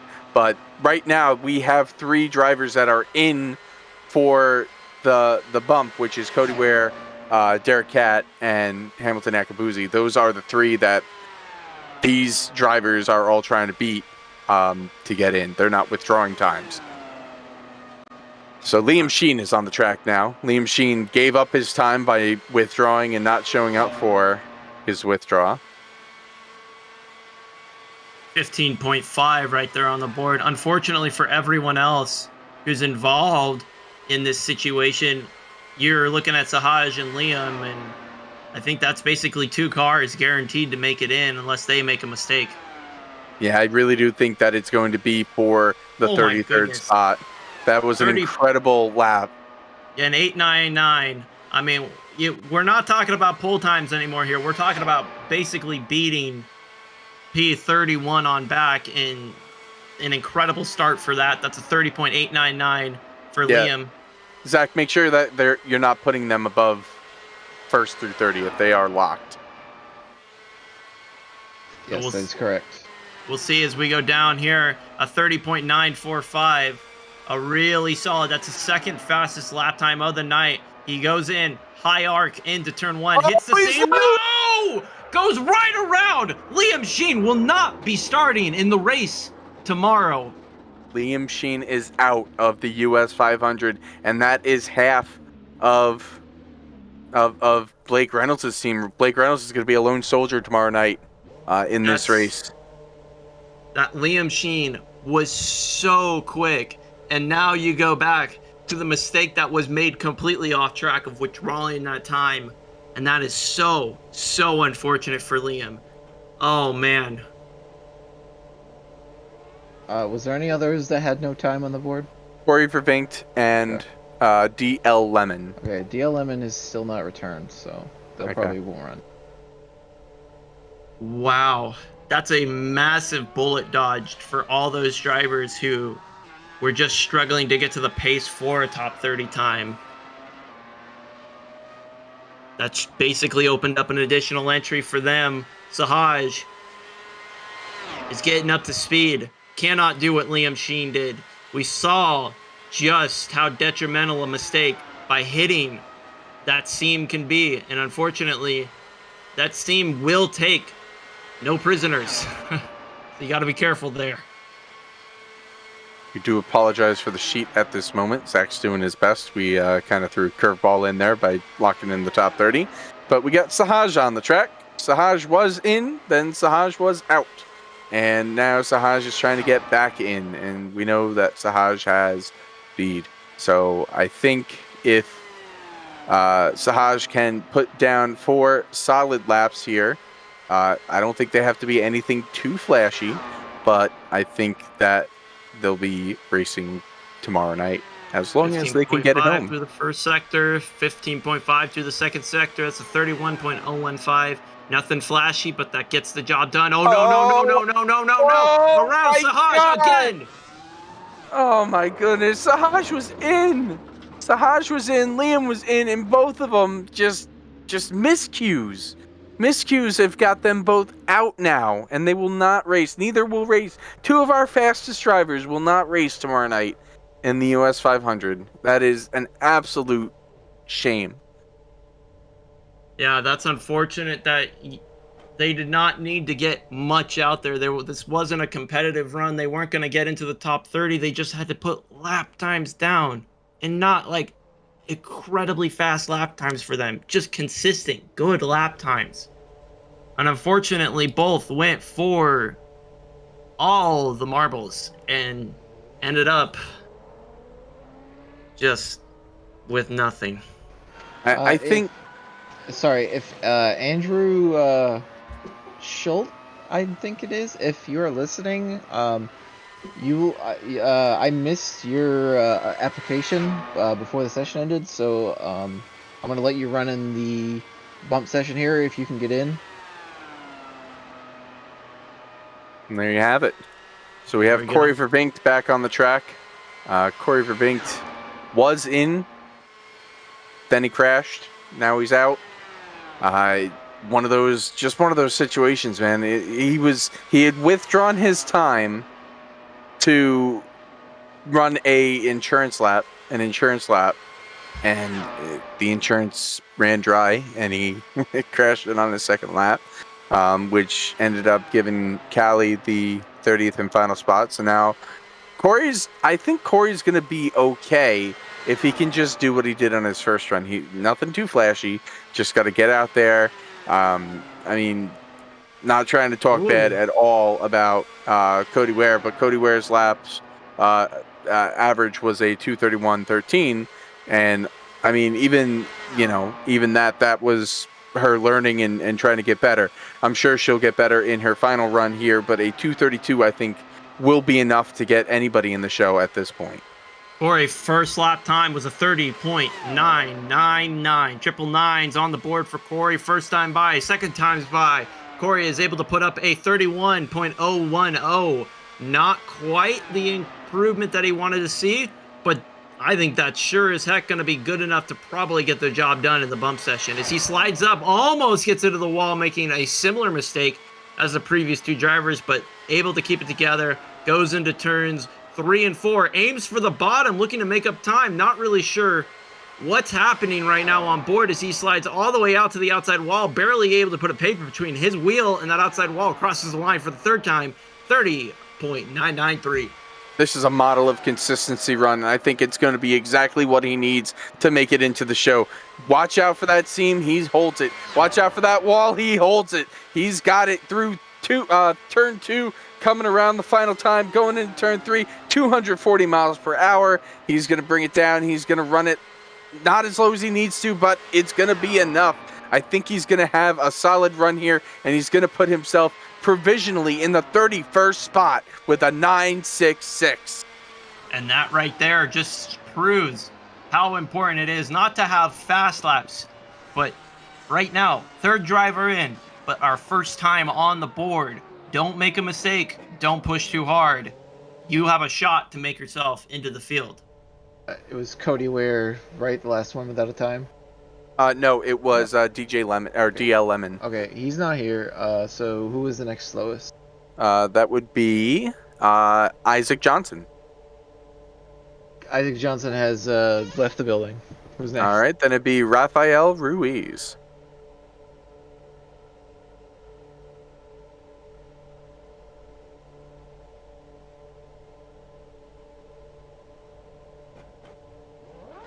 I do want to run through our list because we never really went through it. Our front row for tomorrow night, we're doing 3x3 all the way through. Brandon Hawkin, Matthew Zwack, and Jonathan D. Goke will be our front row for tomorrow night. Row 2, Ryan Araki, Jake Poulin, Cole Freilich. Row 3, we've got Ryan Pandicio, Spencer E. Burns, and myself, Justin Melillo. Row 4, Nicholas Pressey, Jack Painter, and Spencer Ray. Row 5, Blake Reynolds, Jeffrey Brewer, and Nate Stewart. Row 6, Matthew Brewer, Paul Mikulakchik, and David T. Cabrera. The next row will be Seth Eggert, Tyler J. Williams, Josh L. Stoltz. Then we got row 8, Roger Saucier, Tommy Bordeaux, and Bill Colley II. We got the next row, Brian Sabelski, Robert P. Lowry, and Joseph Weaver. And our second to last row that we know, it's going to be Nick Roten, Riley Dunn, and Callie Bajan. So right now, we put Corey Vervinkt in, we put Cody Ware in, and we put Derek Catt in. Cody and Derek will get a chance to rerun. Corey has run his final time, so he will not get a chance to defend. Right now on the track, we have Rafael Ruiz, who has been hovering around that bubble all night. He's gotten all of his laps in, and his first lap for his next run is a 31.128, and he's loose. Yeah, he's loose through 3 and 4. Keeps it nice and together, though. Not much of a bad run so far. A 31.128 to a 31.068. Picked up 6/100ths of a second that time by. Aims for the first groove. Makes a mistake. That slides him up into the top of the second groove. That was very, very sketch. He's got to be careful crossing over that bottom seam. That's easily a way to make yourself regret most of those decisions. As we see him go into here, gets a little bit loose, keeps it together, but nice and tidy through that second groove in 3 and 4. So right now, depending on this lap here, it's an 0.72.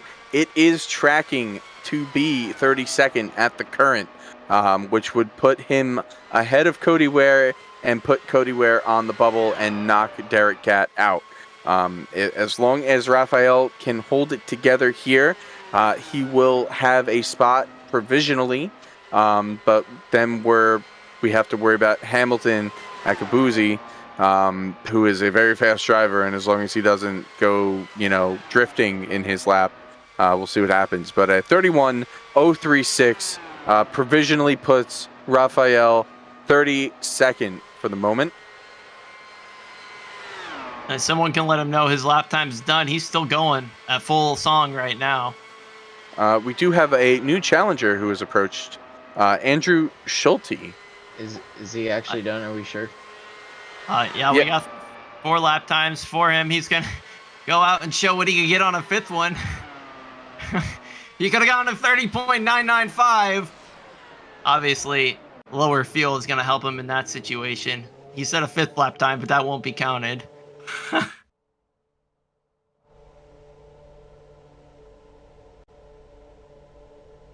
Yeah, I made sure he ran 5 laps, which is unfortunate because that was his fastest lap, the 5th lap. But yeah.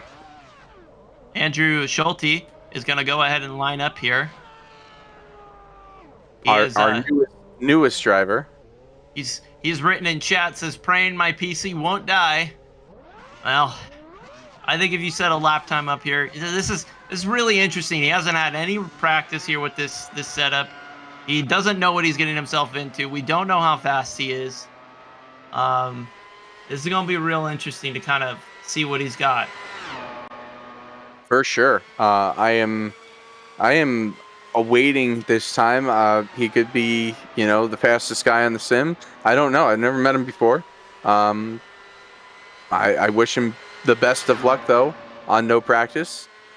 Here he comes to the line. He's going to be a little bit slower, 235 at the line, and sails it off into turn 1 at 241 miles per hour. Immediately aims for that bottom seam. That, fortunately, he's able to get by without that biting him on that first time. That's a really dangerous move for Andrew to be making on that first lap. But I suppose if he wants to try and set a fast lap time, he's going to go out there and try and feel the whole track out as he gets very loose. Has to lift out of the throttle. Not going to be fast for this first lap time by. Crosses the start-finish line at a slow 233 miles per hour. Puts down a 31.254 for his first time by. Into turns 1 and 2. Sets into the second groove. It seems he didn't know about the seam, which is unfortunate. But even with that 254, that is not a death sentence right now, because Cody Ware's first lap was 8:31.274. So right now, tracking in at the moment, depending on where this second lap is, he comes across the line. It is much better, 30.945, which is substantial. It's definitely substantial. He's a little bit loose here, probably going to be giving back a little bit more time, but I think he's going to have a better average if he can hold it together than Cody Ware for the final spot at the moment. Goes through 3 and 4 for the third time here. A little bit slower that last time through. He was a 15.5 first sector. Let's see what he's able to get the second time. A 30.997. Not that far of a drop off. About 5/100ths of a second. Doesn't go down. He learned his mistake. No, he didn't. Never mind. He hit it. Catches it. Keeps it up to speed. Drops it down to 6 gear. He's going to go back up to throttle. He's going to be a little bit slower this time, but let's see how that affects his overall time. Probably going to be about a 30. Yeah, I think it's going to be about a 32. 16.3 through the first sector. Let's see what he's able to get for the second time, or for the final time. Really, really close here. I don't think it's going to be enough to best Cody Ware. It's a 32.094. That's not going to be enough. That's not going to be enough. That's a 229.916 average. Cody was at 231.126 average. So yeah, that is it for Andrew Schulte. Thanks for trying, but that seam did not respect the seam. That was an incredible showing for a driver who had no time to practice and just came in here just a few minutes ago to set his first laps of the night. Was able to make quite a splash. Unfortunately, not exactly where he wanted to be. One spot looking out. We got our provisional drift king here, Hamilton Akabuzi. 2 laps of drifting, his first lap and his last lap in his one and only run. Getting back on the track for his final run. Now, he's out, currently in 36th provisionally, so he can only go up from here. I do believe if he's able to keep it off of the seam and keep it going without him sliding around, that he'll probably have a spot in our field for tomorrow night. But that is all provided that he doesn't go out there and drift it again. Here he goes into 1. What's he going to do? All he has to do is just get pretty decent times. He's shown that he can get an 8.65, so he's got plenty of pace in that Jordan 121 inspired machine. Every time I say it, it seems like something bad happens, but hopefully he can get it sorted. Goes straight for that first groove. Slides up, gets tight, can't quite keep it together, slides all the way up to the third groove, immediately darts down to the apron, trying to shorten the track as much as possible. A 30.956, a really strong start to this 4-lap run. Much better start than a 32-second lap. He is loose, though. He is fighting the wheel at every opportunity. That car is not what he's probably used to driving. He's coming down the back straightaway, though. 239, 240. Flirted with 241, but didn't quite get there. Down on the bottom, across the seam, slides up into the second, third lane, comes across turn 4, coming to the line. It's going to be a 30.964. Solid right now. That is solid. That is going to get him in if he can keep it together. He's pushing up off the corner, but he's going to keep it going off of turn 2. All sorts of wobbly through 1 and 2, but that's better than drifting through 1 and 2, something that he's become quite accustomed to. Goes into 3 and 4, gets onto the bottom, slides up through the second seam, darts up into the third for just a little bit, and back down to the bottom of the track. He's going to go for his third lap around, gets a 30.978, looking to get that P30 spot. He wants to improve as much as possible. Going right back through 1 and 2. No looseness this time. He's looking real good off of turn number 2.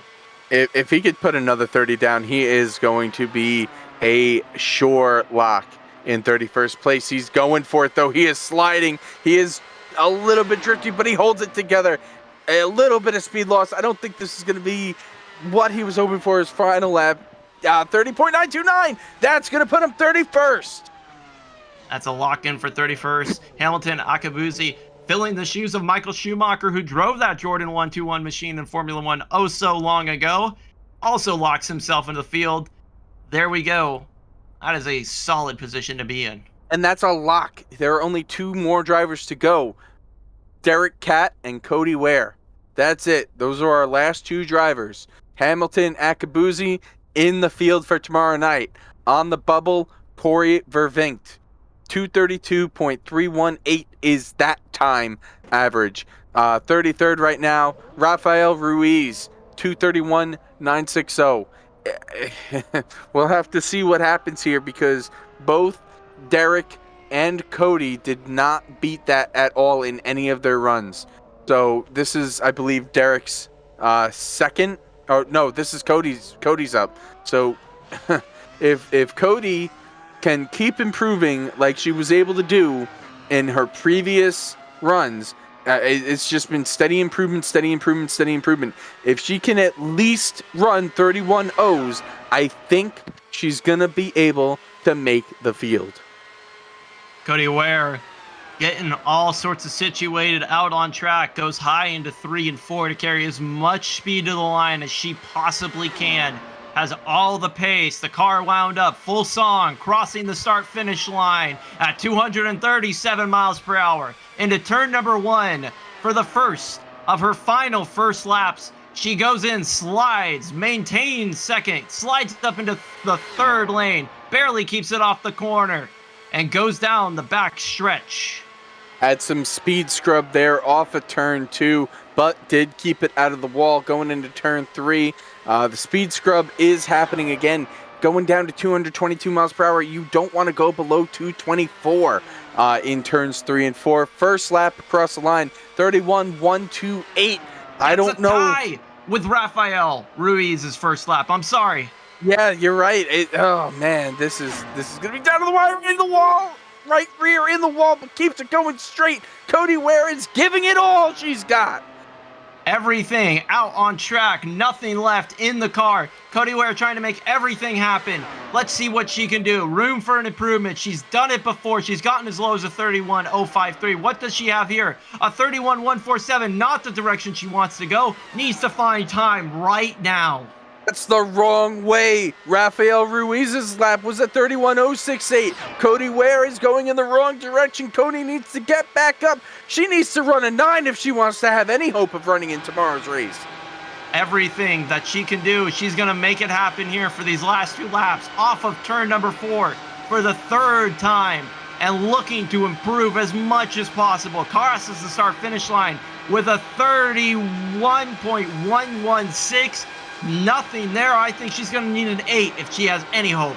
It's got to be a very low 9 or an 8 if she's going to have any chance. Rafael's lap 3 was a 31.072, and his 4th lap was a 31.036. She's been in the opposite direction on both. She's putting it down on the bottom of the line, though. What has she got here? Is it going to be an 8? Is it going to be a 9? Is it going to be enough to get in? It's a 9.41. It's not enough. It was 500ths slower than Rafael Ruiz. Rafael Ruiz ran a 231.690. Cody Ware runs a 231.640. It's 500ths too slow. Ruiz is in for now, and that locks Corey Vervinkt into the field. Wow. She found it on that final lap. How frustrating does that have to be for her? That is absolutely infuriating. But Rafael has one more car to dodge. Will one more car left. He be able to do it? Derek Catt leaves his pit stall. One more car. One more opportunity to make the field. This is it. This is all we've got left.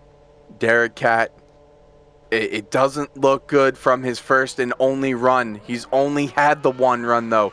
Has he learned enough from that run to be able to put down a solid lap, set of 4 laps here in this run? It's it. This is it. We're either going to have Rafael Ruiz in the field or we're going to have Derek Catt in the field. Who's it going to be? Derek had lots of opportunities. A weird little stumble on the backstretch. Gets out of the gas. Not going to give him the speed that he wants. Not going to be able to get up to full song as much as everyone else, but he's had some opportunities potentially to go out and practice in between his first run and now. Let's see what he can be able to pull off. crossing the start-finish line at a very slow 234. We've seen about 237 from some of our fastest drivers. Into turns 1 and 2, sticks it into the second lane, drifts into the third lane. Scarily, the wall gets very close to him, but he keeps it off. There was some definite speed scrub there through turns 1 and 2. Got down to about 224. I think it's okay, though. Coming through turns 3 and 4, more speed scrub, 222 at the center of the corner at the line. First lap, 31.256. That is not going to do it at the current. He's got to pick it up. He's got to run. From here on out, it's got to be all 9s. He sending it too far deep into turn 1. That's causing him to drift into the third lane. He's not quite able to get it down. Let's see what he can do here in turns 3 and 4. Sticks it through the third lane. Can't get it down to that second lane. This is getting speed for the front stretch, but losing so much time through the corner. Yeah, I think it just comes with inexperience of the setup. He was at a 169 that last time by, and again, it's just not enough to get to Rafael Ruiz. A little bit loose there in the corner, but he's giving it his all. Derek joined this qualifying session in the middle of the second round, so he may not have the practice like any of these other drivers have had.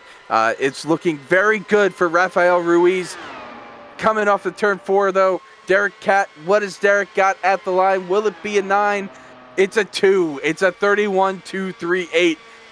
I don't think, even if they ran like a 6 here, like a 30.6, the fastest lap of anybody by 2/10, I don't think it's going to be enough. I don't think it'll be enough either. For what it's worth, that last time by, he hung, hit that seam, that helped him corner, got one of the faster Sector 1 times that he has had all night. But he lost it all through 3 and 4. Off of 3 and 4 for the final time. Derek Cat is going to try and put his hat into the ring, and he is not going to make it happen. 31.383, and Derek Cat is outside looking in. That means our final qualifier for the modernracingprince.com FTF1 US 500 is Rafael Ruiz.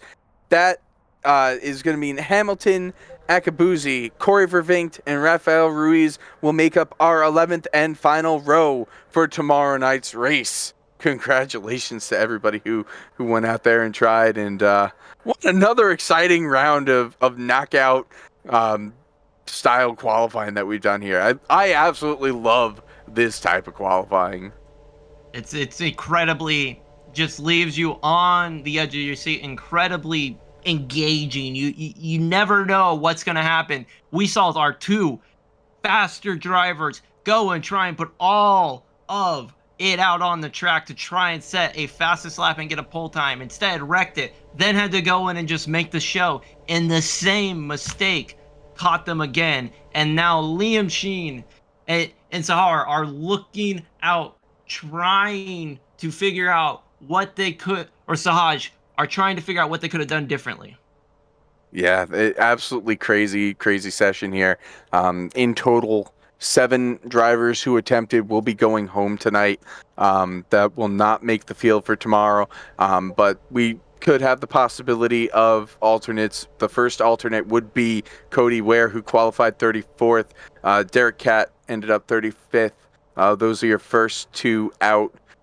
In 36th, we had Andrew Schultz, who joined us in this final round. 37th, Isaac Johnson didn't return from before. And then we had, of course, DL Lemon, and we had, who else do we have? I know we had 40 altogether. Oh, yeah, the other 2, Liam Sheen and Sahaj Padir. Those are your did not qualify as for the US 500. The 33 car field is set. Brandon Hawken on the pole position, Matthew Zwack and Jonathan D. Goke on the middle and outside of him. That will lead us to the green tomorrow. I'm looking forward to racing in it. Josh, you looking forward to calling it? I'm looking forward to calling it. I think it's going to be a fantastic race. I think that turn 1 is going to be one of the areas that is going to be so inviting for drivers to try and go down there. And I think I'm going to be honest with you, Justin. If there's going to be a pass for a lead, I think it's going to happen in turn 1 with somebody who's going to put all of the marbles into that lower groove to try and make it happen. But I also think that's going to be where some of our biggest incidents will occur. I think turn 1 is going to be scary. I think this 3-wide start is going to be epic to watch. And I'm so looking forward to it. And I hope everyone who tuned in tonight is going to be there to watch as well. Jacob Hitz will be the play-by-play caller. He's going to be awesome. Looking forward to seeing that. For sure, and I'm looking forward to surviving. I mean, it's going to be a race of attrition, in my opinion. We don't get any fast repairs whatsoever. It is if you wreck it up and you get a meatball and it's unfixable, you're done for the night. Which is very reminiscent of open wheel racing. That is the way of the world. And these cars going 240 will probably be getting speeds up to 250 miles per hour in the draft tomorrow night, entering some of these corners. It's going to be intense. It's going to be a whale of a time, and I'm looking forward to it. Yeah, absolutely. I think it's going to be insane. But let's not forget, tomorrow is not just a single race. We have a whole season of action here with these FTF1 cars and the whole FTF1 league. So tomorrow is not just about a good finish. Or about winning. It's about a good finish overall, and you don't want to make a mistake or start your season off with a bad situation. Unfortunately, for some of these drivers, they're going to be outside looking in. They have nothing but to start off on a bad foot. Hopefully, they can get themselves figured out, get it back together, and be able to participate in further FTF1 races and just make a name for themselves and just kind of get back onto the right track. Yeah, for sure. And we do have a unique point system here. So many different types of formats depending on what we're racing. Our Triple Crown format awards points up to 20th place. If any of us finish 21st or worse tomorrow night, we're showing up for nothing as far as the points are concerned. First place will end up taking home 50 points towards the championship. 20th place will end up taking 1 point home for the championship. The rest of the field, 21st through 33rd, they showed up for nothing. And I feel like there's going to be a lot of attrition, as I mentioned before. But we'll wrap it up here. I think, Jake, unless you've got anything else you want to say, as the administrator of the race. Yeah, just what we saw today is not at all what we're going to see tomorrow. We added about 350 pounds of ballast to these cars to get them to be a handful for qualifying, and we only got about half of that tomorrow. So these cars will be a lot more maneuverable. We got a little bit of a tighter setup tomorrow, so the seam won't be as sketchy. So you'll see a lot more aggressive racing tomorrow. I guarantee it. Looking forward to it. You and I both in the field. Josh and Jacob in the booth. Zach in the producer's chair. Let's call it a night. Let's get some rest and let's go get ready for 500 miles of racing tomorrow at Michigan International Speedway. Thanks everybody for joining us tonight. We hope you tune in tomorrow. Have a good night.